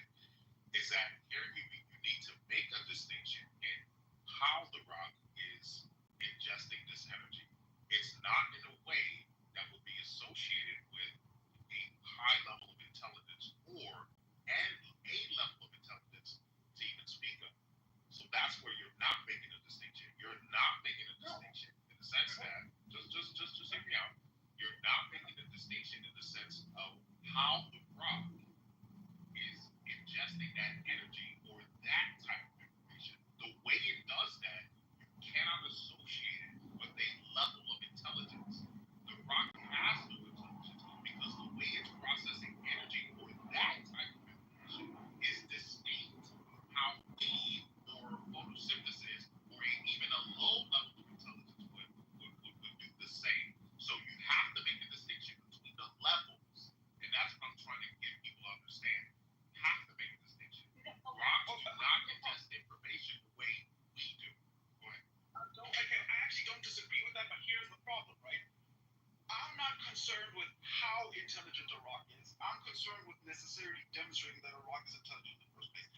this entire discussion's been. So when me, Louis, Eric, and Nathan were going back and forth on this, we're stuck on the part where is it intelligent at all, or is it not intelligent? Period. Like that's the thing we need to reconcile first before we discuss how intelligent it is. And we need to reconcile what do we mean by intelligence, what do we mean by information, what do we mean by state. All of these things, right, are applicable to the nature of the discussion we're having. And the nature of the discussion isn't like the nature of the discussion we're having isn't about definitions, it's about semantics, it's about meaning, which is increasingly difficult.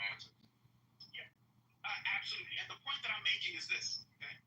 I'm happy to discuss how intelligent rocks are if everyone is willing to concede that rocks are intelligent. Yeah, and I would still have to disagree. Okay, there we go. So that's why it doesn't make sense to discuss how intelligent rocks are.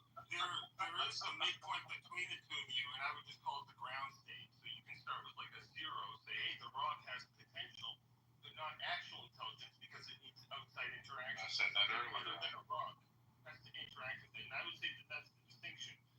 So it has encoded memory. There is information in the rock, and depending on how you interact with it, whatever transforms you perform, however you impart energy on it, you'll be able to extract some of that information or measure some of that information. For example, in my company, in our work, whenever we take a measurement, I'm like, how can we break more symmetries at the same time to extract even more information from simply one measurement? So he's basically speaking to what I said earlier to Monica, the ability to infuse spirit or soul or software into the things around us. That's what IO is speaking to. Our ability to turn around into an intelligence. I understand that. And so IO, my I guess, don't consider this a rebuttal. Consider this an appendage here. Okay? That insofar as the rock is actually a rock and contains information within itself to maintain its constituency to some degree, you have something that's interacting with itself to some degree to remain that thing, right? And insofar as that's happening, the rock is not just simply potential, right? It's not necessarily potential. The first statement that you made and the second one do not necessarily logically follow. Like, it's not necessary for the information to be that which binds the system together. For example, I can write graffiti on a rock, and depending on what kind of camera and what kind of light I shine on it, I can either see that graffiti or not. Right? So that doesn't necessarily have anything to do with the structure. And like the constituents are like, I can't determine deeper than that. So there's information at various measurement scales as well.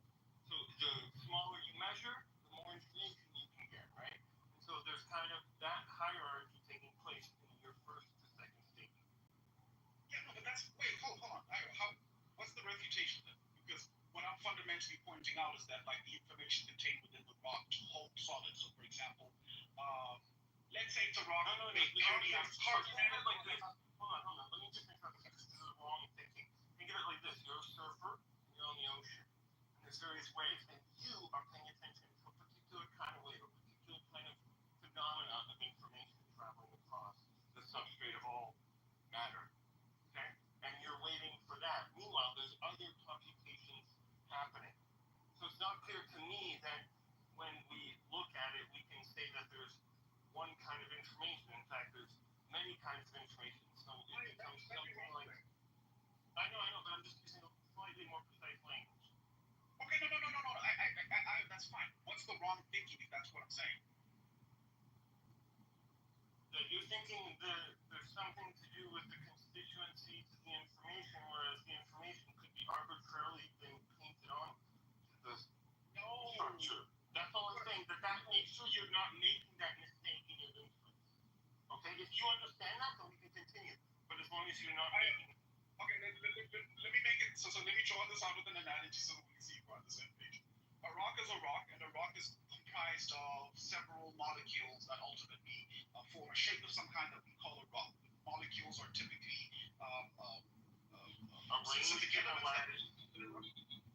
Sure, arranged in a lattice. There's a sort of like property to these things that we've ultimately decided this is what we're just going to fundamentally call a rock. Now, when we see a rock, we don't see all of that shit. Granted,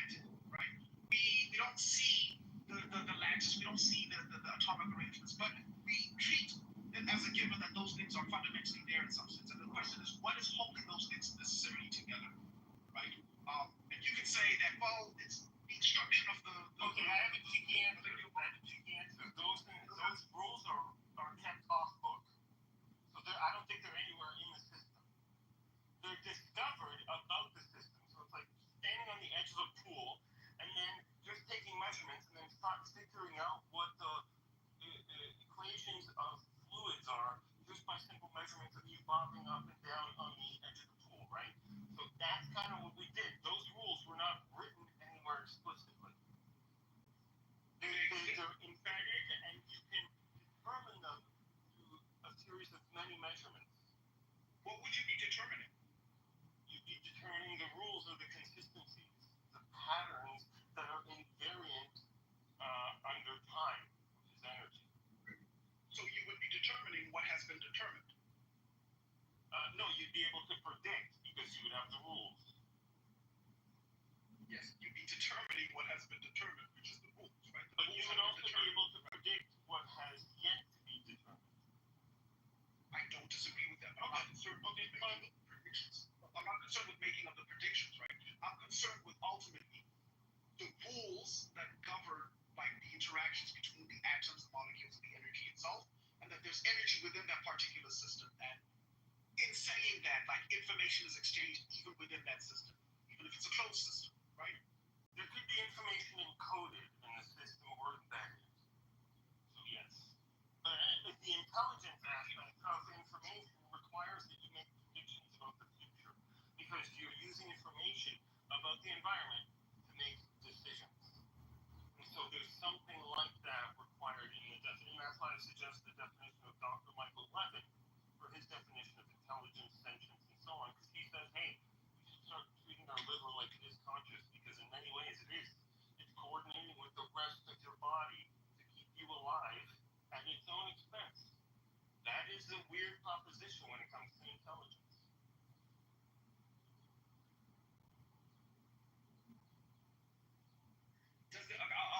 I'll ask a simple question.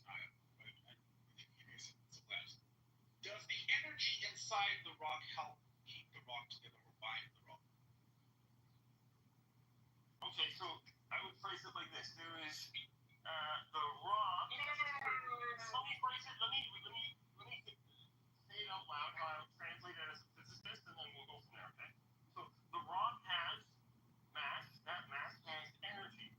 Given the morphology and other properties of the rock, I can determine further not only the mass and energy, but the specific configuration of those within the space.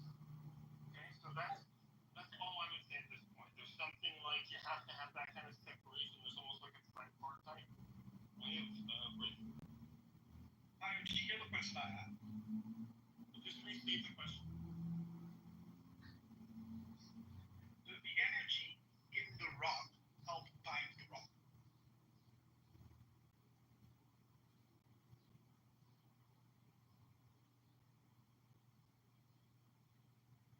Yeah, my wife is like, well, I don't know why you're looking at me for this. And I'm like, I'm struggling to, it's an awkward question. I would say there's, like, the rock is in a stable energy configuration. Like, I'm not a large language model, so I can't really make it that much of a leap. But my thing is, I would just say that it's in a stable energy configuration. And then you could probably make that determination by just measuring this information. So after many measurements, you can come to some sort of degree of that statement, but I need to say that that's the wrong way of phrasing it. At least for a physicist.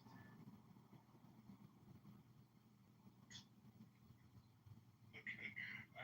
I'm gonna be back in 10 minutes, y'all. So I hope they're gonna give me a run out. Got back in 10 minutes. Give me 10 minutes. So it makes me think, is there any type of rock that is alive? Yes, your computers already told you that one. No, I'm talking about not computers. Well, Wait, computers aren't alive. well, how do you? Wait a minute.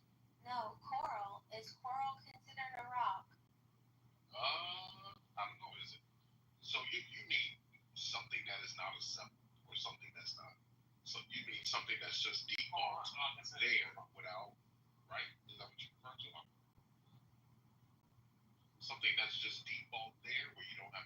assembled, right? Wait, I'm still working on his coral living rock. Okay, no worries. Nathan, were you gonna say something? Not a rock, Monica. You didn't even have to check. It's not a rock. Oh, okay. Oh, that's what you said. Okay, yeah, correct. I didn't think it was a rock. I thought it was land. But you can correct me though. The point is though, Monica, and I also sort of, I don't agree exactly with his wording, but I get the spirit of what he was saying. Rocks have a potential for intelligence, and I would agree with that. Um, but not that they're infused itself, but that you can assemble it or essentially compute it into something that is intelligence. That's what our computers literally are. And they don't have to be sentient or self-aware, although they're getting there. They don't have to be, and they haven't been historically, and yet they still compute, they still calculate, they still encode, they still do a lot of things that are clearly associated with intelligence. So, you know, one thing I would say is that this entire conversation shows, at the very least, we have an old, outdated model of viewing the world, which I call physics, metaphysics, that needs to be changed because it's not allowing us to keep up with the modern day reality, how things actually are. And that's because we're still working with a framework from like, shit, 607, maybe 800 years ago. So, you know, that is the thing that needs to change, and that's essentially what this conversation is about. Thank you. Morning. I was just been listening for a while, and I'm familiar with Alfred North Whitehead to some degree, and I think what Huey was getting at, you know, part of, I think it was Louis reading the definition earlier. He had mentioned kind of like the rock there, but that you had to have the light. The information included a series of events. So Io was addressing it. He was talking about these events of measurement. Right now, North Whitehead is a mathematician also.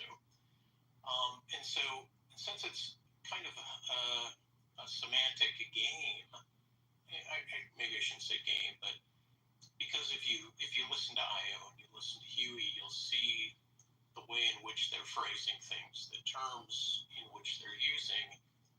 And this is in one manner a type of pushback with the idea that we're able to more appropriately approximate truth because you have to adjust the language that you're using.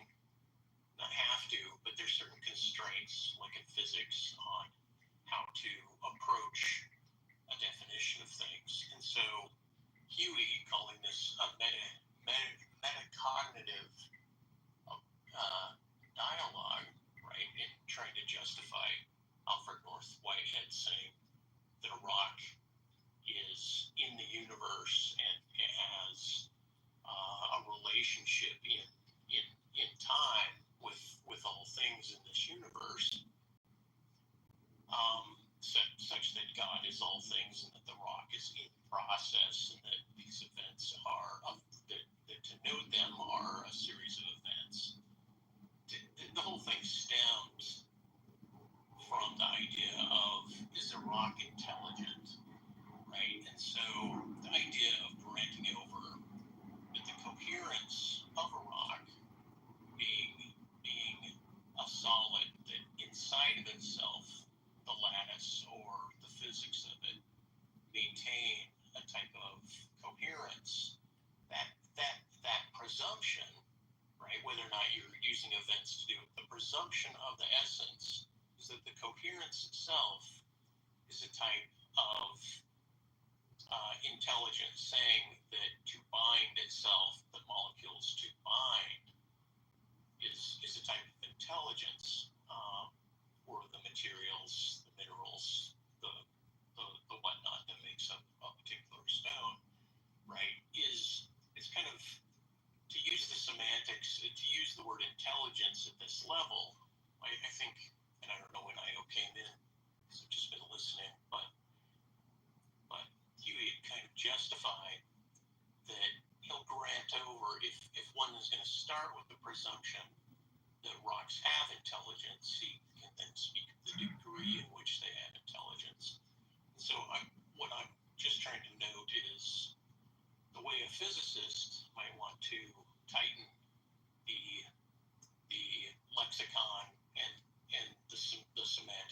they want to phrase it, is for something that kind of is like a hand to glove into what now Alfred North Whitehead was saying, was that it's a way of saying, hey, this is how we're going to frame it, but that the right when I get to my piece de resistance, I gotta focus on what's around here. But the whole idea is that the way in which something is described needs to be very specific if you're doing physics to reach these the practice of the physics is the events, right? So it's already wrapped up within Whitehead's definition. Is what I was trying to say. That's a great point. What you just said is one of the most insanely idiotic things I have ever heard. At no point in your rambling, incoherent response were you even close to anything that could be considered a rational thought. Is that Ferris Bueller? Everyone in this room is now dumber for having listened to this. No point. That's And they actually got it. wasn't hype like that. That's one point of what I said, and this is kind of like, he said that something like, hey, the ability to hold yourself together is something like intelligence, and that's where my disagreement with Huey kind of hinged on. That it wasn't necessarily clear to me how the system was leveraging that information for some end goal, and that's kind of how we tighten up the definition of intelligence. Yeah, and then that brings in the utility function, right? Meaning, if physics is trying to discover what is this going to do, what can it do, what is its makeup, but even the act of wanting a prediction instead of stepping back and saying that your consciousness is exploring an event, and it's these events that make up what Alfred North Whitehead is saying is like a whole configuration of what it means to be alive or not be alive. God, how to phrase it, because I don't have Whitehead's words in front of me, but just the act of trying to discover it is a series of set events. And so once again, that's kind of caught up within, I think, the drive of what Whitehead is saying about what process philosophy is. But I've always had a little bit of difficulty accepting Whitehead because he steps back on categories and because he presumes a panpsychism before he's starting his dialogue. Anyway, coffee time.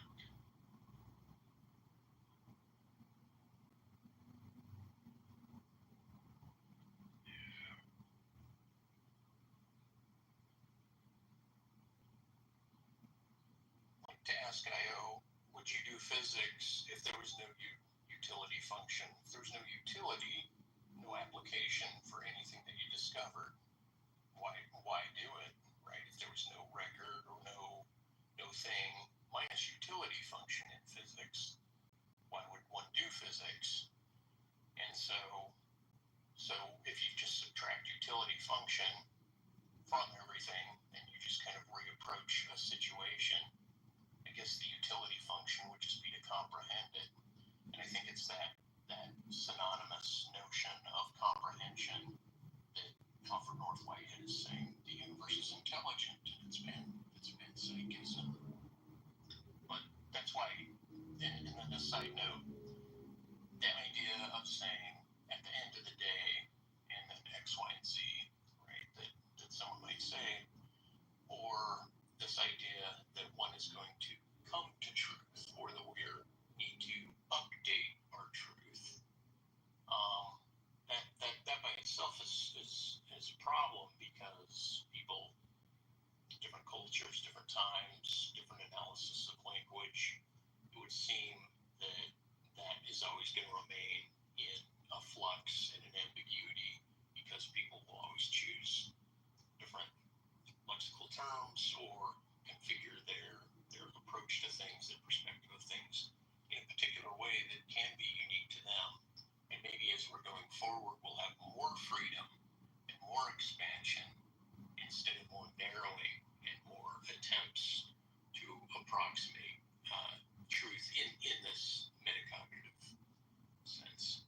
All right, I've lectured enough. Now I'll add a little caveat to that and say further humans becomes even more annoying because, hey, eventually you trade out all your cells. You're doing like mass exchange all the time. So if you are just a pattern that's stable, then you're using atoms to represent yourself, which is even more fucked because that's like, holy shit, there is something like information outside of matter. There's something like structure, and so think of it like a tornado moving through the desert, for example, right? The sand is changing, but the tornado is continuing to go. So when you're talking about information, it's important to remember that information also has something like time slices. Even if it's just deliberation or thought, you're going to require either next frames, things like frames that are roll of cell, or you're going to need to be able to move energy and therefore exchange information. Sometimes energy is, or information exchange is very inefficient, so a lot of it's lost in heat. When things kind of get heated up together, you kind of lose track of where they were and stuff, and then it's like, oh, it's just heat. So for example, I'll give this as an example with my work. It used to be thought that microwaves could only impart heat energy onto cells. Now the change in thinking is something like we can impart resonance on sequences of cells. So if you have the wrong sequence, you're more likely to get cancer now. That's a Yale study that showed that. So that's kind of how thinking of information differently can change the way that you operate. But again, this is just a physicist-centric approach, so there's probably many ways to approach.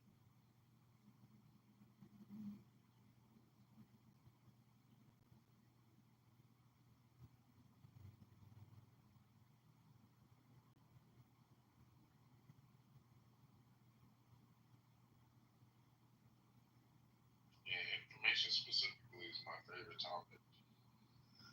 It's always interesting to see how people approach trying to define it. But it is the future. And it will be the basis of replacing the whole metaphysical, physical paradigm in which people like to categorize existence. I think you need to get rid of that. Just use information intelligence and computing, and then introduce levels to make distinctions between certain categories of information. So that's the future.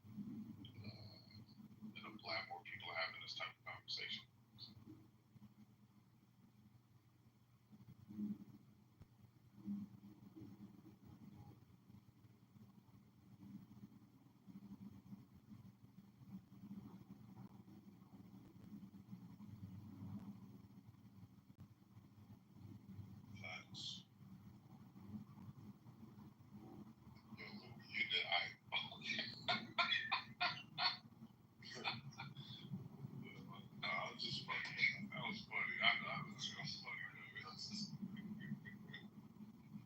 That's what you get, bitch ass nigga. Don't think I forgot what you did last time.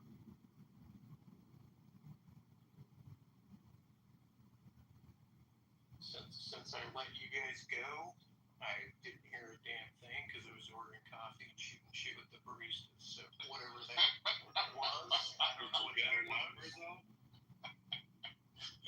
No, but she had my number and she was like, "Get the fuck out of here with that laptop."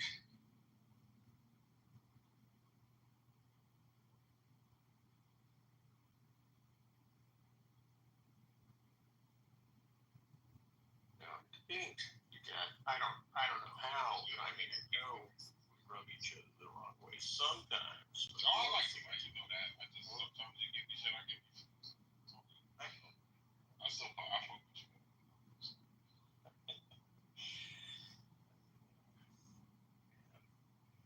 Yeah, and I realized being in this room, right, and I had to come to grips with something I think it was 2 days ago, which was when the room gets heated, I'm so used to the idea that I have to reduce my point and just shortcut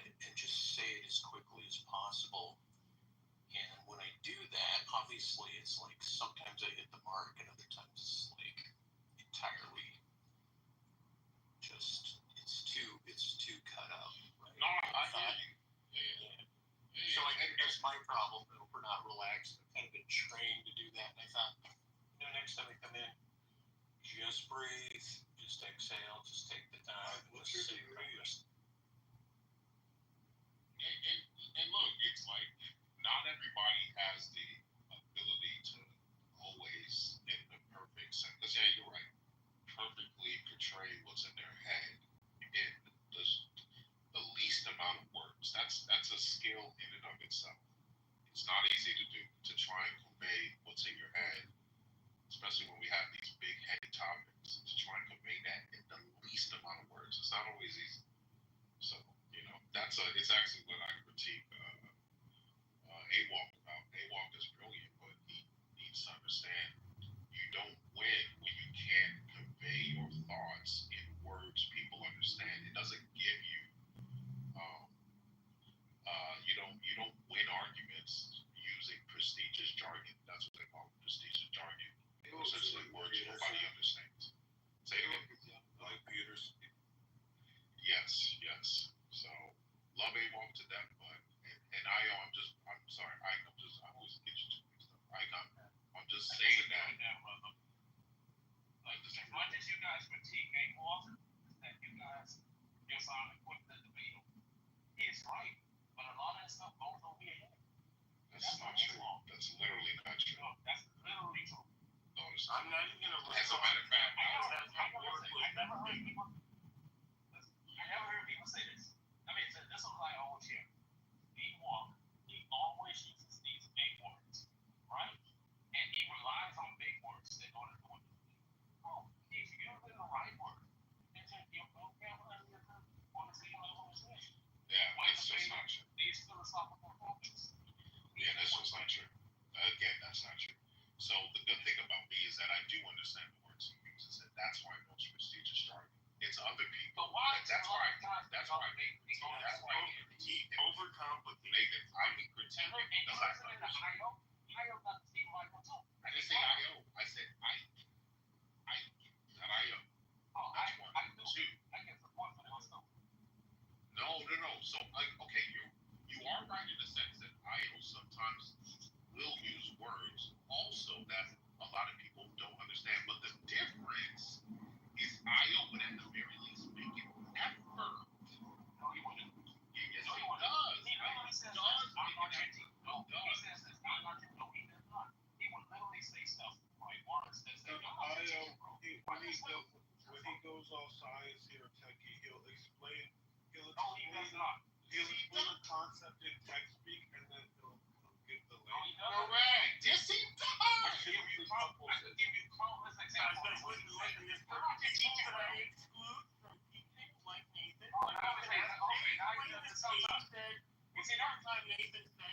You ain't teaching me shit. I'm like, of course. I will remember that. Yes, sir. Thank you. I'll keep that in mind. This is that reminder. This is that reminder that you're going to stay stupid. Someone was You're talking going to about stay stupid. someone was talking about like And so I have that kind of genes and genomes or something like that, right? fully And I also courtyard response was this. attitude. No, you're saying it wrong. What you want to say is this. And it's like, okay, I get what you're saying. But tell me, what did I say that was so different? Well, I'm not here to teach you, bro. I'm not here to get the fuck out of here. You are the dumbest, smartest person here. Well, you know what? I have a team of Now, what I mean by smart, I mean, yeah, what I mean by smart, I mean like, reading lessons. So okay, what I mean by smart is that you're only good at your field. You're only good at your field. You take you outside of your field, basically we're you don't. talking. You have problems on neurodegenerative disease. Stop. Fools. But you can't speak because you don't have your tongue. Remember that. No, I actually lost my tongue. Had reconstructive surgery. Learn how to speak again. And I can still school you. Exactly. Okay. Exactly. Because you talk too much shit. Something important. Let's talk Yo, about. I gotta remind him. So you want to No, Nathan, just trying to get off. Everyone's pay attention. We got you there. You know, I can start fucking sucking AWOC's dick. The fuck up, man. Y'all just mad because he's seen the big wall. He knows.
he's trying to say when I already said I got what he's trying to say and I wanted to respond to it? Well, I think that's your white privilege.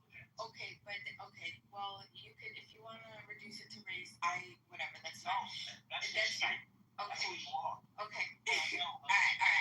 Okay. So wait, but I do have to say this. I think what King is saying, because I have witnessed this too. Ewok is really smart, but he relies on his intelligence to be able to sort of confuse people and have them not really follow and understand him. He also speaks very fast. So yeah, Nathan left. I think what you're talking about, I definitely have identified that. And I think King is one of those people that recognizes that Ewok is smart, but he's not smart enough to understand Ewok, so he can't figure out when Ewok is bullshitting. You know what I'm saying? Right? Pretty much it. You gotta know like both sides of that. And I love A-Walk. I love him. Because I like the 14-year-old version of me. 14 years old, I was like A-Walk. He has the way to go. Well, I agree. A-Walk reduces everything to propositional logic. She's finished. And it was Hold on, he's back. Hold on. He's finished? Alright, I'm back. Yeah, I'm back. Thank you. I said I already, let me just respond to him. Hey, listen, I'm not saying that A-Walk cannot lose a debate, right? Especially on your expertise. I'm not saying that. I'm talking about his debates with you guys when you reduce it down to language. He's not. What he's doing is he's using correct terms. We figured it all out. Oh my God, bro. I never got a chance to respond. We I wanted to figured respond it out. to you on that white slave. We Yes, because I didn't want to be white slave. I didn't. Well, prove if I stopped drawing white women. Someone pointed that out the other day. I thought that was pretty cool. Yeah, okay, can I finish, people? She's hurt because I didn't allow her to ask the question. We figured it out when you left. So we can move. Figure what out? Yeah, shut up. Shut the fuck up. Yeah, shut up. Yeah, so anyways, like I was trying to say before, the white people with their privileged ass wanted to stop me from talking to white about me? Hold on, I gotta put my baby Nathan to sleep. How about this?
stuff.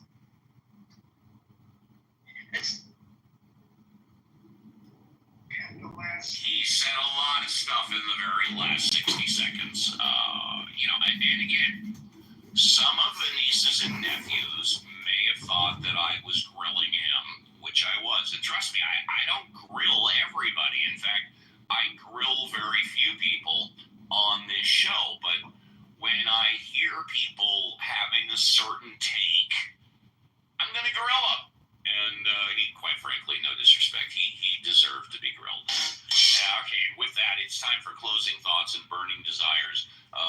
Housekeeping, Mod Squad, don't invite anybody up anymore because we are down to the end. Necro, would you like to say goodbye? Closing thoughts, burning desires. I guess I'll just write what I was going to say in the chat, pretty much, which is that I have 10 fingers. It's a Necro through 16, and it says, I just buried your wet.